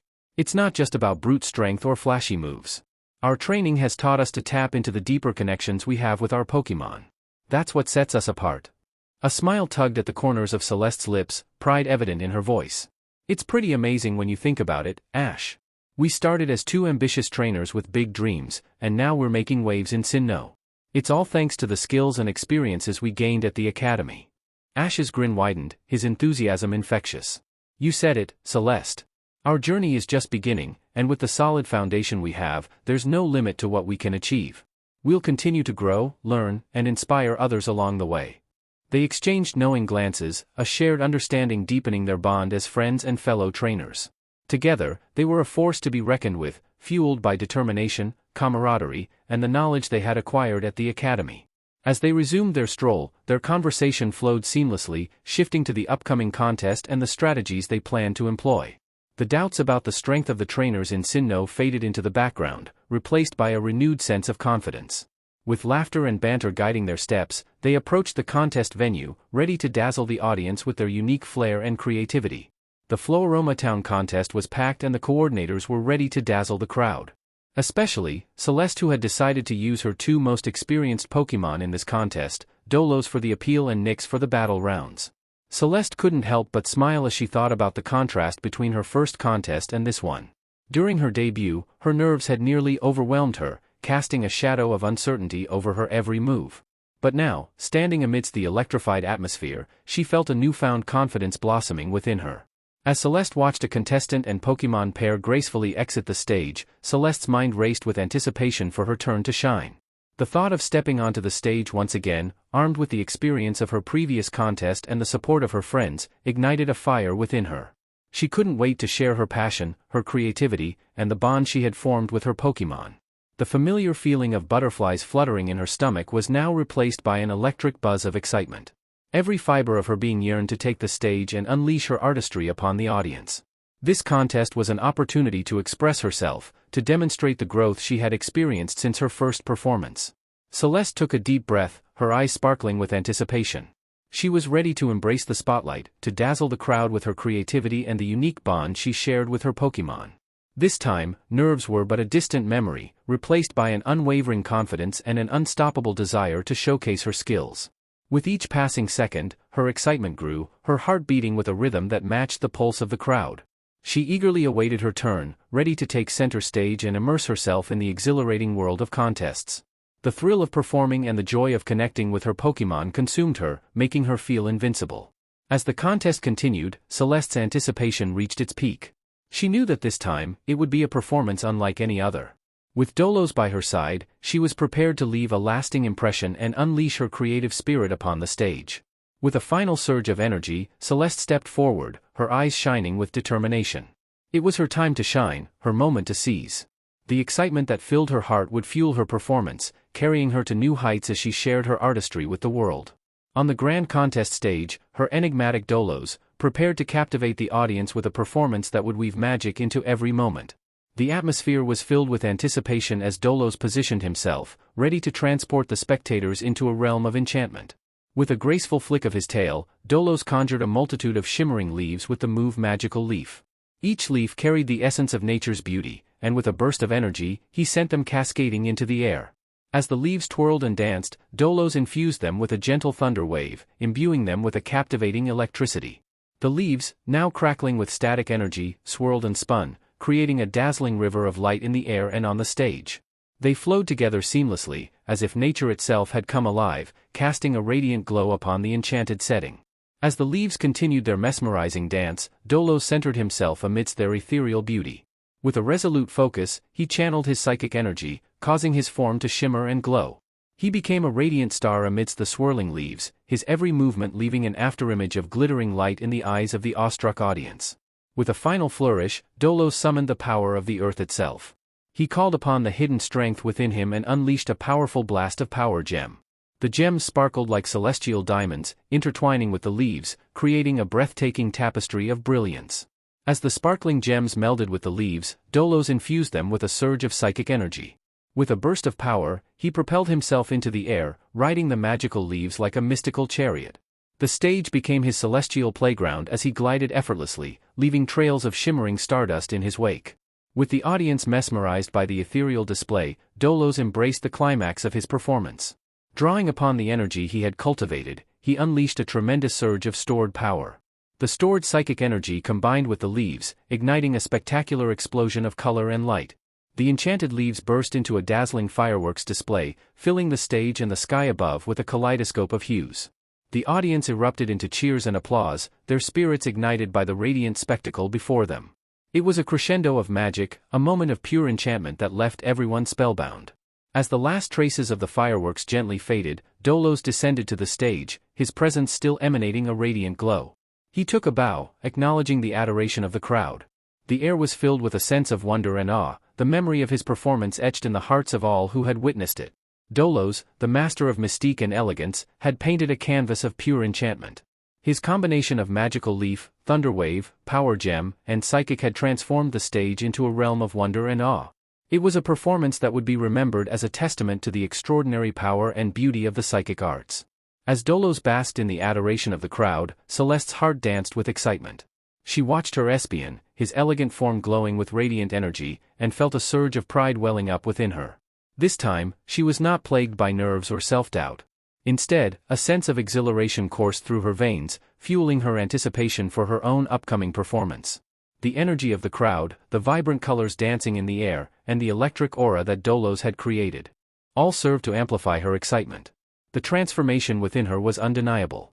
She had grown as a performer and had learned to embrace the joy that came with expressing her artistry. With a triumphant celebration, Celeste and Dolos rejoiced as they secured enough points to advance to the battle rounds of the contest. The early battles proved to be a breeze for Celeste, with her skilled coordination and the exceptional performance of her Pokémon. The semifinals posed a bit more of a challenge, but her determination and bond with her team allowed her to emerge victorious. Now, the stage was set for the final showdown, the battle that would determine the recipient of the contest ribbon. Celeste's heart pounded with anticipation as she faced off against Jeremy, a male coordinator known for his Turtwig. The atmosphere crackled with excitement, as the crowd eagerly awaited the spectacle that was about to unfold. As the battle commenced, Celeste knew that this was her chance to shine. She strategized with precision, determined to showcase the unique abilities of her Pokémon. She called upon her graceful and mysterious Nyx to take the spotlight. With a flicker of mischief in her eyes, Celeste guided Nyx to execute a breathtaking combination of moves. Nyx began by using Scary Face, her dark aura intensifying in the dazzling lights. Simultaneously, she unleashed a flurry of sand attacks, enveloping the stage in a swirling vortex of sand. In the midst of the chaos, a haunting image materialized, an imposing, glowing-eyed Umbreon within the whirling sand. Turtwig, caught off guard and intimidated by the fierce display, faltered in her planned attack. The sudden turn of events caused Jeremy to lose a quarter of his points, eliciting gasps from the mesmerized crowd. As the battle continued, Celeste and Nyx displayed their synchronicity and skill. They weaved through the stage, each move executed flawlessly, earning them cheers and admiration. Nyx utilized a combination of agility, dark pulses, and snarls, showcasing her versatility and captivating the audience with her dynamic performance. Jeremy fought valiantly, demonstrating the bond he shared with his Turtwig.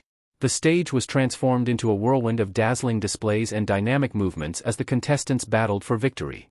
The crowd was enraptured by the fierce competition, cheering and gasping with every turn of events. But Celeste wasn't finished yet. She capitalized on the momentum, urging Nyx to showcase her newly acquired move, Iron Tail. With a swift and graceful motion, Nyx's tail shimmered with metallic strength. Simultaneously, Celeste commanded her to unleash a powerful shadow ball. The dark energy swirled around the iron tail, creating a mesmerizing dance of shadows and steel. The combined attack struck Turtwig with precision, causing Jeremy to lose another quarter of his points. The crowd erupted into applause, astounded by the spectacle unfolding before their eyes. With each passing minute, the points of both contestants fluctuated, rising and falling like the ebb and flow of the contest. The audience held their breath, fully immersed in the spectacle unfolding before them. The tension grew as the 5-minute timer ticked down to its final moments. As the timer chimed, signaling the end of the battle, Celeste's heart pounded with anticipation. She glanced at the scoreboard, her eyes widening with joy and disbelief. The points totaled, and the crowd erupted into thunderous applause as it was announced that Celeste had emerged victorious. Overwhelmed with happiness, Celeste and Nyx stood side by side. As the contest ribbon was presented to Celeste, she felt a surge of pride and gratitude. The stage was theirs, after all. They had overcome challenges, dazzled the audience, and triumphed with their artistry and skill. Together, Celeste and Nyx had captivated the hearts of all who had witnessed their extraordinary performance. They had proved that contests were not merely battles of strength, but a celebration of the beauty, grace, and artistry that Pokémon and their trainers could bring to the stage. As Celeste and Ash continued their journey, their path crossed with that of a lively treasure hunter named Cheryl. Intrigued by Cheryl's quest for the legendary Amber Castle and its rumored enchanted honey, thousands of times sweeter than ordinary honey, the two best friends couldn't resist the call of adventure. With excitement dancing in their eyes, they decided to join Cheryl on her quest. The trio embarked on a thrilling expedition, traversing winding paths, crossing babbling brooks, and venturing deep into lush forests. Along the way, they encountered a swarm of buzzing combi, who served as the guardians of the Amber Castle and its precious honey. The air was alive with the sweet scent of flowers and the melodious hum of the combi. Cheryl led the way, her enthusiasm infectious as she shared tales of the Amber Castle's legendary treasures. Celeste and Ash were captivated by her stories, their anticipation growing with every step. Their Pokémon companions, sensing their trainer's excitement, bounded alongside them, eager to embark on this grand adventure. Finally, after a challenging journey, they arrived at the majestic Amber Castle. Its golden walls stood tall and proud, gleaming in the sunlight. The buzzing of the combi grew louder as they neared their destination. Cheryl's eyes sparkled with delight, and she led the way into the castle's heart. Inside, they discovered a hidden sanctuary where the combi thrived, their honey-filled hives glistening in the soft glow of sunlight filtering through stained glass windows. The air was thick with the tantalizing aroma of enchanted honey. In a joyous celebration of their successful quest, Cheryl invited Celeste and Ash to partake in a grand feast. The treasure hunter cooked her famous Colosian toasts, a delectable specialty known for its buttery goodness. The toasts were toasted to perfection, their golden crusts crackling as they were spread with generous amounts of the legendary enchanted honey. As Celeste and Ash savored the sweet and savory combination, their taste buds exploded with delight. The enchanted honey, with its unparalleled sweetness, elevated the humble toasts to a level of pure culinary bliss. The rich flavors danced on their tongues, leaving them yearning for more. Meanwhile, their Pokémon companions were not forgotten. Cheryl, ever resourceful, their Pokémon food was drizzling with a generous helping of the enchanted honey. The Pokémon devoured the delectable treats with glee, their eyes glimmering with contentment. Together, they indulged in this magical moment, savoring the fruits of their labor and basking in the joy of friendship and adventure. The Amber Castle had not only provided them with a taste of the legendary enchanted honey but also a memory to cherish forever. As the sun began to set, painting the sky with hues of orange and pink, Celeste, Ash, and Cheryl sat amidst the enchantment of the Amber Castle. Their hearts were filled with gratitude for the bountiful treasures they had discovered, not just in the form of the legendary honey, but in the bonds they had forged and the memories they had created. A great adventure indeed, but not the only one. No, as Ash and Celeste continued their journey, their path unexpectedly crossed with the renowned Lucian, a formidable trainer renowned for his expertise in psychic-type Pokémon. Both Celeste and Ash couldn't contain their excitement, for Lucian was not only an Elite Four member but also someone they looked up to. With wide eyes and eager smiles, they approached Lucian, their voices filled with admiration as they praised his incredible skill. Celeste's heart fluttered as she caught a glimpse of Lucian's Espeon, sensing a kindred connection between Dolos and the majestic psychic-type Pokémon. To their delight, Lucian welcomed their admiration with a warm smile and graciously accepted their invitation to share a drink. They found themselves in a cozy cafe, the aroma of freshly brewed beverages filling the air. As they settled in, the conversation flowed effortlessly, each word an opportunity to learn from the seasoned trainer. Celeste and Ash were like eager students, hanging on to Lucian's every word as he shared stories of his battles, insights into Pokémon psychology, and his philosophies as a trainer. As the drinks arrived, the clinking of cups filled the air, each sip a moment of shared appreciation. Celeste savored the rich flavor of her beverage, her gaze shifting between Dolos and Lucian's Espeon. With every passing moment, Celeste felt a deep sense of gratitude. Here she was, sitting with her idol, engaging in a meaningful conversation about their shared passion. It was a reminder of the incredible journey she and Ash were on, the dreams they aspired to achieve. The cafe buzzed with energy and laughter. Time seemed to stand still, as the conversation flowed and the warmth of their shared enthusiasm filled the air. Celeste couldn't help but feel a burning curiosity within her. With a gentle smile, she turned to Lucian, her eyes filled with admiration. "Lucian, your Espion is truly remarkable," she began, her voice filled with genuine curiosity. "As a fellow Espion trainer, I've always admired their grace and elegance. Do you have any advice on how to bring out the best in them?" Lucian's eyes sparkled with a mysterious glint as he listened intently to Celeste's question. His calm demeanor exuded wisdom as he pondered her words, savoring the moment before responding. "Celeste," he began, his voice carrying a sense of gentle authority, "Espion is a psychic-type Pokémon of remarkable intuition and sensitivity. To truly unlock their potential, it is essential to foster a deep bond of trust and understanding with your Espion. Nurture their natural elegance by providing an environment that encourages mental stimulation and emotional support." He paused for a moment, allowing his words to sink in, before continuing. "Patience is key when working with an Espion. They are highly perceptive Pokémon, attuned to the thoughts and emotions of those around them. By maintaining a calm and harmonious presence, you can help your Espion thrive." Celeste's eyes widened, captivated by Lucian's words. She nodded, taking mental notes, eager to apply his guidance to her training with Dolos. The excitement in her voice was palpable as she expressed her gratitude. "Thank you, Lucian. Your insights are invaluable." Meanwhile, Ash, his curiosity piqued, leaned forward, his voice laced with determination. "Lucian, as a member of the Elite Four, you've achieved a level of mastery that many trainers aspire to. What advice do you have for someone like me, who dreams of challenging the Elite Four and becoming a top-tier trainer?" Lucian's gaze met Ash's, and for a moment, the air seemed to still. His enigmatic aura spoke of hidden depths and untold experiences. With a calm yet captivating voice, he responded, "Ash, to reach the pinnacle of your journey, it is essential to embrace growth, both as a trainer and as an individual. Seek out diverse challenges, face opponents who test your limits, and learn from every battle, regardless of the outcome." He continued, his words resonating with unwavering determination. "Above all, remember that strength comes not just from power and strategy, but from the bonds you forge with your Pokémon. It is the trust, love, and unwavering loyalty between you and your team that will propel you forward on your path to greatness." Ash nodded, his eyes shining with determination.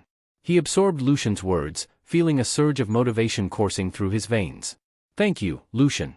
I will strive to become the best trainer I can be and build unbreakable bonds with my Pokémon." As the conversation with Lucian reached its zenith, a spark ignited in Ash's eyes. His voice, filled with excitement and determination, broke the tranquil air surrounding them. "Lucian," Ash began, a surge of energy coursing through him, "would you be up for a battle? Your expertise and skills have inspired me, and I would be honored to test my mettle against you." Lucian's enigmatic gaze met Ash's unwavering determination, a faint smile gracing his lips.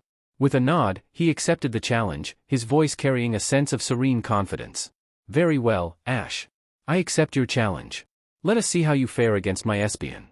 The atmosphere crackled with anticipation as the trio left the cafe and battle was set into motion. Ash's heart raced with excitement as he sent out Landon onto the field. The dragon-like Pokémon stood tall and ready, his powerful presence commanding attention. On the opposing side, Lucian's Espion emerged, his sleek form radiating elegance and grace. The psychic-type Pokémon exuded an aura of calm focus, his eyes locked onto his opponent with unwavering intensity. As the battle commenced, Lucian's Espion and Ash's Landon stood poised for action, their trainers ready to test their skills. The atmosphere crackled with anticipation as the clash of powers unfolded. Lucian's Espion, a vision of elegance, took the initiative. He focused his psychic energy, summoning a barrier of pure psychic power to deflect Landon's initial assault. The impenetrable shield shimmered with translucent hues, demonstrating Espion's incredible control over his psychic abilities. Undeterred, Ash analyzed the situation, his mind racing with strategic possibilities. With a swift command, he directed Landon to unleash his mighty earthquake, causing tremors that rippled across the battlefield. The ground quaked beneath Espion's paws, but with an agile leap, he gracefully evaded the majority of the attack. Lucian's calm demeanor never wavered as he orchestrated Espion's next move. Recognizing Landon's immense power, he urged Espion to rely on his agility and swift reflexes. With a surge of psychic energy, Espion executed a combination of Psybeam and Swift.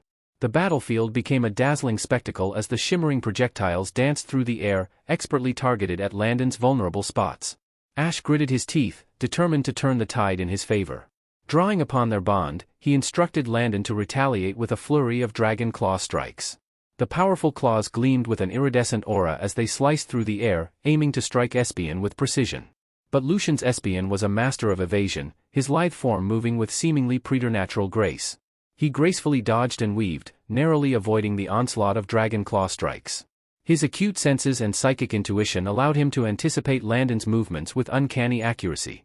Realizing the need for a change in strategy, Ash called upon Landon's fiery nature. He commanded him to channel his inner power, unleashing a devastating flamethrower that engulfed the battlefield in a torrent of flames. The scorching flames danced in harmony with Landon's dragonic aura, creating a mesmerizing display of power. Yet Lucian's Espion remained unfazed, his focus unyielding. He utilized his psychic prowess to manipulate the flames, creating a protective barrier that shielded him from the full brunt of the attack. The flames licked harmlessly against the barrier, dispersing into dissipating embers. As the battle raged on, both trainers strategized and adjusted their tactics. Lucian, ever composed, called upon Espion's psychic powers to heighten his senses and unleash a powerful shadow ball. The shadowy orb swirled with menacing energy as it collided with Landon, causing a concussive impact that sent shockwaves through the battlefield. Ash, determined not to falter, rallied Garchomp with unwavering spirit. He commanded him to retaliate with an earthquake, utilizing the turbulent power of the earth itself to disrupt Espion's concentration. The ground shook violently, causing a cascade of rocks and debris to surge toward Espion, but once again, the agile psychic-type Pokémon managed to evade the majority of the attack. The battle waged on, each move executed with precision and purpose. Celeste and Dolos watched in awe as Lucian and Ash showcased their skills and the indomitable spirit of their Pokémon. The battlefield became a dynamic tapestry of strategy and strength, the clash of titans pushing each trainer to their limits.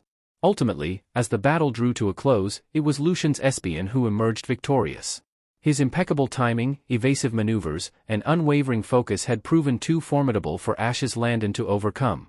That was an incredible battle, thank you. Ash returned his fainted Pokémon and with a nod of respect acknowledged Lucian's skill and the bond he shared with his Pokémon.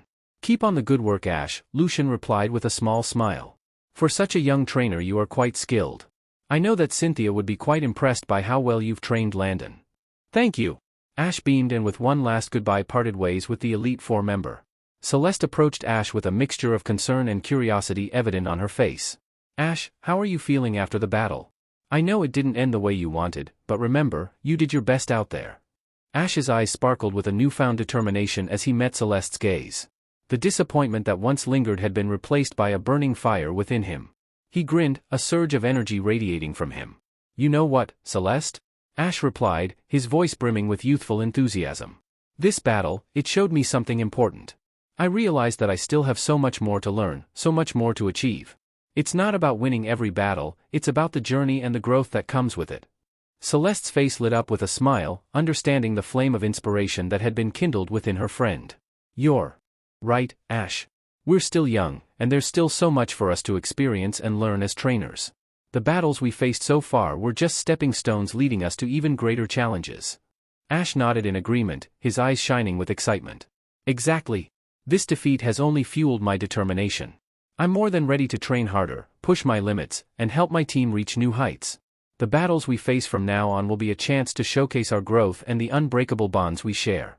The two friends shared a moment of shared understanding, their youthful spirits ignited with passion and determination. They knew that the road ahead would be challenging, but they were ready to face it head-on. Their dreams of becoming true Pokémon Master and top coordinator burned brighter than ever before. With their sights set on the future, Ash and Celeste embraced the boundless possibilities that awaited them. They were eager to embark on new adventures, to forge unforgettable memories, and to continue growing together as trainers. Their youthful energy radiated, and with the flame of inspiration burning within them, Ash and Celeste set off on their journey, ready to face any challenge that awaited them with unwavering determination and the unbreakable bond of friendship. Gardenia, with her vibrant and energetic demeanor, welcomed Ash with a warm smile as they entered the Eterna City gym. Celeste settled into a seat nearby, eagerly preparing to witness the battle unfold. Gardenia's enthusiasm was infectious, and it fueled Ash's determination. Welcome, Ash. I'm thrilled to have you here for a gym battle, Gardenia exclaimed, her voice filled with excitement. But first, let me explain the rules. This will be a 3 versus 3 battle, and only the challenger can switch Pokémon during the match. Are you ready? Ash's eyes gleamed with anticipation as he nodded. I'm ready, Gardenia. Let's do this. Gardenia stepped onto the battlefield, her grass-type Pokémon at the ready. Alright then, Ash. Let's see what you and your Pokemon are made of. Gardenia's first Pokemon emerged from her Pokeball, revealing a cheerful Cherubi. The Grass-type Pokemon radiated with energy and readiness, seemingly eager to showcase its skills. Ash quickly made his decision and called out his Noibat, Bruce, to join the battle. The flying dragon-type Pokemon fluttered his wings with determination, ready to face Gardenia's challenge.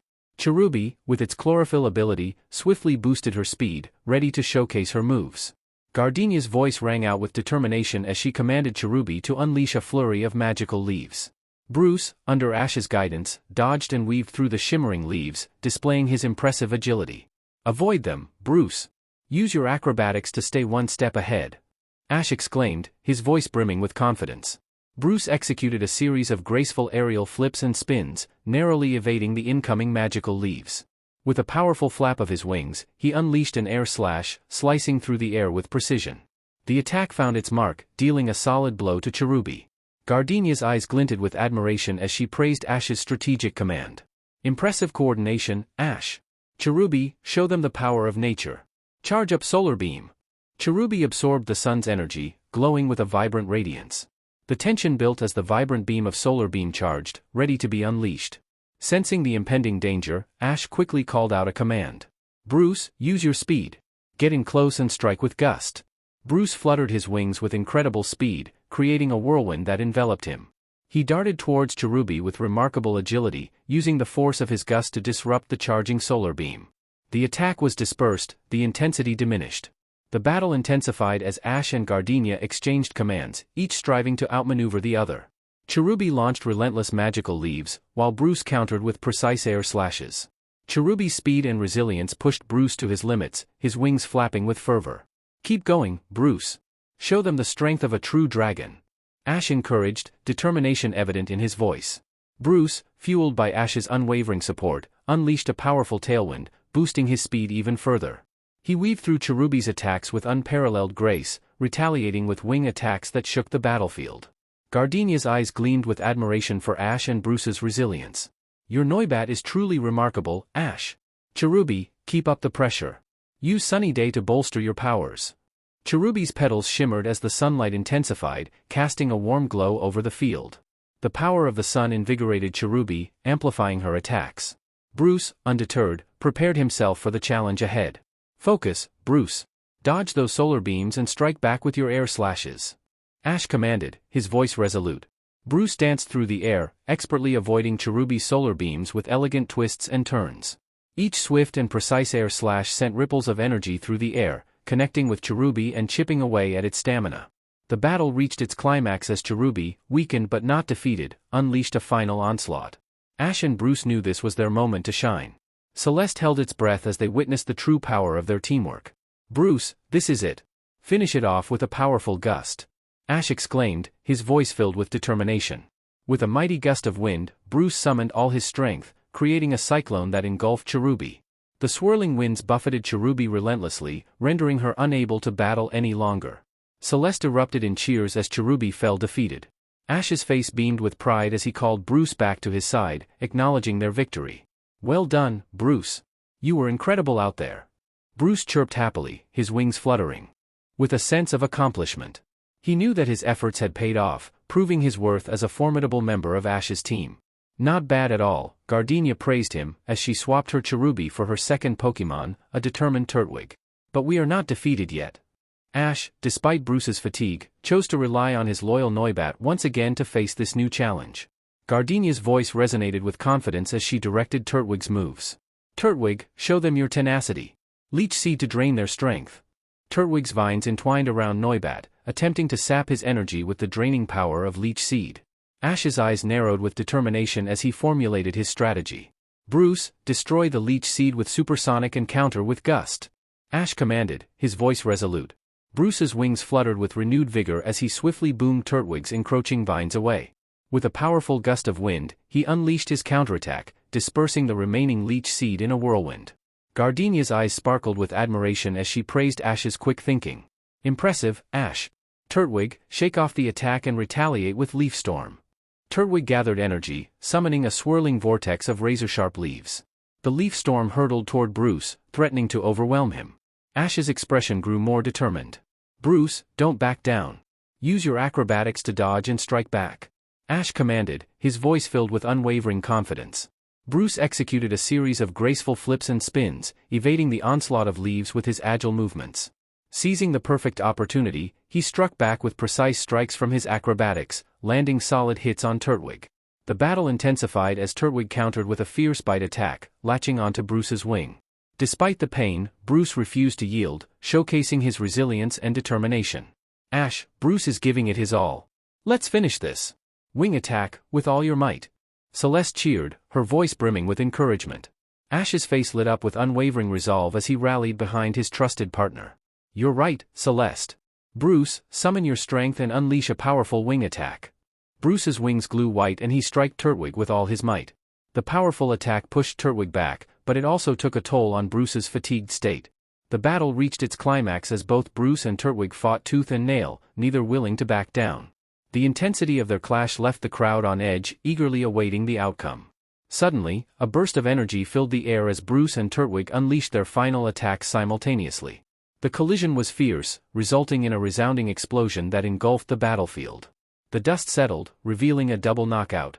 Celeste erupted into applause and cheers, acknowledging the incredible display of skill and determination from both trainers and their Pokémon. Gardenia's smile radiated pride, recognizing Ash's unwavering spirit. Ash rushed to Bruce's side, concern etched on his face. You did amazing, Bruce. Rest now, you've earned it, he murmured softly, gently cradling his exhausted Noibat. Celeste, too, expressed her admiration for the valiant effort put forth by both Ash and Bruce.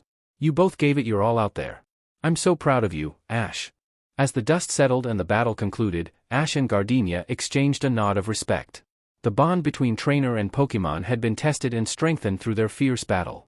Ash, though disappointed by the double knockout, was filled with a renewed sense of determination. He knew that he and Bruce had grown stronger through their unwavering spirit and the challenges they faced. With a final pat on Bruce's head, Ash made a silent promise to continue training and pushing their limits. The battle was coming to an end as Gardenia swapped for her final Pokémon, Roserade, a graceful and powerful adversary. Ash, determined to emerge victorious, called upon his fiery Charmander, Agni, to face this new challenge head-on. Gardenia's voice carried with confidence as she issued her commands. Roserade, show them the beauty of nature. Use grass not to entangle your opponent. Roserade summoned tendrils of grass from the ground, attempting to ensnare Agni with her grass knot. Ash's eyes narrowed with determination as he strategized his next move. Agni, show them your agility. Evade the grass knot and counter with Ember. Ash commanded, his voice filled with unwavering conviction. Agni's lithe form danced with nimbleness as he deftly dodged the entangling grass, leaving Roserade momentarily stunned. Seizing the opportunity, Agni unleashed a flurry of embers, engulfing Roserade in a blaze of flames. Gardenia's eyes gleamed with admiration as she praised Ash's swift tactics. Impressive, Ash. Roserade, shake off the embers and retaliate with flash. Roserade released a blinding burst of light, attempting to disorient Agni with her flash. Ash's expression grew more resolute as he devised his counterattack. Agni, use your keen instincts. Close your eyes and use your other senses to strike back with Flamethrower. Ash commanded, his voice resolute. Agni closed his eyes, his instincts guiding his every move, and in a burst of fiery power, he unleashed a scorching flamethrower that tore through the air, engulfing Roserade in searing flames. The battle intensified as Roserade fought back with a relentless onslaught of magical leaf. Ash and Agni showcased their synchrony as they deftly maneuvered, dodging and countering the razor-sharp leaves with precision. Gardenia's smile wavered slightly as her Roserade struggled to keep up with Agni's fiery onslaught. She admired Ash's unwavering determination and the strength of their bond. Agni, keep up the pressure. Use Skull Bash. Ash commanded, his voice filled with confidence. Agni's flames burned brighter as he charged headlong towards Roserade, gathering momentum for a powerful Skull Bash attack. The impact was resounding as Agni collided with Roserade, leaving the grass type staggered. Gardenia's eyes shimmered with a mix of admiration and resolve. Roserade, one final push. Unleash Weather Ball.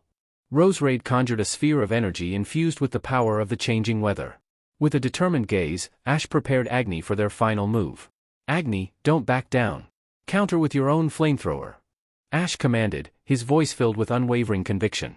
Agni's flames surged with intensity as he unleashed an inferno of scorching flames, colliding with Roserade's weather ball. The clash of powers created a dazzling spectacle, engulfing the battlefield in a blaze of heat and energy. As the smoke cleared, the victory was unmistakable. Agni stood tall, his flames burning brightly, while Roserade faltered and succumbed to the heat. Ash and Agni emerged triumphant, their bond stronger than ever.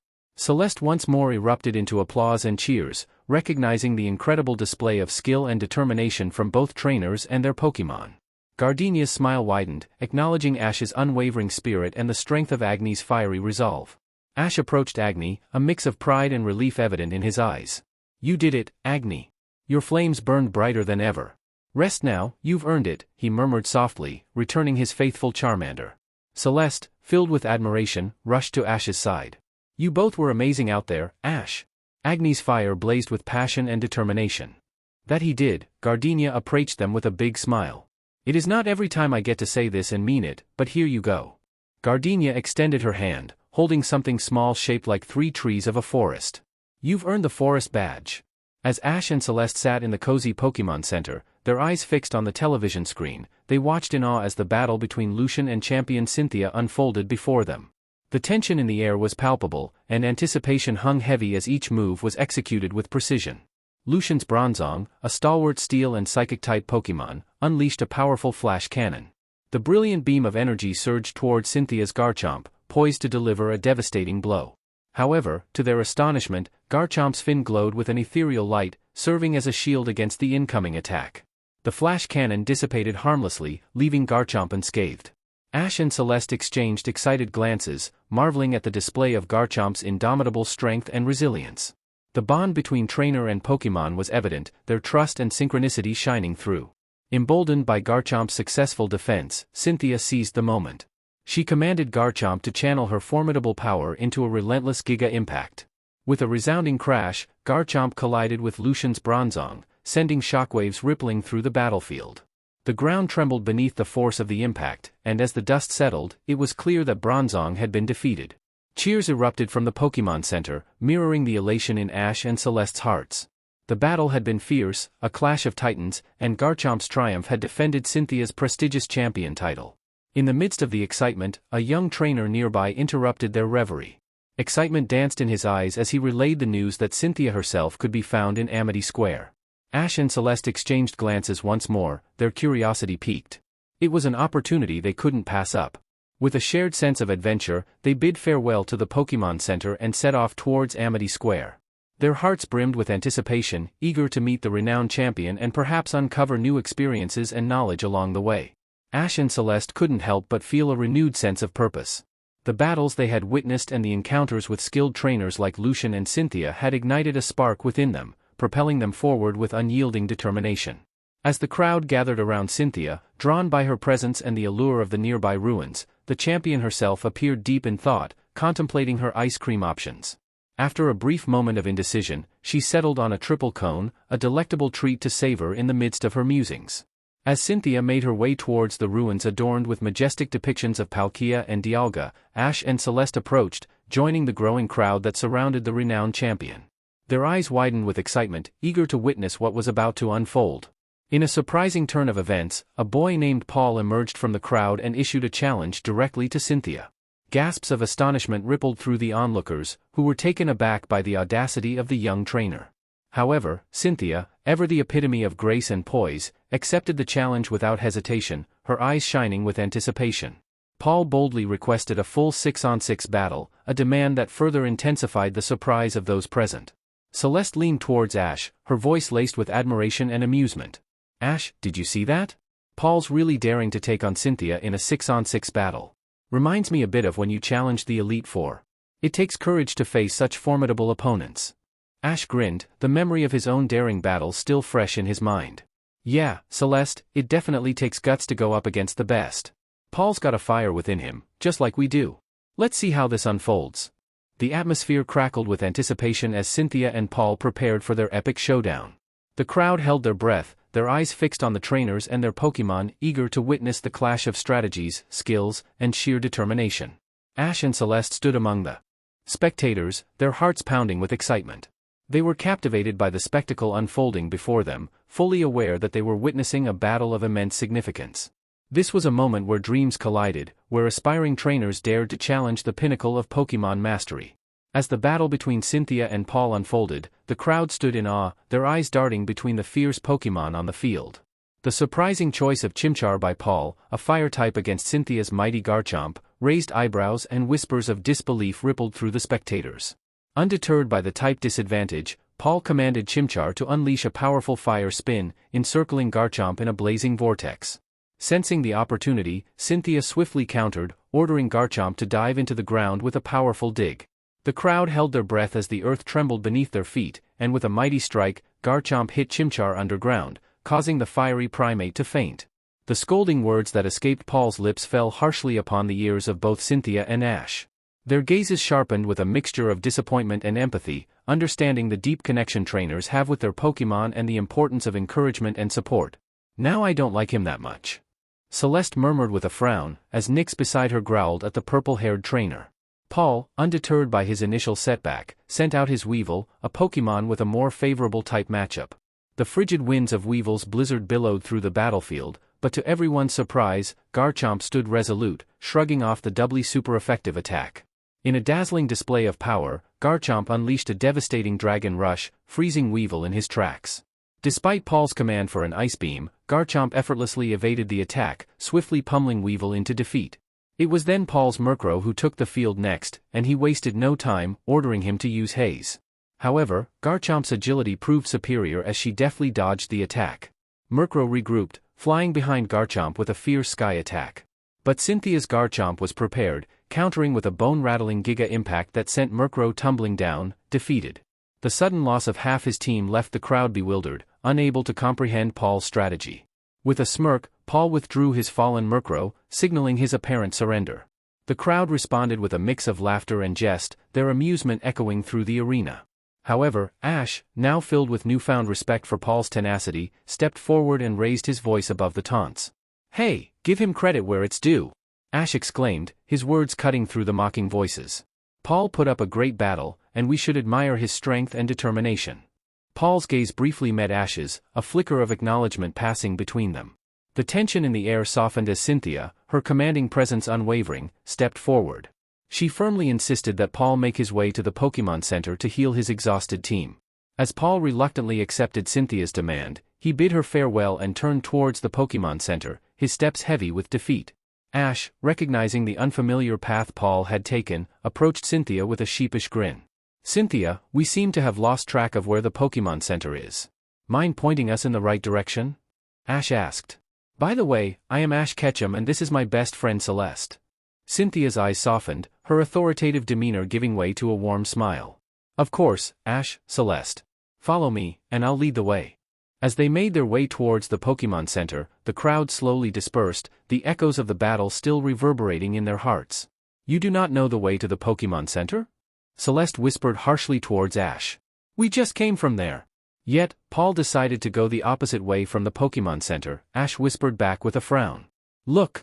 He turned around the moment he had realizing that the Sinnoh champion was heading towards the Pokémon Center. "You do not think he was planning on not healing his Pokémon, right?" Celeste asked him aghast. I have no idea honestly," Ash shook his head with a glare. "Maybe he was not planning on giving them professional care and take care of it on his own. Who knows?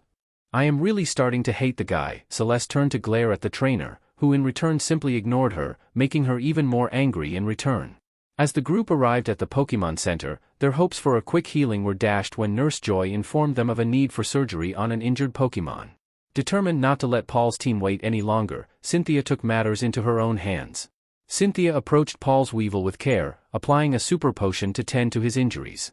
The nurturing touch of the champion brought comfort to the powerful Pokémon. Moving on to Chimchar, she handed Paul a pill and encouraged the fire type to rest and recover. The attention and genuine concern she showed each Pokémon resonated deeply. As Cynthia praised Chimchar's efforts, Paul's frustration became palpable, evident in his words and demeanor. He couldn't hide his disappointment in his fire type's performance against Garchomp. The defeat weighed heavily on him, and his dissatisfaction seeped through his voice. "I can't believe Chimchar didn't do well against Garchomp," Paul muttered, his tone laced with disappointment. Ash, hearing Paul's frustration, felt a surge of anger rising within him. He couldn't bear to see someone belittling their own Pokémon, especially when it came to training methods. His unwavering dedication to his team fueled his response. "Hey, it's not about how many Pokemon get hurt or how many battles are lost," Ash retorted, his voice filled with conviction. "What matters is that we support our Pokemon no matter what. We believe in their potential to grow and become stronger." The clash of ideals hung in the air, the tension between the two trainers escalating with each passing moment. Both were deeply passionate about their approaches to training and nurturing their Pokemon. Paul, visibly frustrated, defended his own methods. "I train my Pokemon to be the strongest, to overcome any obstacle. I don't have time for sentimentality or coddling. It's about results." Ash's eyes sparked with determination as he countered, "But that doesn't mean you have to disregard the bond and trust between you and your Pokemon. They fight for you, and it's our responsibility as trainers to fight for them too." The intensity of their discussion captured the attention of those around them. Onlookers watched, uncertain of how the clash would unfold, as the clash of ideals continued to reverberate through their words. Cynthia, observing the tension, interjected with her calming presence. "Both of you have valid points. Training methods can differ, but remember that the journey with our Pokemon is about growth, not just in strength but in understanding and connection." Ash's anger began to subside as he absorbed Cynthia's words of wisdom.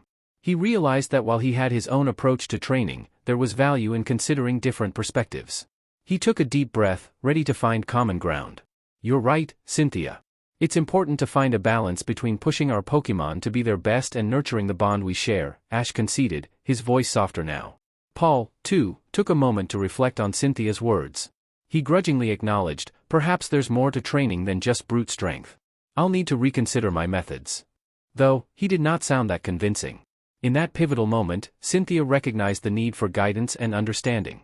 She invited the group back to the stone tablet in Amity Square, a place of wisdom and reflection. Standing before it, she began to read its inscriptions, her voice carrying the weight of ancient knowledge. Cynthia revealed that she too had once trained endlessly, driven by a singular focus. However, it was through her journey and encounters with diverse Pokemon that she discovered the beauty of their individual personalities. She spoke of her desire to know each Pokemon on a deeper level, to forge connections beyond the battles and strive for a harmonious partnership. Her words resonated with Ash, reminding him of the bonds he had forged with Nephili and his other dragons. His anger subsided, replaced by a newfound understanding. Celeste was also thinking on the same lanes as her best friend, going to her knees to pat Nyx gently. Paul, too, absorbed the wisdom in Cynthia's words, recognizing the potential for growth and connection with his own team. As the sun began to set, casting a warm glow upon the group, a sense of unity settled over them. Differences and disputes faded into the background as the shared passion for Pokemon and the desire to become stronger emerged as common ground. In their Pokemon Center room, Ash continued to vent his frustration, expressing his dissatisfaction with Paul's attitude. His voice filled the space with his passionate rant, while Celeste watched him with an amused smile, finding his behavior somewhat endearing. She couldn't help but think how adorable Ash looked when he acted a bit spoiled. As Ash continued to voice his grievances, Nephili sensed his emotional state and took action. With a gentle flutter of her wings, she gracefully moved toward Ash, her cotton-like feathers enveloping him in a warm embrace. Nephili began to hum a soothing melody, her melodic tune permeating the air. The calming sound washed over Ash, his tense muscles relaxing in response to the serene atmosphere created by Nephili's gentle song. He felt the tension slowly melt away, replaced by a sense of tranquility and peace. The warmth and comfort of Nephili's wings brought a smile to his face. Celeste watched the scene unfold, a soft smile playing on her lips. She admired the bond between Ash and Nephili, recognizing the deep connection they shared. It was moments like these that reminded her of the profound bond between humans and Pokemon. As the melodious hum continued, Ash's anger subsided, replaced by a newfound calmness. He took a deep breath, allowing the peaceful ambience to envelop him. He realized that getting worked up over Paul's behavior wouldn't change anything, and it was better to focus on the positive aspects of their journey. Feeling grateful for the support and comfort from his Pokemon, Ash turned to Nephili and gently patted her soft feathers. "Thanks, Nephili. You always know how to make me feel better," he said, his voice filled with appreciation. Celeste chuckled softly, unable to contain her amusement any longer. "You know, Ash, you can be quite adorable when you get all riled up," she teased, a playful glimmer in her eyes. Ash's cheeks flushed slightly, a mix of embarrassment and amusement coloring his face. He scratched his head, a bashful smile tugging at the corners of his lips. "Well, I guess everyone has their moments," he admitted, his voice tinged with self-awareness. "Now, can you tell me what's got you so riled up?" Celeste inquired curiously from her bed, where she was cuddling Hestia. I thought Champion Cynthia had gotten you all settled up. She did, until the BSTRD went ahead and insulted me training methods this morning, before he left. Ash growled, before relaxing once more under Nephili's melodious humming. You knew that you set off a Ketchum when they started cursing. They never curse. As he was leaving, he noticed me training Nefertite, Bruce, and Agni. He had the guts to tell me that I was babying my Pokemon and that if I kept this up, it did not matter that they were dragons, and in Agni's case a starter Pokemon, they will be weak. Like I am, in his opinion. Wow! Celeste chuckled. Please tell me Landon was around. Arceus. How did I miss that? Oh, my whole team was around, Ash replied with an evil smirk, one that looked adorable as the boy was literally swimming underneath Nephili's cotton-like feathers. I had the delight to see him turn on his heels and run, as my whole thunder gathered behind me. Ash snickered. Serves him right. At least, you got to meet Champion Cynthia. Celeste tried to remain positive, she also did not like that trainer's attitude very much. I did. Ash's eyes sparkled with pure joy. She gave me so much advice about how to train Landon. She even told me that Lucian had given us high praise the last time the Sinnoh League gathered. Can you believe it? I do, Celeste chuckled. You guys deserve it. You've worked so hard. We have. But so have you. Ash returned the praise. I have 2 gym badges and you have 2 contest ribbons, can you believe it? Sometimes I still think it is a dream, Celeste sighed, hugging Hestia tightly. We've only graduated like a couple of months ago and we are all the way in Sinnoh making waves. It's quite unbelievable. Well, like you said, we've worked hard, Ash chuckled. We deserve it. That we do, Celeste sighed and then giggled when Nephili turned the lights off. It seems like your Pokemon is trying to tell us something. Yes, to go to sleep, Ash giggled as well. She spent too much time with Mom. Nephili chirped insistently. Got it. Going to sleep now, sheesh what a mom. More rattling from Nephili. Sorry. Going to sleep now. Celeste laughed loudly at how absurd her life has become on the last weeks, going to sleep and dreaming about taking the stage one more time. The following day the two of them made their way to the Hearthome City. It was a long journey but worth it. After all, the city not only did have a gym for Ash to challenge but also there's going to be a contest for Celeste to participate in. Excited they walked, stopping to train when needed, until they finally made it to the city. As Ash and Celeste walked through the bustling streets of Hearthome City, they were surprised to run into their friend Nando at the entrance of the Hearthome City gym. Nando shared the disappointing news that the gym leader would be away for an extended PRD of time, leaving Ash visibly crestfallen. However, Nando's words quickly changed the course of their plans. Nando also informed them about the upcoming Hearthome City Pokemon Tag Battle. Ash's face lit up with renewed enthusiasm, realizing that this was a perfect opportunity for him and Celeste to showcase their teamwork and battle skills together. They both agreed that participating in the tag battle would be a thrilling alternative to a gym battle. While discussing their decision, Nando mentioned that he was also participating in the Hearthome City Pokemon contest. Celeste's eyes widened with anticipation, maybe she will finally find her rival in the contest world. She listened intently as Nando revealed that he himself only had 1 badge and 1 ribbon, adding a sense of friendly competition to their journey. With a gleam of determination in her eyes, Celeste expressed her eagerness to participate in the Pokemon contest alongside Nando. The prospect of sharing the stage with Nando filled her with a mixture of excitement and motivation. As they bid farewell to Nando, the air brimmed with anticipation for the upcoming events. Ash and Celeste made it to the Pokemon Center, where Celeste signed in for the contest while Ash went to put their things away in their room. That's where Celeste found him when she got back. Disappointed? Celeste asked with a chuckle, as Ash cuddled with Agni on his bed. I wanted to battle gym leader Fantina, Ash pouted. I mean, she is a gym leader and a top coordinator. It would have been an incredible battle. It would have been, Celeste agreed, going to take a seat on her bed. I would have loved to see her battle as a gym leader. But we can come again another time when she is here. You are right, Ash sighed, sitting up and dragging Agni to his lap. Not that the fire-type minded, he was enjoying the cuddling session too much. All of their Pokemon love their cuddling sessions with their trainers. How are you doing? Excited? Nervous? A little bit of both, Celeste answered. In this contest we will need to use 2 Pokemon, in both the appeal and battle round. It will be a first for us and that has me a little bit tense. That's good, Ash replied, gaining a startled look from Celeste. We've been cruising through since we got to Sinnoh. I don't think I like where we were going. Being tense, nervous, excited for new and difficult things is great. It means we still can be surprised. Just focus on having fun with your Pokemon.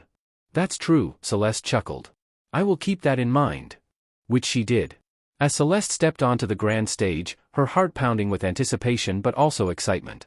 She glanced at her two trusted partners, Pan and Hestia, standing proudly by her side. The spotlight beamed down upon them, casting a mesmerizing glow as the audience eagerly awaited their performance. With a confident smile, Celeste raised her hand and called out, "Pan, Hestia, let's show them our dazzling combination." The crowd erupted in cheers as the music began to play, setting the stage for their captivating appeal. Pan leaped forward gracefully, leaves rustling with each step. He exuded an aura of nature's energy as he summoned the power of magical leaf. Vibrant green leaves burst forth, swirling around him in a mesmerizing dance. The audience marveled at the display of natural beauty and precision. In perfect sync with Pan's display, Hestia unleashed a burst of flames, casting her flamethrower into the air. The flames danced and intertwined with the swirling leaves, creating a breathtaking storm of fiery foliage. The stage was ablaze with the ethereal fusion of fire and nature, capturing the attention of everyone in the audience. As the flaming leaf storm reached its peak, Celeste shouted, "Pan, energy ball." Pan's eyes gleamed with determination as he gathered energy within himself. A sphere of vibrant green energy formed in his paws, crackling with raw power. Without missing a beat, Hestia positioned herself beneath the energy ball, her keen instincts guiding her every move. As the sphere hovered above her, she swung her graceful tail with precision, delivering a powerful iron tail strike to propel the energy ball towards the ceiling of the stage. The crowd gasped in awe as the energy ball collided with the ceiling, scattering sparks of energy throughout the venue. Suddenly, the flaming leaf storm seemed to be drawn towards the energy ball, swirling around it in a mesmerizing dance. The leaves formed intricate patterns, enveloping the sphere like a molecular structure, a testament to the harmony between Pan and Hestia. The spectacle reached its climax, captivating the hearts of the audience. The fusion of fiery and leafy elements created a spellbinding display, symbolizing the unity of fire and nature. Celeste couldn't help but feel a surge of pride, knowing that their performance had touched the hearts of everyone present. As the music reached its crescendo, Celeste and her Pokémon took a bow, their radiant smiles reflecting their triumphant spirit. The audience erupted in thunderous applause, showering them with admiration and praise. "What did I tell you?" Ash rushed to hug her, as soon as she made it backstage. "You were awesome. All three of you. I had so much fun." Celeste laughed, going down to her knees to pat Pan and Hestia. "What about you? Did you have fun?" Both of her Pokémon rubbed against her in agreement. "Your harmonious performance has reached my heart," Nando praised her with an elegant smile, as his Sunflora waved by his side. "I can't wait to face you on the stage." Which, as predicted by Nando, ended up happening. Both of them passed into the battle rounds and made it all the way to the finals, where Nando's Kricketune and Rosalia faced against Celeste's Naiad and Zeus, leaving Ash's best friend in a clear disadvantage. The tension was palpable as Nando and Celeste stood face to face on the dazzling stage of the Hearthome City Pokémon Contest Finals. The crowd held its breath, awaiting the clash between these two talented trainers and their remarkable Pokémon. Nando, with his elegant Kricketune and graceful Rosalia, exuded a sense of confidence. Celeste, on the other hand, felt a surge of determination as she gazed at her agile Zeus and her serene Naiad. Both trainers knew that this battle would be fierce, and they were ready to give it their all. Nando's Kricketune and Rosalia took the stage, their graceful movements complementing each other flawlessly. With a flourish, Nando commanded, "Kricketune, silver wind. Rosalia, sweet scent." Kricketune released a flurry of silver sparkles, while Rosalia emitted a captivating aroma. The sparkles danced in the air, catching the fragrance and creating a dazzling display of shimmering petals, enchanting the audience and lowering Celeste's points. Not to be outdone, Celeste's Pokémon stepped forward, ready to amaze. "Zeus, Thunderfang. Naiad, Water Gun," she shouted. Zeus channeled electric energy into his fangs, crackling with power, while Naiad unleashed a powerful stream of water. The electrically charged water collided with the Thunderfang, causing a brilliant display of sparks and a stunning shower of electrified droplets, lowering Nando's points. Inspired by the combination of their teammates, Nando and Celeste exchanged determined glances, ready to take their performance to the next level. "Kricketune, use Bug Buzz," Nando commanded with fervor. As Kricketune emitted powerful sound waves, the air around her shimmered with energy. Celeste met the challenge head-on. "Zeus, Discharge. Naiad, Muddy Water," she shouted. Zeus released a surge of electric energy, filling the stage with crackling sparks, while Naiad conjured a swirling whirlpool of muddy water. The electrically charged water combined with the sound waves, creating a mesmerizing spectacle of crackling electricity encased within the swirling vortex, earning applause from the audience and significantly lowering Nando's points. Not to be deterred, Nando unveiled his final combination. Rosalia, Mega Drain. Kricketune, Bug Buzz. The energy in the air intensified as Rosalia's vines extended toward Celeste's Pokémon, drawing in energy while Kricketune filled the air with powerful sound waves. Celeste frowned, her mind racing with a plan. Zeus, Thunder Wave. Naiad, Water Gun, she shouted. Zeus sent a wave of electric pulses rippling through the air, creating a field of electrical energy. Naiad added her water gun to the mix, transforming the electrical pulses into a vibrant torrent of electrified water. The electrified water intertwined with the energy-absorbing vines, creating a mesmerizing spectacle. The combination of Mega Drain and Bug Buzz collided with the electrified water, sending a surge of sparkling energy cascading across the stage. The audience gasped in awe as the energy-infused water enveloped the stage, transforming into a dazzling array of swirling colors and sparks. The intricate dance of energy and water mesmerized everyone, earning a standing ovation and significantly lowering Celeste's points. As the performance drew to a close, the judges tallied the scores. The buzzer sounded, marking the end of the contest. The crowd erupted in thunderous applause, expressing their appreciation for the incredible displays of skill and coordination. In the end, Nando emerged as the winner, his carefully crafted combinations and seamless synchronization earning him the victory. Leaving Celeste in shock, this was her first loss. Hearing the whines from her Pokémon, Celeste knelt down. Both Zeus and Naiad were looking down in shame. They lost. Now little ones, don't be like that, Celeste smiled at them warmly, giving each one a kiss on their foreheads. We might have lost, but we had fun. Also, this is only our first defeat. We have many contests ahead of us, right? Zeus and Naiad perked up and jumped on Celeste, making her throw her head back laughing. We will win next time. Got it? Celeste's eyes narrowed as she watched Paul walk away, leaving his distraught Chimchar behind. Anger coursed through her veins, a mix of fury and disbelief at the sight unfolding before her. The inconsolable cries of the abandoned Pokémon echoed in her ears, tugging at her heartstrings. How could he just leave his own Pokémon like that, she seethed, her voice a low, simmering growl. The bond between trainer and Pokémon was sacred to her, a connection built on trust and loyalty. The sight of Paul callously abandoning his companion shattered that ideal. She turned to Ash, who had rushed over to the weeping Chimchar, his expression a mix of concern and frustration. Celeste's own anger matched his, their shared outrage radiating between them. This is unforgivable, Ash declared, his voice trembling with restrained fury. How could someone abandon a Pokémon they once cared for?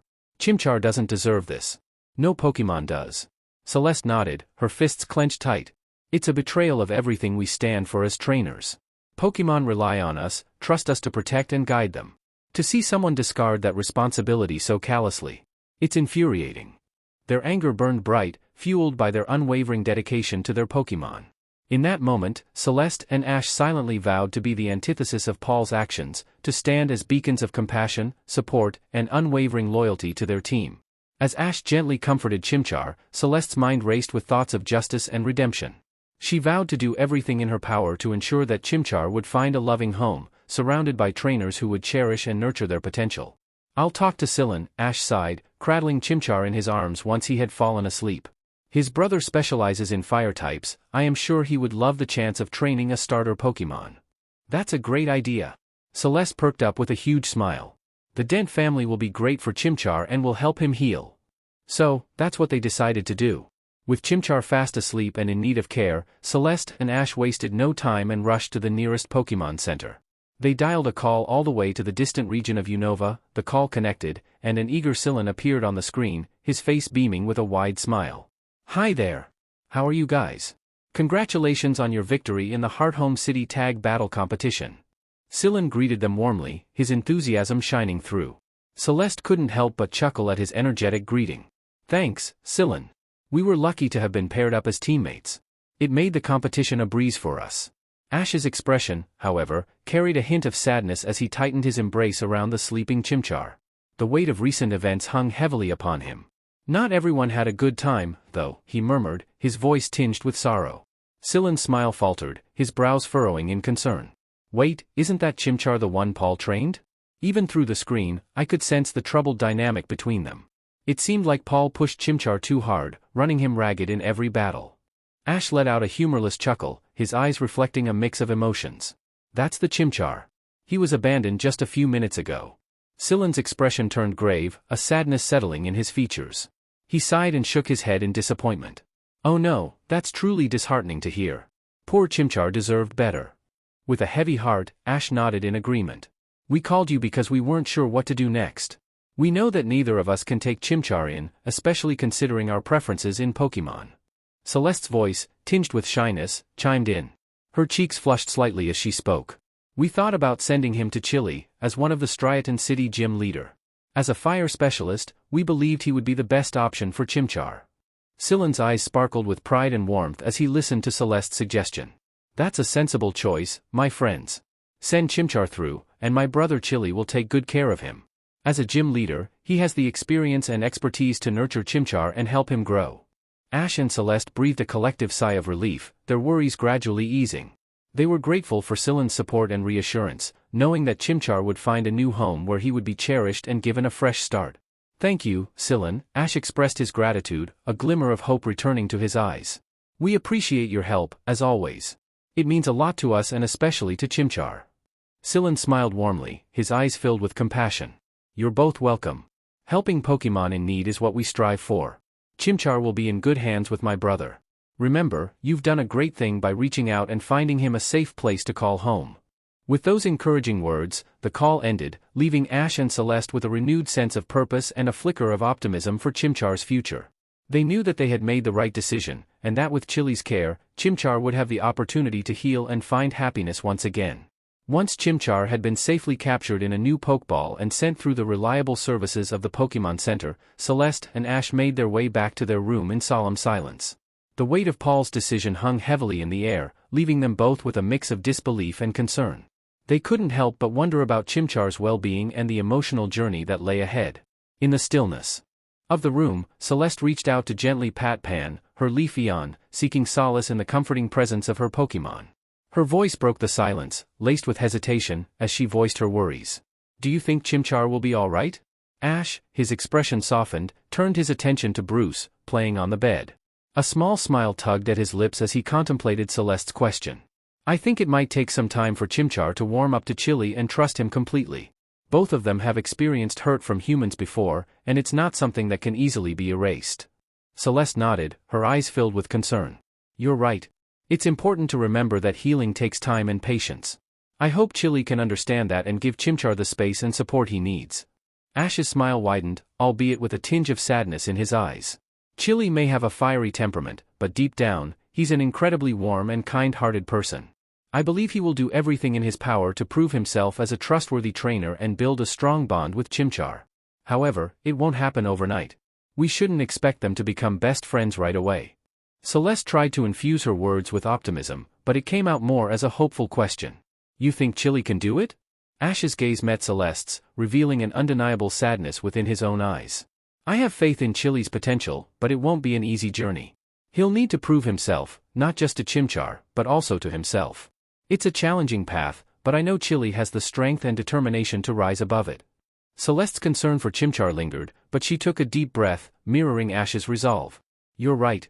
Chili will need to earn Chimchar's trust through his actions and unwavering support. Together, they will overcome any obstacles that come their way.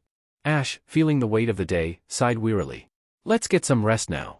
Tomorrow holds new adventures for us, and we need to be well rested to face whatever challenges come our way. With that, Ash moved to switch off the lights, enveloping the room in a gentle darkness. The two friends settled into their beds, the soft sounds of Pokemon breathing filling the room. As they closed their eyes, thoughts of Chimchar, Chili, and the uncertainties of their journey swirled in their minds. Adventures that lead them to be standing on the riverbank, staring at the unfinished bridge before them. Their hearts going out to Isis, the stonecutter working on the project, as they learned about the predicament with Bibarel. It was a race against time, with the looming deadline and the bridge still incomplete. Determined to lend a helping hand, Ash and Celeste approached Bibarel, their expressions filled with empathy and understanding. They knew the importance of fulfilling commitments and the weight of responsibility. With the offer of delicious Pokemon food, they hoped to coax Bibarel back to work. But to their surprise, Bibarel remained unmoved. The allure of the food, usually irresistible to Pokemon, failed to entice Bibarel. It was clear that something deeper was troubling the diligent Pokemon. Isis, filled with worry, shared the story of Bibarel's previous training under a master stonecutter. Bibarel had always been a diligent worker, obediently following commands and cutting stone with precision. However, when the stonecutter had departed, Bibarel's motivation had waned. Faced with the challenge of cutting stone without Bibral's expertise, Ash and Celeste attempted to compensate with their own Pokémon. However, lacking the specific knowledge and skills, their efforts fell short. The bridge remained incomplete, the blueprint unfulfilled. Just when it seemed all hope was lost, the head engineer arrived at the quarry, determined to force Bibral back to work. The tension in the air was palpable as Bibral bravely stood its ground, refusing to be coerced. In a surprising turn of events, Bibral emerged victorious against the head engineer and his Pokémon. Then, as if guided by fate, Bibral's original master returned, bringing with them a revelation. The head engineer's blueprints were flawed, causing Bibral's refusal to cut stone. With the corrected blueprint in hand, Bibral eagerly embraced his role, ready to contribute to the completion of the bridge. With renewed determination and Bibral's expertise, the construction of the bridge resumed in earnest. Ash and Celeste watched as stone after stone fell into place, the bridge taking shape before their eyes. The combined efforts of the stonecutter, Bibral, and the determined trainers ensured that the project would be finished on schedule. The duo left a happy note and moved forward for their next adventure. As Ash and Celeste continued their journey toward Solation Town, they encountered an enthusiastic young girl named Mabel. She introduced herself as a super-duper ace detective and proudly mentioned that she was a student of Officer Jenny. However, there was a hint of worry in her eyes as she shared her current predicament. "My Luxray hasn't been obeying me ever since he evolved," Mabel confessed, her voice filled with concern.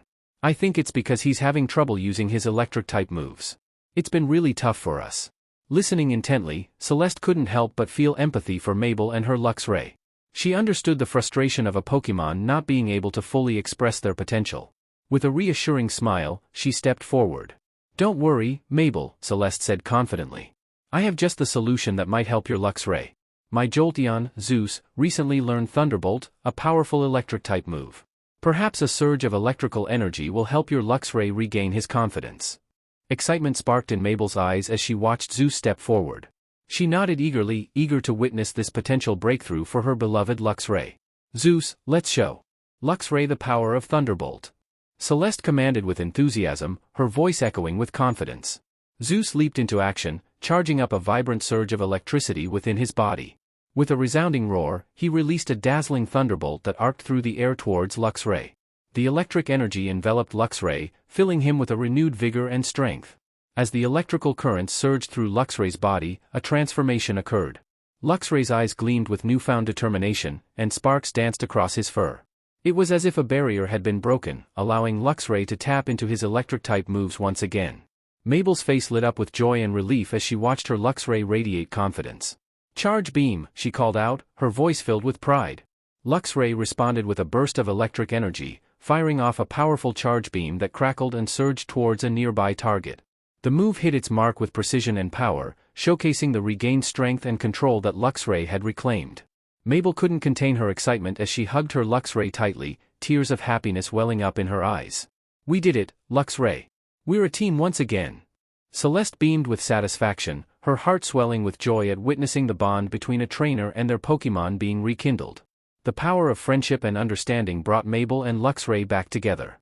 "You've done a great job, Mabel," Celeste praised, her voice filled with admiration. Mabel wiped away her tears and nodded, a renewed sense of confidence shining in her eyes.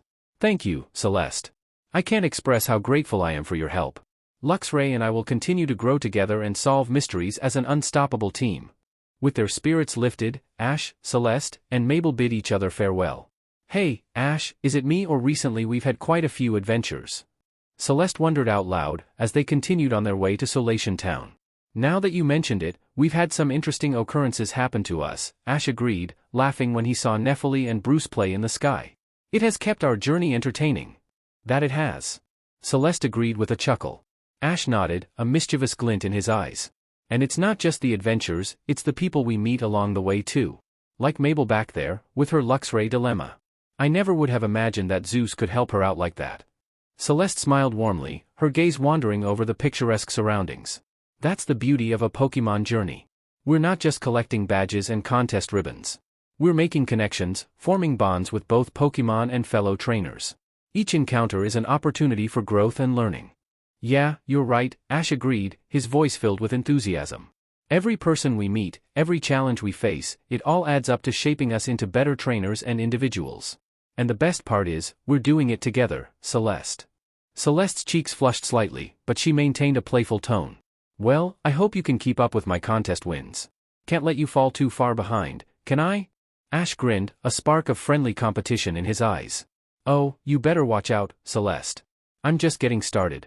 I'll catch up to you in no time. They both burst into laughter, their camaraderie and shared dreams fueling their determination. As they continued their journey to Solation Town, the road stretched out before them, full of endless possibilities and new adventures waiting to unfold. Hey, Celeste, Ash called out, a hint of excitement in his voice. I wonder what kind of amazing challenges and surprises are waiting for us in Solation Town. Let's make it another unforgettable chapter in our journey. Celeste's eyes gleamed with anticipation. Absolutely, Ash. Together, we'll continue to make our mark in the Pokemon world. Celeste took a deep breath as she stepped onto the vibrant stage of the Solation Town Pokemon contest. The arena was alive with energy, filled with trainers and spectators eager to witness the captivating performances about to unfold. Clutching Zeus's Pokeball tightly in her hand, Celeste felt a surge of excitement and determination coursing through her veins. This was their moment to shine, to showcase the incredible bond they had forged. With a confident smile, Celeste raised her arm and released Zeus into the spotlight. The crowd erupted into cheers and applause, their anticipation palpable. Zeus, with his sleek and electric blue fur, stood proudly by Celeste's side, ready to captivate the audience with his electrifying appeal. All right, Zeus, it's time to show them what you're made of. Celeste exclaimed, her voice brimming with excitement. Start with agility. Zeus sprang into action, his agile form moving in a zigzag pattern across the stage. His lightning-fast movements mesmerized the audience, drawing their attention to his swift and graceful presence. Now, discharge! Celeste commanded, her voice filled with anticipation. A surge of electricity crackled around Zeus, illuminating the ground as if bolts of thunder were dancing beneath his paws. The crowd gasped in awe, their eyes fixated on the spectacle before them. But the appeal was far from over. Celeste knew that Zeus had more to offer, a dazzling combination of moves that would leave a lasting impression. Bolt Tail, she exclaimed. With a burst of energy, Zeus leaped into the air, the remnants of discharge forming a glowing halo around him. The stage seemed to tremble with electric anticipation as he descended swiftly, his iron tail striking the ground with a resounding impact. Chunks of earth were sent flying in all directions, adding a dramatic flair to the performance. The metallic yellow hue of Zeus's tail, adorned with thunder-like stripes, emitted an otherworldly glow, reminiscent of an electric flower blooming in the night. To add a grand finale to the spectacle, Celeste called out, Pin Missile. Zeus responded with a dazzling display of power, launching multiple electrified missiles into the air. The thunderbolt, directed through his electrified iron tail, intertwined with the missiles, creating a mesmerizing fireworks-like display of electrical brilliance. The audience erupted into applause, their cheers echoing throughout the contest hall. Celeste's heart swelled with pride as she and Zeus took their final bow, basking in the adoration of the crowd. As the judges tallied their scores, Celeste couldn't help but feel a sense of accomplishment. Together, she and Zeus had created an electrifying performance, showcasing their deep connection and the untamed power of their partnership. Backstage, the air buzzed with excitement as Celeste caught her breath, her heart still racing from the electrifying appeal performance. She looked up to see Ash's familiar face beaming with pride and admiration. Wow, Celeste, that was absolutely amazing! Ash exclaimed, his voice filled with genuine excitement. You and Zeus were incredible out there. I could feel the electricity in the air. Celeste's face flushed with happiness, a wide smile spreading across her lips. Thanks, Ash. It means a lot coming from you. Zeus really pulled off some impressive moves, didn't he? He definitely did. You two make an unbeatable team, Ash replied, his eyes sparkling with enthusiasm. I knew you would rock the stage. As they shared a moment of elation, the announcement reverberated through the backstage area, capturing their attention. The voice on the loudspeaker proclaimed, the contestants moving on to the battle rounds. One of them being Celeste. A burst of excitement filled the room, and Celeste's heart soared with joy. She turned to Ash, her eyes shining with exhilaration. Ash, I made it. Can you believe it? We're going to the battle rounds. Ash's grin matched Celeste's enthusiasm. I knew you could do it. This is incredible news, Celeste. You've worked so hard for this, and now you get to show everyone what you're made of. They shared a quick celebratory high-five before exchanging an excited embrace. The sheer elation of the moment was contagious, their teenage spirits shining brightly in the backstage glow. As they pulled apart, Celeste's eyes twinkled with determination. I couldn't have done it without your support, Ash. Thank you for always believing in me. Ash's expression softened, his voice filled with sincerity. Celeste, you're an amazing trainer and friend. I'll always be there for you, cheering you on every step of the way. The two teenagers stood there, basking in the warmth of their friendship. Until Celeste was called for her first battle, she won that one and the following one quite easily. It was once she got to the finals that she started having some issues. Her opponent was an experienced coordinator. The tension in the contest hall was palpable as the final battle between Celeste and her opponent unfolded. Pan, her loyal Leafeon, faced off against a formidable Mothim, each displaying their skills and coordination in a dazzling showcase of strategy and agility. The Mothim, with his wings fluttering gracefully, initiated a series of combination attacks. He started with an air-slash attack followed by a quick quiver dance, making him nearly impossible for Pan to strike back. Pan, however, remained steadfast and focused, evading each move with expert precision using dig to disappear into the ground, frustrating Mothim's relentless assault. But as the battle progressed, Celeste's points steadily decreased due to her inability to launch a counterattack. The audience held their breath, anxious for Celeste to find an opening and turn the tide in her favor. With determination burning in her eyes, Celeste shouted her command, "Pan, use magical leaf." Pan emerged from the ground, leaves swirling around him as he unleashed a torrent of shimmering leaves straight into the various holes created by his dig attack. The leaves erupted from the ground like miniature hurricanes, filling the entire stage and obscuring Mothim's sight. In the midst of the leaf storm, Pan's attack found its mark, striking Mothim with a flurry of leaves. The impact was enough to knock out Mothim just moments before the 5-minute bell of the battle rang out. As the dust settled, Celeste anxiously looked up at the big screen, where her opponent's points were displayed. To her dismay, her opponent had garnered more points throughout the battle. However, the crowd erupted in cheers, realizing that Mothim had fainted, securing Celeste the victory. A mix of relief and elation washed over Celeste as she embraced Pan, congratulating him on a remarkable performance. Their teamwork and resilience had paid off, and they had emerged triumphant against a formidable opponent. The audience applauded and cheered for Celeste, recognizing her skill and the captivating display of Pan's power. She took a deep breath, absorbing the energy of the moment. With a smile on her face and determination in her heart, Celeste stepped forward to accept her well-deserved victory, knowing that she and Pan had shown their true potential and left a lasting impression on everyone in the contest hall. As the evening settled in and they found themselves back in the cozy confines of their room in the Pokémon Center, Celeste's disappointment lingered in her heart. Sitting together on a comfortable sofa, she turned to Ash and confessed her true feelings. "You know, Ash, I can't help but feel a bit disappointed with my win," Celeste admitted, a hint of frustration in her voice. "I wanted to win because I showcased my talent as a coordinator, not just because of a knockout." Ash listened attentively, his eyes filled with understanding. "I get it, Celeste. Winning in a way that truly reflects your skills and creativity is important to you. But you can't let this one battle define your entire journey as a coordinator." Celeste sighed, her fingers absently twirling a strand of her hair. "I know you're right, Ash. It's just that I've always been so passionate about contests, and I wanted to prove myself in this one. Especially, after my loss in the previous one." Ash placed a reassuring hand on her shoulder. "Hey, don't be too hard on yourself. Remember, this was only your third ribbon. You've already shown incredible talent and growth as a coordinator, and I know many more opportunities will come your way to shine." A smile tugged at the corners of Celeste's lips, gratitude filling her eyes as she looked at Ash. "Thanks, Ash. I'm lucky to have a friend like you who understands and supports me." Ash grinned, his enthusiasm infectious. "Of course, Celeste. We're in this journey together, supporting each other every step of the way. And I have no doubt that you'll continue to amaze everyone with your creative appeals and fierce battling skills." Celeste's spirits lifted, her disappointment fading into determination. "You're right, Ash. I won't let one setback define me. I'll keep training, learning, and showcasing my unique style. One day, I'll become a coordinator that everyone admires." Ash nodded, his eyes filled with unwavering belief. "I have no doubt that you will, Celeste. Just remember to always follow your passion and be true to yourself. That's what makes you an amazing coordinator." With a renewed sense of purpose and the unwavering support of her best friend, Celeste felt her confidence reignite. She went to sleep that night with a big smile and had wonderful dreams, filled with contests and ribbons. Another normal day in their journey through Sinnoh, Celeste and Ash had set up camp and gone to their different sides to train. On one side, the training ground was bustling with energy as Ash and his team prepared for another intense battle. Agni stood confidently, ready to face his opponent. Even tough said opponent was Landon, who showed his determination, eager for the challenge. "All right, Agni. This is it. Show Landon what you're made of," Ash called out, his voice filled with encouragement and excitement.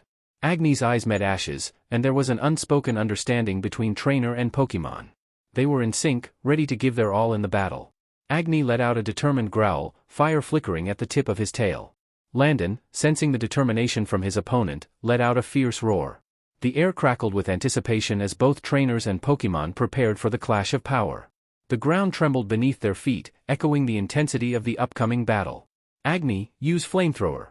Ash commanded, and Agni released a powerful stream of fire towards Landon. Landon countered with a dragon claw, the ground beneath him cracking as he charged forward, aiming to clash with the fiery attack.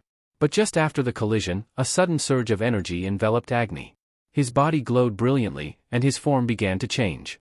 He grew taller, and his body became more muscular. His tail blazed brighter, and a fiery aura surrounded him. "Whoa, Celeste, look!" Ash exclaimed, pointing towards Agni. "Agni is evolving."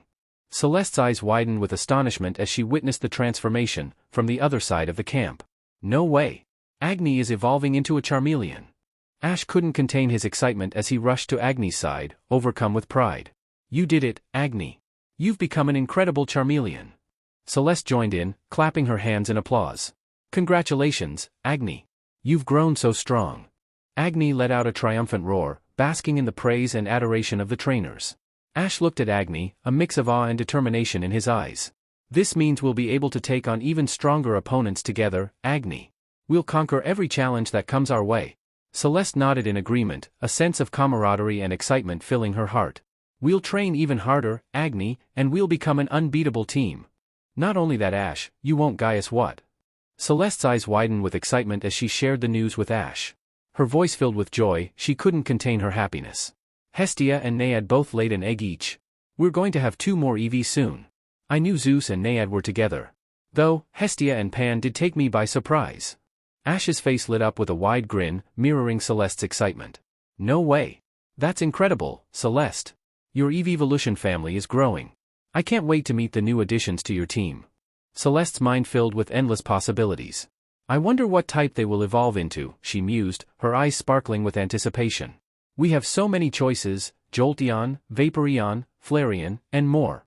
I do need a Glaceon and Sylveon to complete the set, but even if they do not want to evolve into them or evolve at all, that's fine by me." Ash's curiosity piqued as he imagined the future possibilities. "Yeah, imagine the new strategies we can come up with. With Hestia, Naiad, and their offspring, you'll have a team that can adapt to any situation." The anticipation of the new EV's arrival filled the air with a sense of wonder and excitement.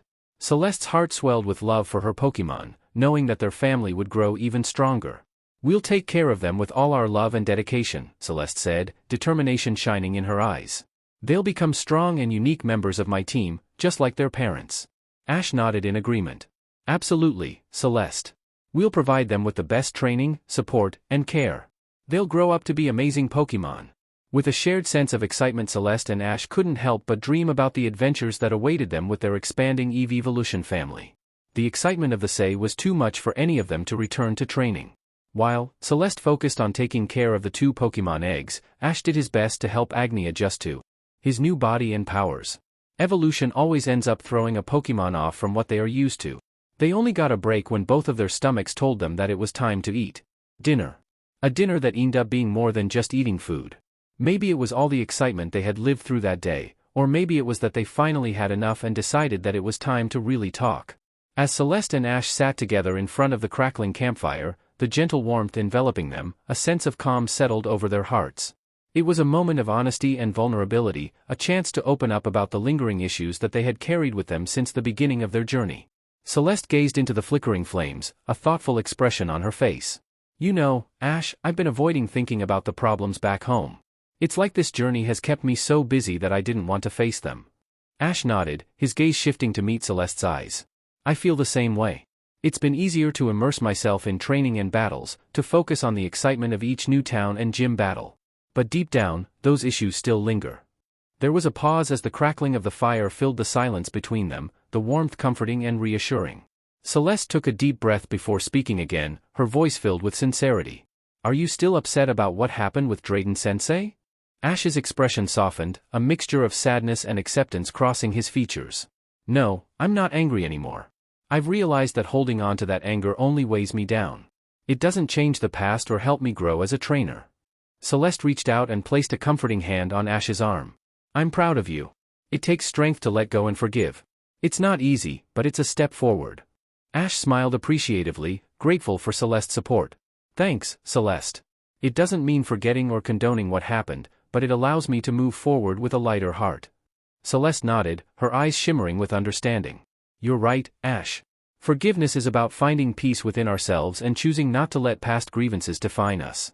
We have so much ahead of us, and carrying that burden will only hold us back. As the conversation around the campfire continued, Ash couldn't help but think about Celeste's revelation before they left Unova. He knew that she had discovered her father's identity, and he wondered if she had ever considered reaching out to him. Celeste, Ash finally spoke up, trying to broach the subject carefully. Have you ever thought about telling your father? I mean, Gym Leader Wallace, that you're his daughter? Celeste looked down, fiddling with a small twig in her hand. I have, Ash, she admitted quietly. But every time I think about it, fear takes over. I mean, he's a top coordinator and a gym leader, someone with such an important position and reputation. I don't even have any proof or evidence to support my claim. Her voice trailed off, and Ash could see the uncertainty in her eyes. He wanted to be there for her, to offer guidance and comfort, but he knew this was a decision she had to make on her own. I understand, Celeste, Ash said gently. It's a big step, and it's completely natural to be afraid. But you won't know how he'll react until you try. Maybe you could end up building a relationship with him. Celeste sighed, looking conflicted. I want to believe that, Ash. But what if he rejects me? What if he doesn't want anything to do with me? I don't know if I can handle that kind of rejection. Ash reached out and placed a supportive hand on her shoulder. I know it's scary, but you can't let fear hold you back. You're a strong and talented coordinator, and you deserve to know the truth about your family. Even if things don't go the way you hope, you have us, your friends, who will be here for you no matter what. Celeste looked at him, her eyes glistening with tears. Thank you, Ash. Your support means a lot to me. I guess I just need to find the courage to face my fears and talk to him. You're welcome, Ash said with a warm smile. And remember, you don't have to do it alone. We'll be right there with you, every step of the way. Celeste nodded, feeling a mix of emotions. She knew that Ash was right, and deep down, she wanted to connect with her father and learn more about her family. But the fear was still there, gnawing at her. As the night grew darker, the campfire continued to flicker, casting a comforting glow over the two friends. With Ash's words of encouragement and the knowledge that she had her friend's support, Celeste felt a glimmer of hope and determination within her. She knew that one day, she would find the strength to face her fears and confront her father, regardless of the outcome. For now, she would take it one step at a time, knowing that she had Ash and her friends by her side, ready to help her on her journey of self-discovery and family connection. Excited to challenge the next gym, Ash and Celeste head to Veilstone City, where they meet Reggie, who introduces himself as Paul's brother. At first, the two best friends were hesitant about him. He was Paul's brother after all. But his open and warm persona rapidly won them over. How are they even related? Celeste hissed at Ash with an incredulous look. They are totally opposites. No idea, Ash replied, shaking his head in disbelief. I mean, Reggie is hot, kind, gentle. Ash! Celeste slapped him on the arm. What? Ash snapped back, bothered that he had to take his eyes off Reggie to turn to her. Focus. And hot? Really? Celeste raised an eyebrow. He is hot. Ash defended himself with a huff. I still can't believe this lovable idiot had girls and boys following him around back in Unova, Celeste muttered under her breath. Did you say something? Ash asked her, tilting his head in confusion. Celeste stopped and stared at him in silence for a couple of seconds. Now, I get why they did.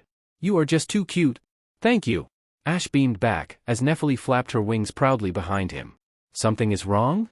Reggie asked them, turning around after noticing they were no longer following him. No. Ash and Celeste exclaimed at the same time, though Ash did so blushing. Well, then follow me.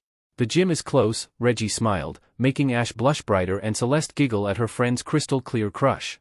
Oh, Paul's been on quite a journey too, Reggie continued recalling his brother's endeavors. His Murkrow evolved into a Honchkrow, and he caught a Magmar to replace his Chimchar. Celeste and Ash's heart sinks at the mention of Chimchar. They know that Paul was a tough trainer, but they can't help but wonder if Chimchar was happier now with Chili. Reggie continued, and you know what? Paul even challenged Maylene here in Veilstone City and earned the Cobble badge. He's been determined to become stronger, just like you are. Nothing like us, Ash muttered under his breath drily, before smiling brightly at Reggie when this one had turned around to give him a confused look. Smooth, I teased. Shut up. Ash hissed. Make me. I sang. Entering the Veilstone City gym, Ash and Celeste notice a change in Maylene's demeanor. She seems downhearted and lacking the usual confident aura of a gym leader. It's evident that the recent losses have taken a toll on her spirits. Hey, Maylene, is everything okay? Reggie asks with concern, approaching the gym leader. Maylene sighs and looks up, trying to force a smile. Oh, hi, Reggie and company. I guess I'm just feeling a bit discouraged lately. I've been on a losing streak, and it's been getting to me. Celeste steps forward, offering a supportive hand on Maylene's shoulder. Don't worry. Everyone has their ups and downs. You're an amazing gym leader, and one losing streak doesn't define your skills. Ash nods in agreement. That's right. You've trained hard to get where you are, and your Pokemon are incredibly strong. Losing is just part of the journey, but it's how you learn and grow from it that matters. Maylene's smile grows genuine as she looks at the two encouraging trainers. Thank you, guys. I really needed to hear that. It's just been tough, and I started doubting myself. I believe in you, Maylene, Reggie told her with determination. You can overcome this rough patch and show everyone the gym leader you truly are. And don't forget, Ash adds with a grin, you've got a new challengers right here, ready to give their all in the battle. Feeling bolstered by their support, Maylene's confidence begins to return. You're right. I shouldn't let a few losses define me. Let's have a great battle.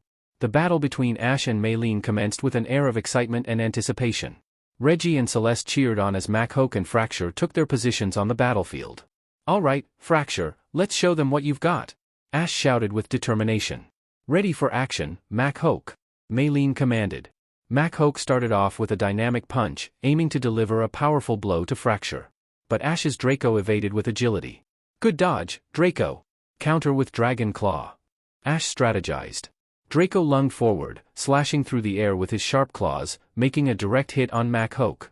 The impact knocked the fighting-type Pokemon backward, but he quickly recovered and retaliated with a cross-chop. Jump and use Dragon Pulse. Ash reacted quickly. Fracture leapt into the air, avoiding the cross-chop, and released a powerful Dragon Pulse, creating a burst of energy that hit Machoke directly. Despite the hit, Machoke remained resilient and countered with a Brick Break. Draco, endure it. Then retaliate with Outrage.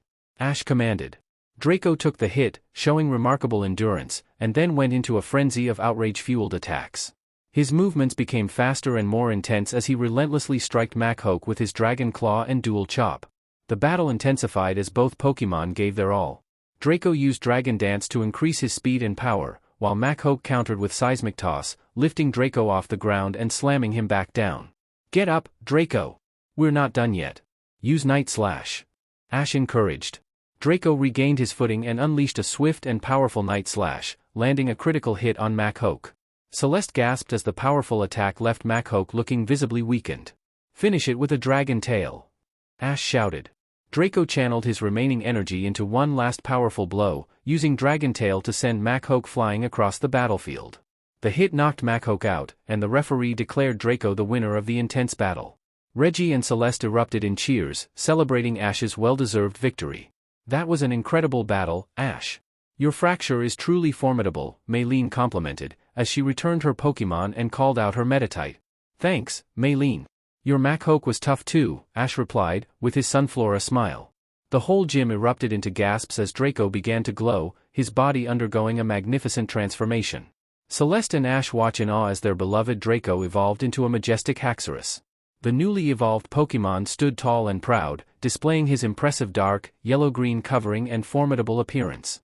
Haxorus. Wow, you look amazing. Celeste exclaims, beaming with pride. Yeah, you did it, Draco. You evolved into Haxorus. Ash cheers, patting Haxorus on the back.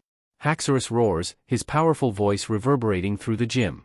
He is aware of his new form and takes great pride in his unbreakable tusks.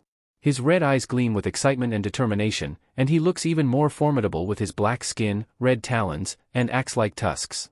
With his evolution, Haxorus gained even more strength and power. His tusks are now even more deadly, capable of slicing through steel beams and metal with ease. Despite his imposing appearance, Haxorus remains friendly and loyal to his trainer, Ash. Congratulations, Ash! Maylene called out, joining the applause. Your Haxorus is truly incredible. Thanks, Maylene. I'm so proud of him, Ash replied, grinning from ear to ear. We make an unbeatable team, Draco, Ash's aide placing a hand on Haxorus's armored back. I knew you could do it. Haxorus nudged Ash affectionately, showing his appreciation for their bond. This is just the beginning, Draco. We'll keep getting stronger together, Ash promised him with determination in his eyes. For now though, I will need to tap you out. I will not have you battling right after an evolution. Good job, buddy. With Draco taking a well-deserved rest, Ash decided to send out his trusty Nephili for the second round of the battle. Nephili, the majestic shiny Altaria, took to the battlefield with grace and confidence, her soft, cotton-like wings gently fluttering in the air. Alright, Nephili, let's show them what we've got. Ash says, a determined smile on his face. Nephili noted, her red eyes glinting with determination. She knew that this is her chance to shine and prove herself in the battle. On the other side of the battlefield, Maylene's Meditite stood ready, his focus clear and unwavering. Nephili, use Dragon Pulse. Ash calls out, and Nephili gathered a swirling orb of dragon energy in front of her. With a graceful movement, she released the Dragon Pulse, the powerful attack STRKNG towards Meditite. Meditite, confusion. Maylene countered, and Meditite's psychic energy swirled around him, colliding with the Dragon Pulse. The two attacks clash, creating a burst of energy that sends shockwaves across the battlefield. Nephili, follow up with double team. Ash commanded, and Nephili's form blurred as multiple illusory copies of her appeared around the battlefield. Use Drain Punch, Meditite. Maylene responded, and Meditite moved swiftly, trying to locate the real Nephili among the clones. Nephili, now's your chance. Aerial Ace. Ash calls out, and the real Nephili dived from above, her wings glowing with a sharp aura as she struck Meditite with incredible speed. Meditite was caught off guard and was unable to evade the powerful aerial ace. The attack landed, sending Meditite skidding backward with a cry of pain. However, the determined Meditite quickly regains his composure and retaliated with a Drain Punch, aiming to regain some health. Nephili, dodge and counter with Dragon Claw. Ash shouts, and Nephili nimbly dodged the Drain Punch, avoiding the attack effortlessly. She then struck back with her claw glowing with draconic power, delivering a powerful hit to Meditite. As the battle progresses, Nephili and Meditite engaged in an intense exchange of moves, each showcasing their strength and skills. Nephili's graceful movements and powerful attacks impressed everyone, while Meditite's tenacity and determination gained everyone's respect. In the end, it was clear that Nephili and Ash's teamwork and determination had paid off. Despite the tough competition from Maylene and her Meditite, Nephili's well-timed attacks and clever strategies secure the victory for Ash with one final aerial ace. You did it, Nephili. We won. Ash cheered, his excitement evident. Nephili let out a joyous trill, flapping her wings in celebration. She was proud of her performance and was thrilled to have come out on top. Great job, Nephili. You were amazing out there. Celeste praised, giving a thumbs up to her friend and her powerful Altaria. Nephili basked in the praise, she knew that she and Ash made an incredible team, and she was grateful for the bond they share. But the battle was not over, as Maylene recalled her Meditite, she sent out her powerful partner, Lucario. Nephili flapped her wings confidently, her eyes locking onto the determined Lucario. Alright, Nephili, let's give it our all once again. Ash exclaimed, a fire of excitement in his eyes. Nephili chirped in agreement, her shiny feathers glimmering in the arena's lights. She was eager to prove herself once more and show just how strong she and Ash can be together. Lucario, use Force Palm. Maylene commanded, and Lucario charged towards Nephili, his paws glowing with aura energy. Nephili, evade with double team. Ash countered, and Nephili's form splits into several copies, confusing Lucario for a moment. Lucario, focus. Use Aura Sphere. Maylene ordered, and Lucario took a deep breath, concentrating his energy to create a powerful sphere of aura. Nephili, let's go. Dragon Claw. Ash shouted, and Nephili darted forward with her claws glowing with dragon energy. As the Aura Sphere and Dragon Claw collided, a burst of energy erupted, sending shockwaves across the battlefield. The force of the impact caused the ground to shake, but Nephili held her ground, her determination unwavering. Now, Nephili, use Aerial Ace. Ash commanded, and Nephili gracefully soared through the air, her wings glowing with a sharp aura. Lucario, counter with Bone Rush. Maylene responded, and Lucario's bones extended from his paws, aiming to intercept Nephili's attack. But Nephili's agility and precision were unmatched, and she expertly weaved through the Bone Rush strikes, landing a powerful hit on Lucario with her aerial ace. Great job, Nephili. Now, use Moonblast. Ash shouted. Nephili opened her mouth, releasing a dazzling pink burst of moon energy towards Lucario.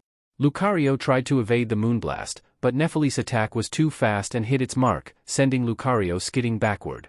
The battle continued, and Maylene was not one to be taken lightly.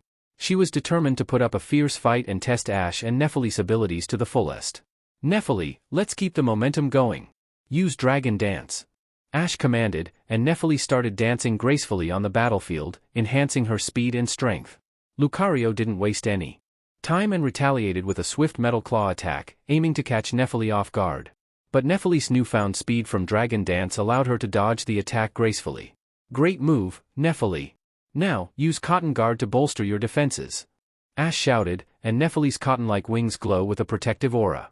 Lucario tried to break through Nephili's defenses with an aura sphere, but Nephili's Cotton Guard proved to be quite effective, reducing the damage significantly. Not bad, but we won't let up. Lucario, try Bone Rush again. Maylene commanded, and Lucario launched into a series of bone strikes, determined to break through Nephili's defenses.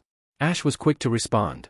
Nephili, counter with Sky Attack, he ordered, and Nephili charged up a powerful aerial attack. The two attacks collided with a resounding force, causing a shockwave that shook the entire gym. Despite the strength of Lucario's Bone Rush, Nephili's Sky Attack prevailed, pushing through and landing a direct hit on Lucario. Amazing, Nephili. Now, use Outrage. Ash called out, and Nephili's eyes glowed with an intense rage, fueled by the powerful Dragon-type move. With an incredible burst of energy, Nephili launched herself at Lucario, attacking with a relentless fury of claw and wing strikes. Lucario did his best to keep up, using his aura sphere to counter, but Nephili's outrage was too overwhelming. Celeste and Reggie were on the edge of their seats as the battle intensified, and both trainers and Pokémon were giving it their all. Lucario, use Force Palm. Maylene commanded, and Lucario managed to get a solid hit on Nephili, causing her to stumble back. Nephili, hang in there. Show them your strength with Dragon Pulse. Ash encouraged, and Nephili shook off the after effects of outrage and summoned her remaining energy to form a powerful Dragon Pulse attack. The Dragon Pulse clashed with Lucario's Force Palm, resulting in an explosion of energy that sent shockwaves rippling through the arena. When the dust settled, both Pokémon were exhausted and breathing heavily. 1 second later, Lucario dropped to the ground. Lucario, you fought bravely. It's time to rest, Maylene said with a smile, recalling her Pokémon. Ash and Nephili exchanged a triumphant look, knowing they've given it their all and emerged victorious once again. You were incredible, Nephili. I'm so proud of you. Ash exclaimed, hugging his Altaria tightly. Nephili chirped happily, nuzzling against Ash affectionately. Maylene approached them with a smile. That was an impressive battle. You and Nephili are a truly formidable team, she complimented them. Thank you, Maylene. Your Lucario was strong too, Ash replied with genuine admiration. Maylene noted, her confidence and spirits lifted after the intense battle. You've earned the Cobble Badge fair and square. Congratulations. Ash and Nephili accepted the badge with pride, knowing that they've come a long way on their journey to become Dragon Masters. With the Cobble Badge in hand, they set their sights on the next gym. Celeste. Ash suddenly crashed Celeste's training, receiving 7 pair of eye glaring at him. Sorry. He giggled adorably. There's gonna be a Wallace Cup. It is a multi-regional Pokémon contest that attracts Pokémon coordinators from all around the globe, since its prize, the prestigious Aqua Ribbon, can be used to enter every known grand festival. It is promoted and judged by Contest Master Wallace. Be by my dad? Celeste stuttered, face losing all color. Not that Ash noticed, as he kept on going. It will be held in the contest hall located on the shores of Lake Valor. He suddenly stopped talking when he realized Celeste's state. Cell. You know that you don't have anything to fear, right? You can participate or not, at the end the choice is yours. However, it could be your chance to finally meet him and tell him about your aunt keeping you away from him. What if he does not believe me? Or does not want me? Or... Celeste's mind began racing, all the ways the meeting could go wrong being kept in replay in his mind. Celeste got startled when her hands were gently grabbed, her breath hitched when she was met with Ash's warm black-reddish eyes. Or he could be filled with joy about having a daughter, maybe he will panic at first, even rage at your aunt. At life, Arceus knows it can be unjust most of the time. But afterwards, he could want to know more about you. Maybe the two of you can learn to love each other, have the change that was taken from you. I am scared, Celeste sobbed, head on Ash's chest as he wrapped her in a tight and warm embrace. That's normal, but you cannot be brave without being scared first, Ash whispered in her ear, voice soft and melodious as his famed Nepahil. And I am here all the way. They remained like that for a while, until Celeste's heart-wrenching sobs stopped and she had calmed down. Better? He asked, placing a sweet kiss on her forehead. Yes, Celeste whispered into his chest. I can do this. Or at least I can try. Of course, you can do it, Ash reassured Celeste, his voice tender and supportive. I'll be right there with you every step of the way. We'll face whatever comes together. Celeste looked up at Ash, her eyes still watery but determination shining through. Thank you, Ash. You're the best friend anyone could ask for. Ash smiled warmly at her. And you're the best friend I could ever have too. We'll face the Wallace Cup together, and whatever happens, we'll handle it together. With newfound determination, Celeste wiped away her tears and stood up straight. You're right. I can't let fear hold me back anymore. I need to face this, for myself and for my dad. That's the spirit. Ash cheered, giving her a thumbs up. I know you can do it. And you know what? I have a feeling that your dad will be so proud of you when he sees you in action. Celeste blushed but managed to smile. I hope so. It's just. I've waited for this moment for so long, and now that it's actually here, I'm scared of what might happen. It's okay to be scared, Ash said gently, placing a hand on her shoulder. But remember, you're not alone. We're a team, and we'll face this challenge together. Celeste nodded, feeling a sense of strength and reassurance from Ash's words. Thank you, Ash. I don't know what I'd do without you. We'll be there for each other, no matter what, Ash said with a warm smile. With the decision of meeting her father, Celeste and Ash made their way to Lake Valor. Still, Celeste's mind was elsewhere. All the wrong ways her first meeting with her father could go made their way back front and center. Doubts and fears swirled in her mind, and she couldn't shake off the feeling of uncertainty. As they walked along the serene shores of Lake Valor, Ash sensed Celeste's unease and gently took her hand in his. Hey, you know, it's natural to be nervous about this. Meeting your father is a big deal. But don't forget, you're strong, and I have complete faith in you.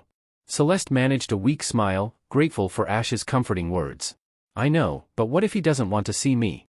Or what if he doesn't believe me? She repeated the same questions as before, but Ash did not scold her. He was totally patient, as he squeezed her hand reassuringly. We won't know until you try. You've come this far, and you deserve to know your father and have him know you. You've carried this burden for too long, Celeste. It's time to face it. They sat down by the lake, the gentle ripples of the water creating a calming ambience. Celeste took a deep breath, trying to steady her thoughts. I just wish I knew how it will turn out. What if it changes everything? It will change everything, Ash turned to her, his expression sincere. Life is full of uncertainties, but that's what makes it exciting too.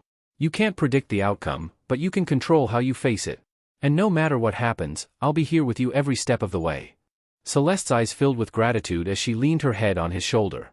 Thank you, Ash. I don't know what I'd do without you. He smiled, wrapping his arm around her. You don't have to do anything alone.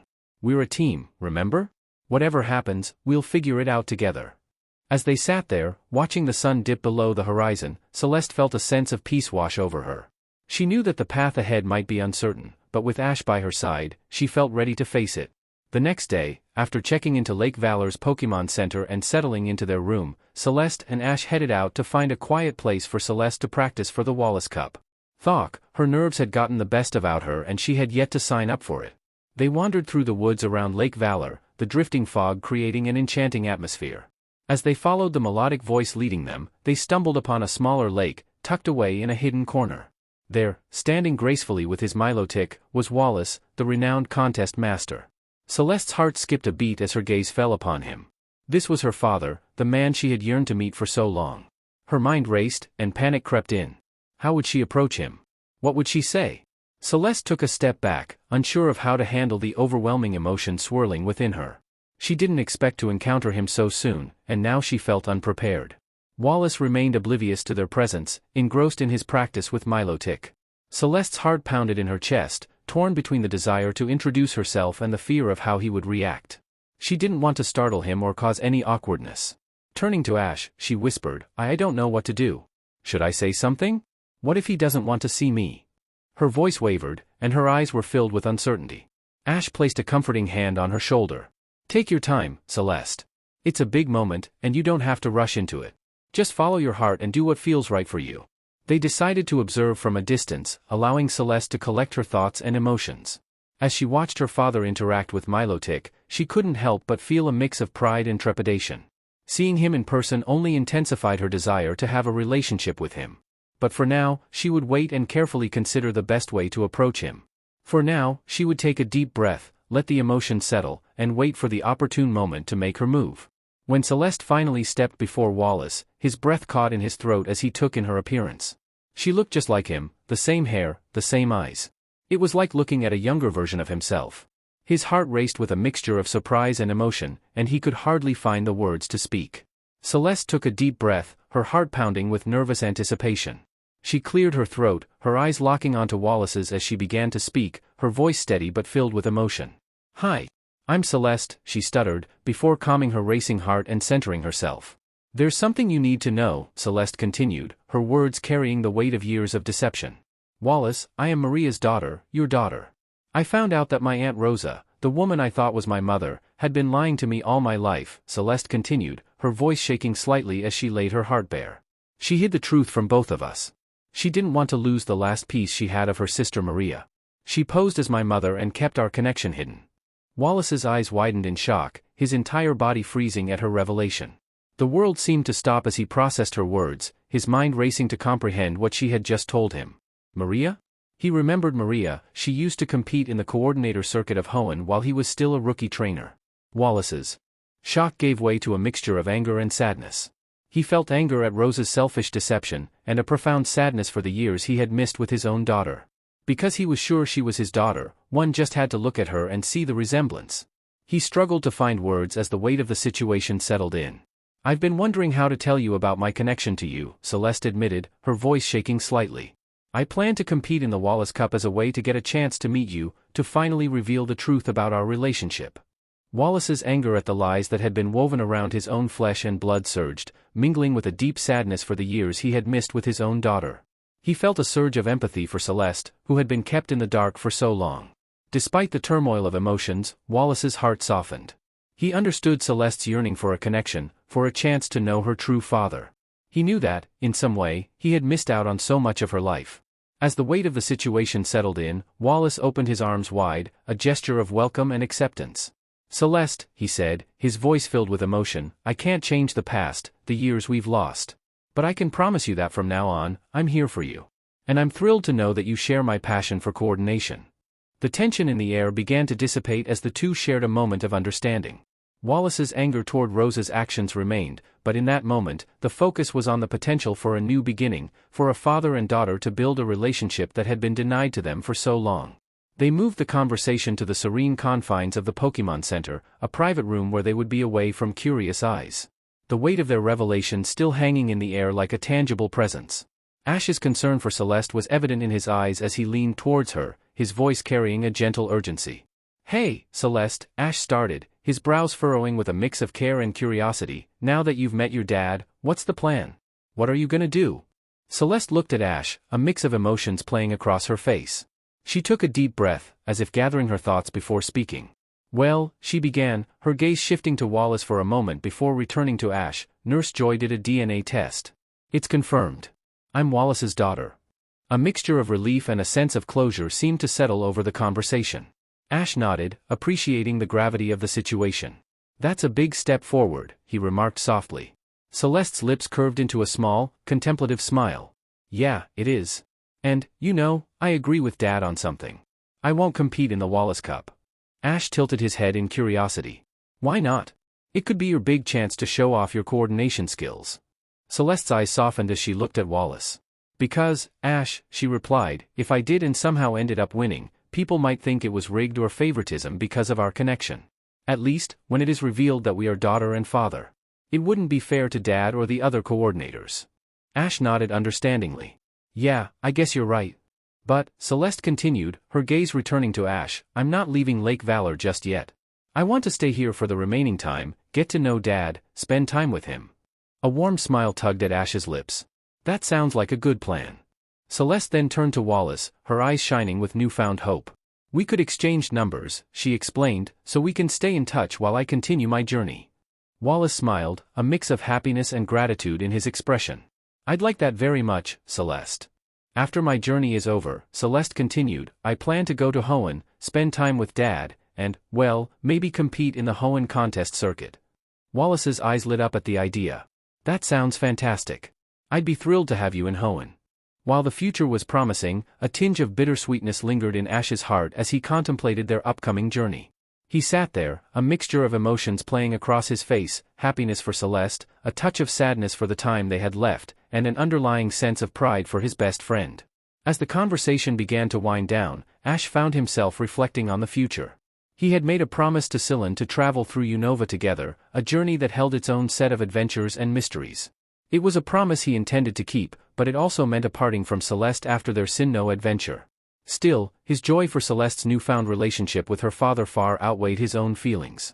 He couldn't help but smile, seeing her interact with Wallace with a warmth that had been missing from her life for so long. The father-daughter connection that was now blooming before his eyes was more than enough to make up for the impending separation. As the conversation drew to a close, Ash's gaze met Celeste's, and he couldn't help but convey his feelings through a heartfelt smile. "You know, Cel," he began, his voice soft yet earnest, "I'm really happy for you. Your fears were all in your mind, and look where it's gotten you. A father who's thrilled to have you." Celeste's eyes sparkled with a mixture of gratitude and joy. "Thanks, Ash. And I'm really grateful to you, too. Without you by my side, I don't know if I could have faced this." Ash's smile widened. "That's what friends are for, right? Facing challenges together." As the night deepened, and Ash and Celeste found rest in their rooms, the lines of communication continued to hum elsewhere. Wallace sat in quiet contemplation, a phone pressed to his ear, a glow of excitement and astonishment painting his features. On the other end of the line, Stephen Stone, the Hoenn champion and Wallace's beloved partner, listened with rapt attention.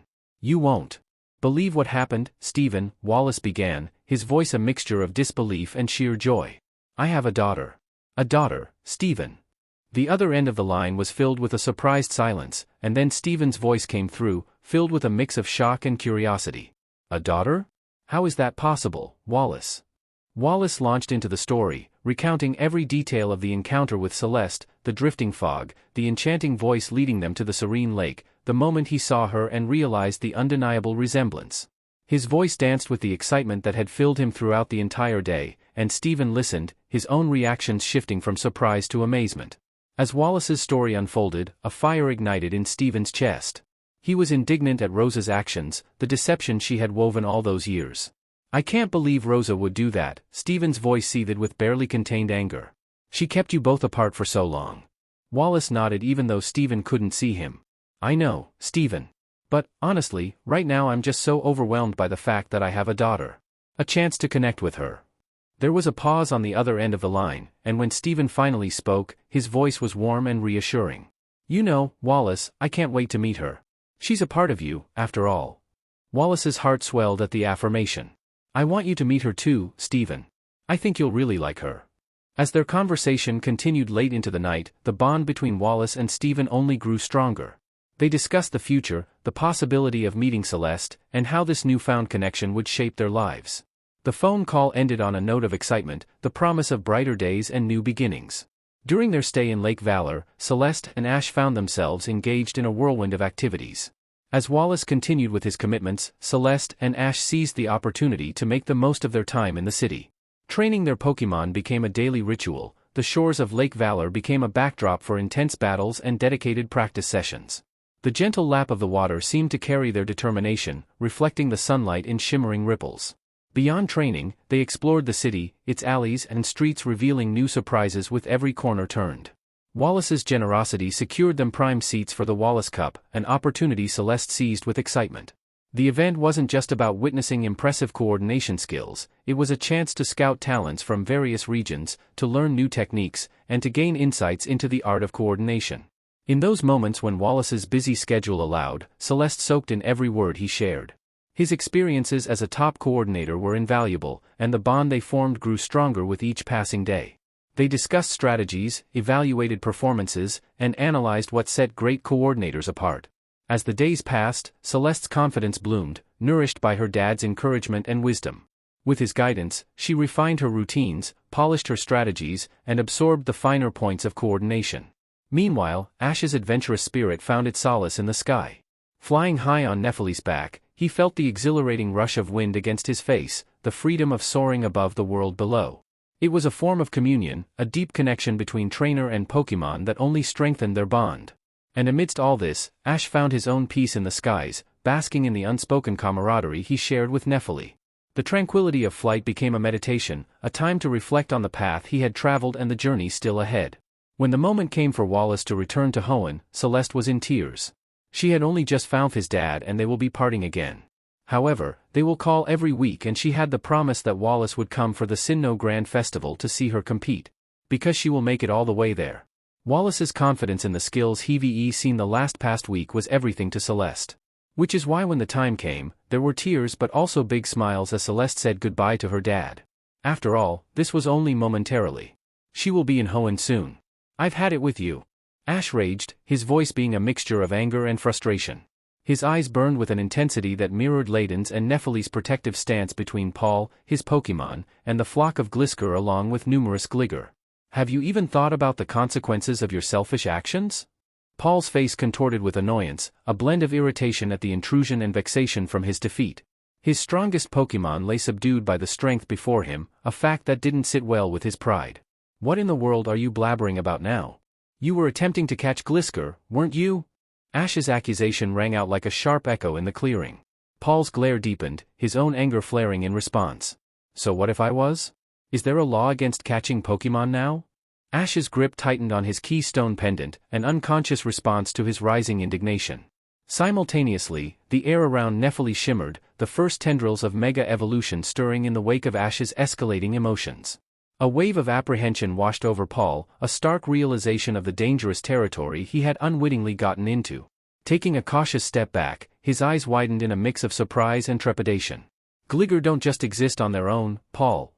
Ash's words cut through the tension, filled with a sense of urgency. Glisker, their leader, guides and protects them. It's their guardian, providing food and safeguarding their habitat. If you take Glisker away, you're pushing an entire ecosystem out of balance. The Gligar would be vulnerable to predators, and even among themselves, chaos would reign as they fight for the role of the new leader. They'd be exposed to danger, hunted down by stronger foes. By capturing the leader, you'd be condemning them all to death. The weight of Ash's words hung in the air, a moment of realization for Paul, a glimpse into the broader impact of his actions, one he had never truly contemplated. As the seconds ticked by, the gravity of his impulsive act settled in, mingling with the echo of Ash's passion. Ash, calm down, Celeste finally spoke up. But Cell. Ash swung around to face her, his eyes wide with disbelief. He hadn't anticipated his best friend, ally against the oppression of Pokémon, to stop him. How could Celeste side with someone like Paul, after all they had stood for together? The forest around them seemed to hold its breath, the Pokémon watching the unfolding drama with quiet intensity. Even Layden and Nephili, in their ready stances, paused as Celeste stepped between the two opposing sides. Glisker and his flock are already gone, Celeste calmly stated, her words diffusing the charged atmosphere. Both Ash and Paul blinked, momentarily surprised by her pragmatic observation. You need to calm down before your Pokémon do something, driven by your anger, that you might regret later. Her eyes flickered pointedly towards Ash's glowing Keystone and Mega Stone, the silent reproach in her gaze cutting through his rage. He involuntarily took a step back, a flush of embarrassment tinging his cheeks. As Ash's fiery emotion settled, he looked back at Celeste, who now continued composed. And regarding Paul, there's a truth in his defense. Capturing wild Pokémon isn't illegal. It's just that he, like so many other young trainers, likely never considered the broader implications. He should have thought about it. Ash retorted, his indignation still palpable. A flicker of something passed over Celeste's features, a mixture of wistfulness and self-awareness. But would you have thought about it when you met Nephili? Her words sliced through Ash's defenses, hitting home with the precision of a practiced blade. She wasn't sparing herself either, holding her own actions up to scrutiny. Or should I have thought about it when I befriended Dolos and Nyx? She offered a humorless smile, a glint of rueful irony in her eyes. The reality is, most young trainers, us included, are blissfully unaware of how much our actions can disrupt the ecosystems we impact, the chaos we potentially sow. Remember, you've volunteered at Unova's nature reserve and you've seen firsthand the consequences of appending a delicate balance. Which is why you are so careful when it comes to capturing Pokémon. And I, too, raise EVs born from eggs or raised in captivity only. But regular trainers, the majority out there, they just haven't been taught better. A sullen pout settled on Ash's face as he begrudgingly acknowledged her point. That doesn't excuse what he did, he muttered, his anger giving way to a begrudging acceptance. Celeste's eyes softened, her response gentle. No, it doesn't, she agreed, her voice laced with understanding. She then turned her attention to Paul, her gaze neutral but compelling. There was an aura about her that unnerved Paul more than even Ash's rage. However, now he knows better. And that knowledge can lead to change. The weight of Celeste's words hung in the air. It was a moment of introspection. Or at least, that's what Celeste hoped for Paul, when she had to drag Ash away. Even when they finally reached Hearthome City again, Paul was still in Celeste's mind. Gym leader Fantina is still out. Ash pouted as they read the sign. Is she ever in her city? Better luck next time, Celeste chuckled. Third time's the charm, right? Ash sighed. As they made their way to the Pokemon Center, they made an unexpected turn as they continued down the bustling streets. Amid the colorful crowd, a distinctive figure emerged, a vibrant Pokemon stylist named Paris. Her flamboyant attire mirrored the exuberant energy she radiated, a walking manifestation of the city's artistic flair. Paris' eyes seemed to light up as she caught sight of Celeste and Ash, or more specifically their Pokemon Dolos, Nyx, and Nephili, and with a graceful flourish, she approached them. She invited them into the Hearthome Collection fashion show, an event that brought together both humans and Pokemon to showcase their impeccable styles. As Paris animatedly described the event, Celeste's eyes sparkled with interest. She liked the idea. Showing off her Pokemon through clothing was similar to what coordinators do. She couldn't help but envision her evolutions adorned in elegant accessories, a living embodiment of her imaginative vision. Beside her, Ash's posture relaxed, an unspoken declaration of his indifference towards the world of fashion. He wasn't the type to be enticed by chic clothing or runway events. For him, the art of battle and training took over stylish appearances. Ash exchanged a knowing glance with Celeste, realizing that this was more up her alley than his. You should go for it, Celeste. It sounds like something you'd enjoy. Then I will. Celeste cheered. Sorry, you did not get your battle. At least, one of us will have fun, Ash replied with a supportive smile. I can't wait to see what you come up with. As the sun set over Hearthome City, Celeste found herself amidst a flurry of preparations. Her heart pounded with both excitement and a trace of nervousness. It had been a long day, but she had decided on the concept and she was bringing it to life. In the heart of her Pokemon-filled room, Celeste and Pan stood together. The Leafeon's deep green coat shimmered like the lush foliage of a hidden forest glade. Celeste's deft hands moved with practiced precision, selecting flowers with care. Each blossom, a brushstroke in her creation, was chosen not just for its hue, but for the emotions it evoked. The fragrance of petals filled the air, infusing the room with the essence of nature itself. The bouquet she fashioned was a tapestry of colors, a symphony of life frozen in time. Roses for passion, daisies for innocence, and delicate lavender blooms for serenity, all together in harmony. The creation held the essence of Hoenn's ancient art of Ikebana, a tribute to nature's beauty and the Pokemon who embodied it. A tribute to her father and his home region. When Celeste and Pan finally emerged from their cocoon of creativity, the Leafeon stood adorned with a living masterpiece. The flowers framed his form, accentuating his graceful stance and adding an ethereal allure to his presence. As they entered the fashion show, the spotlight seemed to hone in on them, and their nerves stirred anew. Yet, amid the sea of unique presentations, Celeste's creation shone like a beacon. The simplicity of the bouquet and the way it effortlessly melded with Pan's natural elegance was a testament. Paris watched with widened eyes. The sight of Pan adorned with such a carefully crafted arrangement was unlike anything she had ever witnessed. Her appreciation was evident, her gaze never wavering from the stage as Celeste and Pan moved with practiced fluidity, making the crowd held its breath. The Leafeon's every step was a dance of grace, his movements seemed to breathe life into the bouquet, petals shifting like a living canvas, telling a story of harmony between trainer and Pokemon. When they concluded, the silence gave way to thunderous applause, making Celeste feel her heart swell as the crowd's appreciation washed over her. Paris approached later that evening when she had received the winning award, a smile as genuine as her praise. You've captured the essence of nature's elegance in a way I've never seen before, she marveled. If you so wish to, I could take you in as an apprentice, teach you all I know. There are not many young people with such an eye for beauty as yours. Maybe one day, Celeste replied with a bashful smile, as Pan puffed his chest in pride. But for now my passion lays in contests. Then I await impatiently for your next contest, Paris smiled. I can't wait for what you will dazzle me with next. Celestic Town was alive with excitement as Celeste and Ash strolled through its streets, eager for Celeste's her next contest. The sun bathed the town in a warm glow, casting a golden hue over everything it touched. Let's check out Lila's store, Celeste suggested with a grin. Lila was a renowned Pokemon stylist, and Celeste admired her skills and creativity in enhancing Pokemon beauty. They reached Lila's store, only to find a sign on the door, out for the day. Disappointment etched across Celeste's face. Oh well, I guess we'll have to catch her next time, she said with a sigh. As they walked towards the Celestic Town Contest Hall, their spirits began to lift. The anticipation of the upcoming contest filled the air with a vibrant energy. The contest hall was a hub of activity, trainers and coordinators bustling around in preparation for the event. Celeste's heart raced as she made her way backstage. She was here to compete, and she was determined to give it her all. But as Celeste entered the backstage area, her eyes widened in disbelief. There she was, the famous Pokémon stylist Lila, standing among the competitors. The Tiger Lily herself was making a comeback, ready to showcase her skills once again. Lila took the stage with an air of confidence, and the audience responded with eager applause. Her share rim burst forth from her Pokeball with a burst of energy, and the bright stage lights caused her to open up, revealing her sunshine form. Her radiant petals spread wide, creating a breathtaking sight. With a graceful command from Lila, Share Rim began her performance. Magical Leaf and Sunny Day combined to create a spectacle of natural beauty. Leaves swirled in the air, catching the sunlight, while the warm golden rays seemed to dance in harmony with the Pokémon's movements. The two elements intertwined seamlessly, crafting the image of a lush green flower shape right there in the stadium. Backstage, Ash was watching with awe. She really knows how to bring out Cherim's unique qualities, he remarked to Celeste. The judges seemed to be equally impressed, their expressions captivated by the performance before them.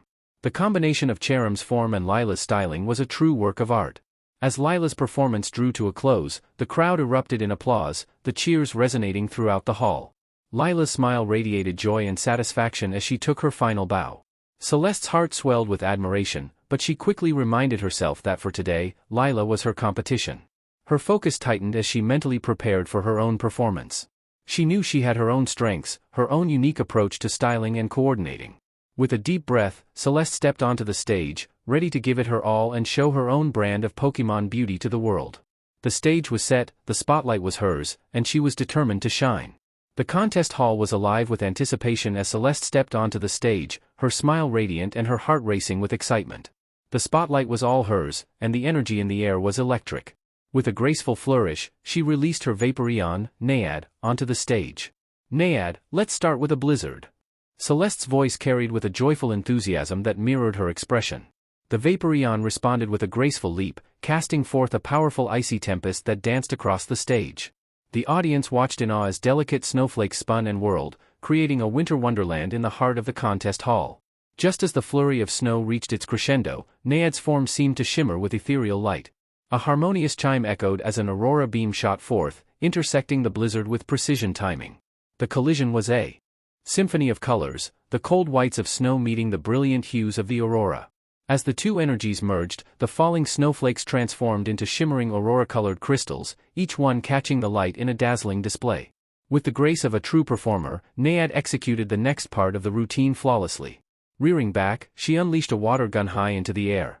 The droplets of water glistened like diamonds as they soared towards the ceiling. But then, something magical happened.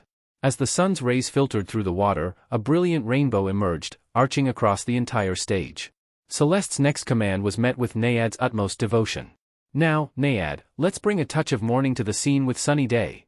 The Vaporeon's aura pulsed warmly, and suddenly the contest hall was bathed in a gentle golden light. The radiant sunbeams played off the falling snowflakes, casting them in a soft glow. The climax of the performance was marked by the use of Sunny Day. As Nayad absorbed the life-giving energy of the sun, the surroundings transformed. The snowy landscape evolved into an early morning scene, with a delicate layer of frost covering the stage. The rainbow above, now in perfect harmony with the morning light, fragmented into a myriad of colors that shimmered like precious gems. The audience was captivated, their breaths held in rapt attention. Many were moved to tears by the sheer beauty and serenity of the tableau that had been woven before them. The fusion of natural elements, snow, light, water, and the magnificence of a rainbow, created a scene that seemed to transcend the contest hall's walls. Celeste stood at the heart of this breathtaking display, her heart singing with a mixture of joy and pride. Backstage in the buzzing atmosphere of the Celestic Town contest, Lila approached Celeste with a warm smile. I just wanted to say, your performance with Nayad was absolutely stunning. The way you portrayed the beauty of nature was so captivating. Celeste blushed, her face glowing with appreciation. Thank you, Lila. Your Cherim's performance was equally amazing. The sunshine form reveal was such a brilliant idea, and the combination of Magical Leaf and Sunny Day was breathtaking. Lila chuckled. Well, it seems like we both brought our A game today. Just then, Ash joined them, wrapping Celeste in a congratulatory hug. You were incredible out there, Celeste. Nayad's performance was out of this world. Celeste grinned, grateful for the support. Thanks, Ash.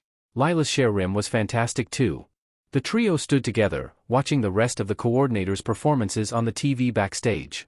Each coordinator showcased their unique styles and ideas, adding to the excitement of the event. As the results were finally announced, Lila and Celeste exchanged hopeful glances. The tension in the air was palpable as the scores were read out. Lila came in first, and Celeste followed as a close second, with the rest of the coordinators following. Celeste's initial disappointment was evident, but she managed to smile, proud of what she had achieved. Lila turned to Celeste, a gleam in her eye. You know, Celeste, it's going to be quite the competition if we both make it to the finals of the battle rounds. My comeback contest would be even more entertaining with you in the mix. Celeste's eyes lit up with a spark of determination. You're on, Lila. Let's give the audience a showdown they won't forget. Lila extended her hand with a grin, and Celeste shook it with a firm grip. Their competitive spirit was alive and well, but underneath it all was a deep sense of camaraderie and respect. Ash clapped them both on the back, his enthusiasm evident. I can't wait to see you two face off. It's going to be amazing. The trio shared a moment of excitement, the prospect of the upcoming battles filling them with energy and anticipation.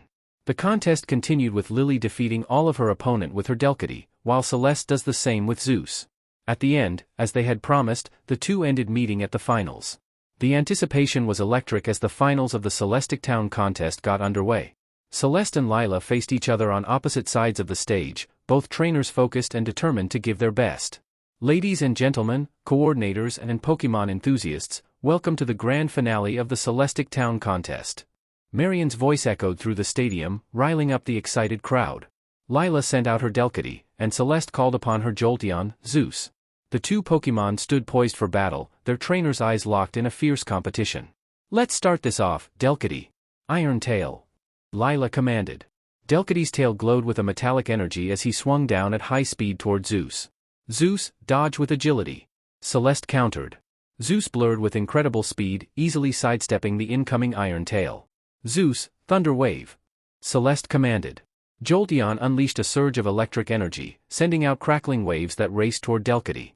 The nimble feline managed to evade most of them, but one stray wave grazed his side, causing a momentary paralysis.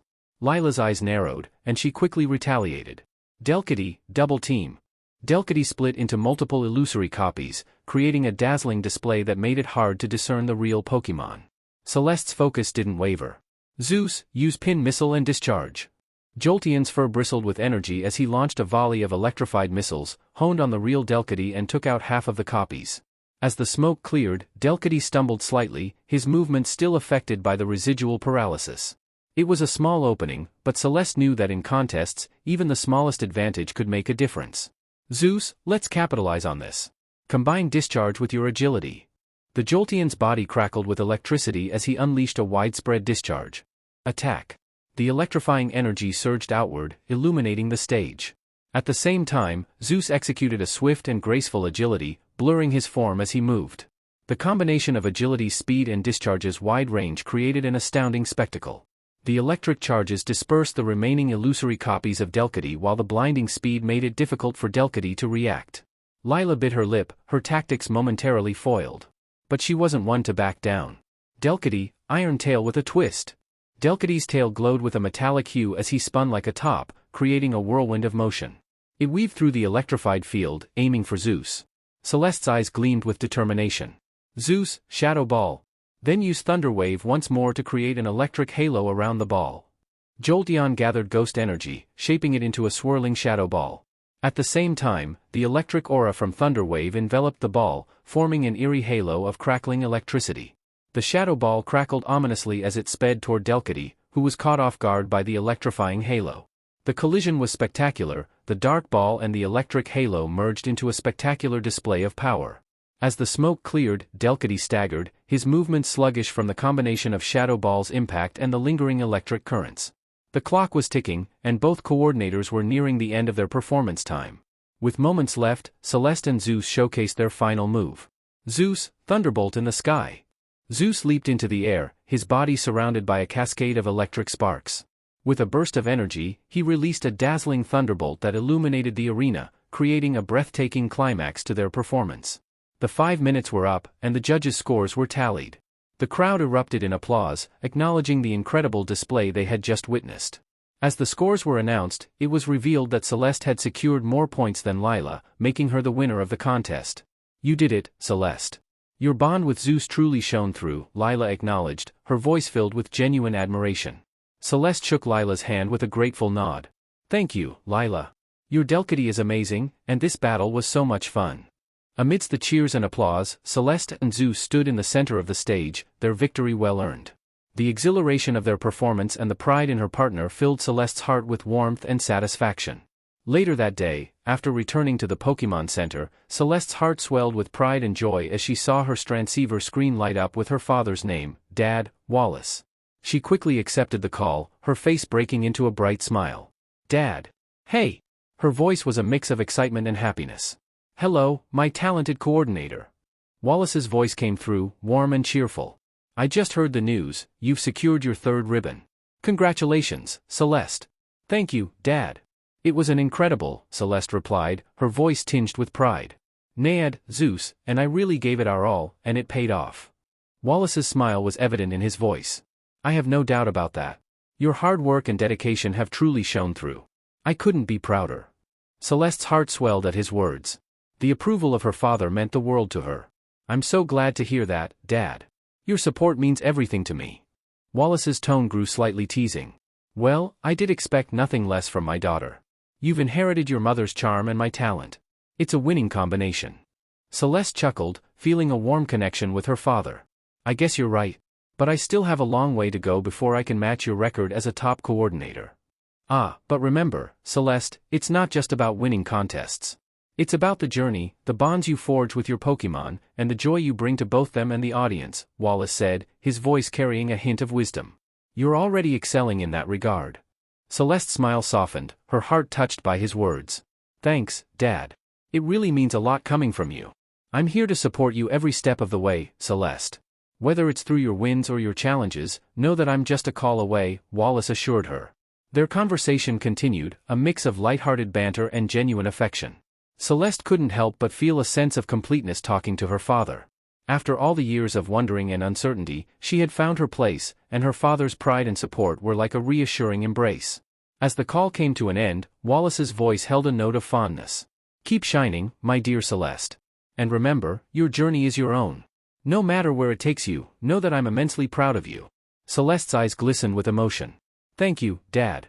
I promise to make you proud." Ash and Celeste sat together, in their camping site on their way back to Hearthome City, gently cradling the newly hatched EVs in their arms, marveling at the precious new lives that had entered the world.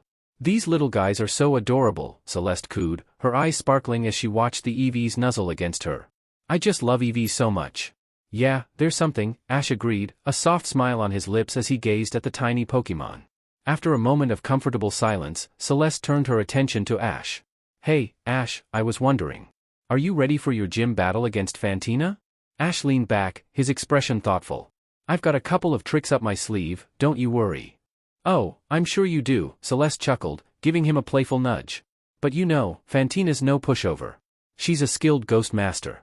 Not to mention, a top coordinator." Ash's grin widened. "That's exactly why I'm excited.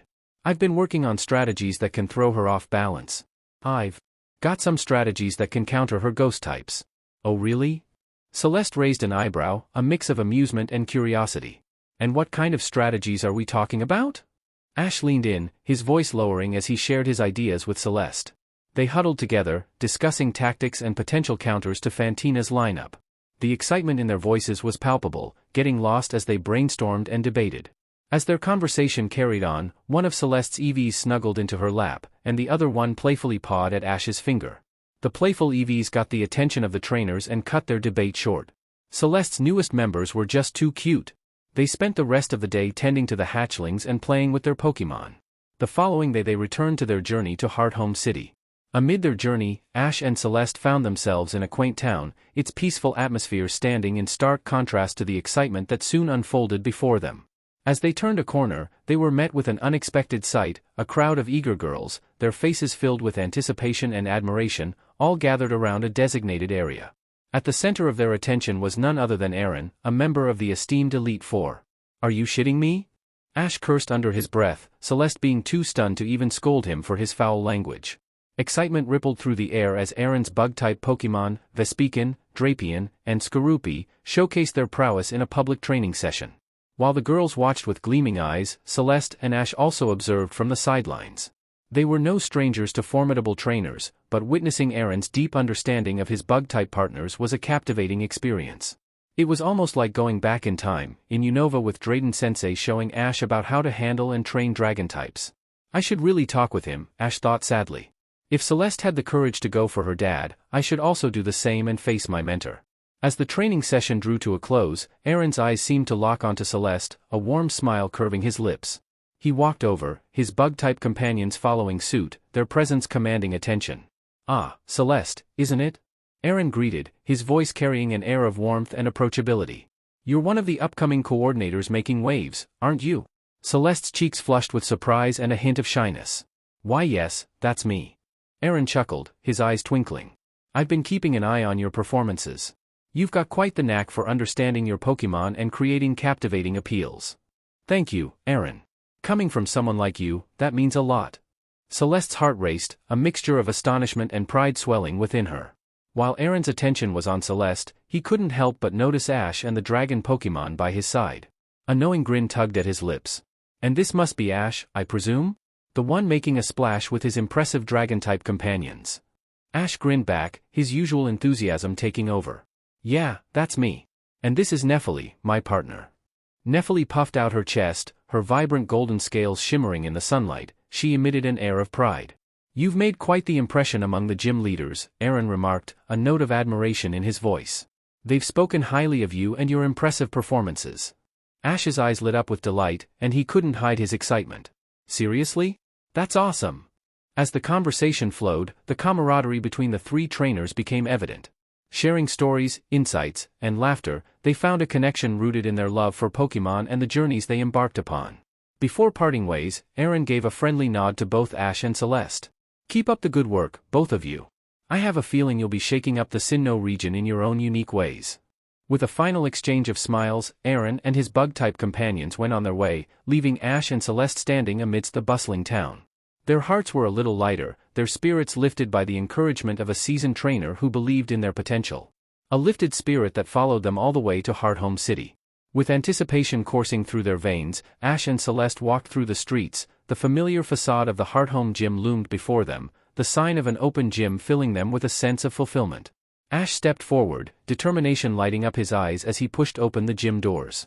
There she was, Fantina, the elegant gym leader known for her graceful demeanor and remarkable battling skills. With her ever-present air of mystique, Fantina greeted Ash with a flourish, her words dancing melodically. "Ah, mon ami, it is delightful to see," Fantina exclaimed in her distinctive accent, a twinkle in her eyes.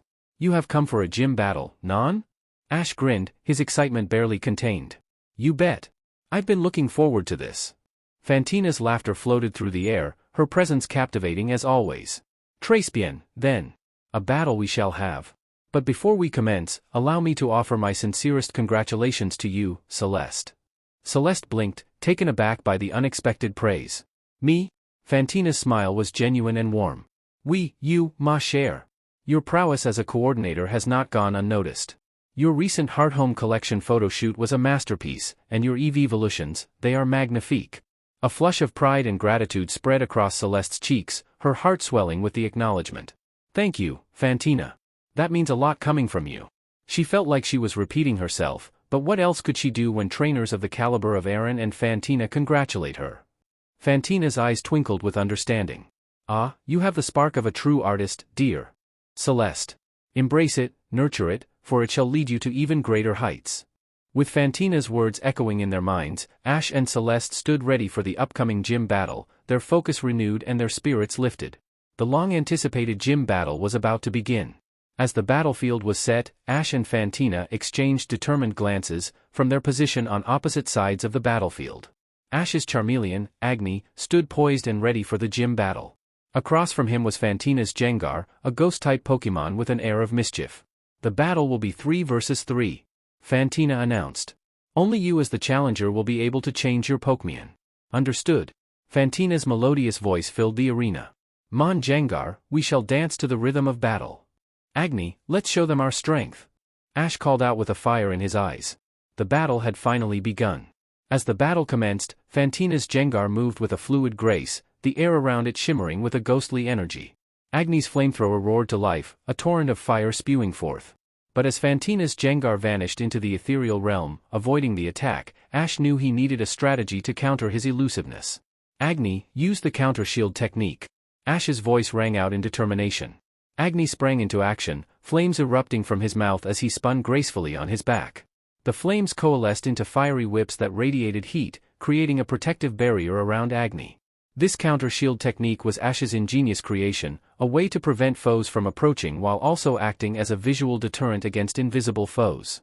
Fantina's Jengar reappeared, his eyes narrowing as he assessed the fiery barrier.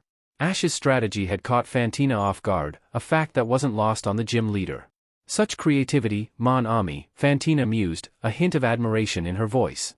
As the battle raged on, Ash and Fantina exchanged commands in a dynamic display of skill and strategy. Agni's fire-based moves clashed against Jengar's ghostly techniques. Hypnosis, a move known for putting opponents to sleep, was met with Agni's counter-shield, rendering its effect useless. Flamethrower, Agni! Ash commanded once more. With a determined growl, Agni unleashed a powerful stream of fire from his mouth. The flames surged forward, engulfing Fantina's Jengar in a searing blaze. The counter-shield technique held strong, preventing Jengar from slipping into invisibility. But even as the flames roared and the counter-shield shimmered, Jengar's eerie laughter echoed through the arena. The flames subsided, revealing Fantina's Jengar, his form wavering but his resolve unbroken. Despite the impact of Agni's attack, Jengar stood his ground. Bravo, my Jengar, Fantina praised, her gaze fixed on her steadfast Pokémon. Let's finish this. Shadow Ball and Dark Pulse. The beautiful combination of Shadow Ball, wrapped in a halo of Dark Pulse, broke through the counter-shield and proved to be too much for poor Agni, who fainted at impact. Agni! Ash shouted worriedly, before sighing and recalling his Pokémon. Good job, buddy. Leave the rest to us. Taking out his second Pokeball and releasing his next Pokémon, he shouted. Nefertite, you are next. Continue showing us your artistry, my Jengar. Fantina's words held an air of mystique. Jengar, though tired from the previous bout, remained a formidable opponent. Nefertite, on the other hand, exuded a sense of readiness. Rain Dance and Water Gun, Nefertite. Ash's command was swift and focused. Nefertite responded with agility, water gathering within her as she spun elegantly. The water coalesced into shimmering whips that radiated an aura of power. The water gun attack lashed out, striking Jengar with force and keeping him at bay. The counter-shield technique was at play again, preventing Jengar from launching his ghostly tricks. The Jengar was starting to hate this battle. Fantina's Jengar retaliated, summoning a shadow punch that streaked towards Nefertite. Ash's quick reflexes came into play as he called out, dodge and use Dragon Breath. Thanks to the Rain Dance in play, Nefertite evaded the attack with a graceful leap, her body contorting with elegance. In the blink of an eye, a draconic breath emerged from her, a beam of energy that surged towards Jengar. The ghost type wove through the attack, the dragon breath's energy grazing his form. But the climax of the battle arrived, a moment of strategy and precision. As Nefertite twirled, water whips forming around her, Ash's voice carried across the arena. Execute the counter-shield again, Nefertite. The water whips transformed into a shimmering barrier, a fusion of water and determination that defied Jengar's attempts to get closer and catching the Pokémon in a whirlwind of water that ended up being too much for the Pokémon. Magnifique! Return Jengar! Fantina smiled. The atmosphere became quite tense when Fantina summoned her Drifblim, a Pokémon she had raised from an egg. Ash met her with equal determination, keeping Nefertite out. Nefertite, let's give it our all. Ash's voice carried across the arena. Hypnosis, Drifblim. Fantina's command rang out, the ghost type's eyes glowing with a hypnotic light. Ash's response was quick and practiced. Dodge and use Dragon Breath, Nefertite. Nefertite twisted gracefully as she evaded the hypnotic gaze. In an instant, the Dragon Breath attack surged, colliding with Drifblim's upcoming ominous wind. As the battle intensified, Drifblim surged forward with an omnious wind, a haunting force that rippled through the air. Ash bed back on his strategy, and commanded, use counter-shield, Nefertite. Nefertite spun, her counter-shield technique forming a protective barrier of water whips. But before the defense could fully take hold, Fantina's Drifblim moved with agility. Drifblim's using icy wind towards Nefertite's defense. Despite Nefertite's resilience, the type advantage move proved overwhelming. The The counter shield faltered, the icy wind making contact and breaking through the defense.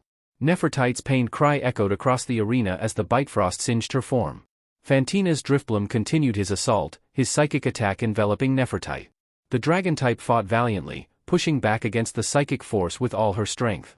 But the battle was proving to be a challenge, especially when she was attacked by a barricade of icy winds. Not being able to handle Nefertiti's cries of pain, Ashe returned her, giving Fantina the victory of this round. Nefertiti might be down, but we are far from over. Ashe met her with unwavering determination, sending out Aeolus, his powerful Dragonair, to face the challenge ahead. Let's do this, Aeolus. A Dragonair, not bad. Fantina's enigmatic words mirrored her elegant demeanor. Hypnosis, Driftbloom. Fantina's command was swift and decisive. Ashe's response was equally swift, his voice steady as he called out, "Dodge and use Thunderwave, Aeolus." Aeolus's sleek form evaded Driftbloom's hypnotic gaze. In an instant, a surge of electric energy coursed through the air as Aeolus's Thunderwave aimed to paralyze his ghostly opponent. Once paralyzed, it was quite easy to render Driftbloom useless by the use of many powerful dragon-type moves like Dragon Rush, Dragon Tail, and Twister. Très bien, mon ami. Fantina recalled her second Pokémon and called out her third one, Mismagius. The tension in the arena was palpable as the final battle unfolded. Fantina's Mismagius and Ashe's Aeolus stood poised, the determination of both trainers radiating through the air. The atmosphere was electric, as Celeste was holding her breath in anticipation of the climactic clash. Fantina's voice cut through the stillness. Mismagius, Dark Pulse. Aeolus, evade and counter with Dragon Tail. Ashe's command rang out. Mismagius unleashed a swirling wave of dark energy, propelling it toward Aeolus. Yet, Aeolus's instincts and agility were honed to perfection. He darted to the side with grace, evading the dark pulse with a fluidity that seemed to defy the laws of physics. As Aeolus closed the distance between himself and Mismagius, his body glowed with an intense energy. His tail gleamed with a primal power, charged with dragon-type energy. The dragon tail attack was unleashed, a powerful slash that cleaved through the air and struck Mismagius head-on. Mismagius was sent reeling, the impact of Aeolus's attack momentarily halting her assault. Celeste erupted into cheers, her excitement matching the intensity of the battle before her. The battle raged on, both sides delivering calculated blows, each move executed with precision and determination. The moments stretching as Aeolus's stamina waned and his injuries accumulated. But Ashe's resolve remained unshaken, his bond with Aeolus unbreakable. And then, the unexpected occurred. Aeolus's form began to glow, a radiant light enveloping him as his body underwent a remarkable transformation. He evolved, his form shifting and expanding until he stood before his opponent as a majestic dragonite. The evolution brought with it a surge of newfound strength and determination. The fatigue that had weighed Aeolus down seemed to dissipate, replaced by an invigorating energy that coursed through his very being. With renewed vigor, Aeolus launched himself into the air, soaring high above the battlefield. His form was outlined against the sky, a magnificent silhouette against the backdrop of the battlefield. Celeste and Ashe watched in awe as Aeolus spread his wings, exuding a power that was both captivating and indomitable.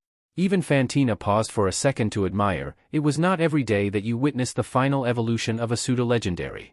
A ping caught Ashe's attention as he took out his Pokédex and a vicious, draconic smile spread through his lips. Draco Meteor. Ashe's voice rang out with unwavering conviction. Aeolus's eyes glowed with intensity as he summoned the power of the heavens. Bright spheres of energy materialized around him, each one brimming with the force of a meteor. With a resounding roar, Aeolus unleashed the meteoric onslaught, sending the spheres hurtling toward Mismagius. The impact was cataclysmic, an explosion of energy and power that illuminated the entire battlefield. The Draco meteors collided with Mismagius's dark pulse, a clash of forces that shook the very foundation of the gym. The air crackled with energy, the collision of dragon-type and dark-type power creating a dazzling display of lights and colors. When the dust settled and the brilliance faded, Mismagius was laid knocked out on the ground, the result of the intense battle clear. As Celeste erupted into cheers when her best friend was awarded the relic badge, Ashe and Aeolus stood together, beaming in pride and joy. Okay, sadly the chapter is over, and if you enjoyed the video just leave a like, and subscribe with post notification, so when the next chapter is ready, you will be notified. Okay, see you in the next video. Bye.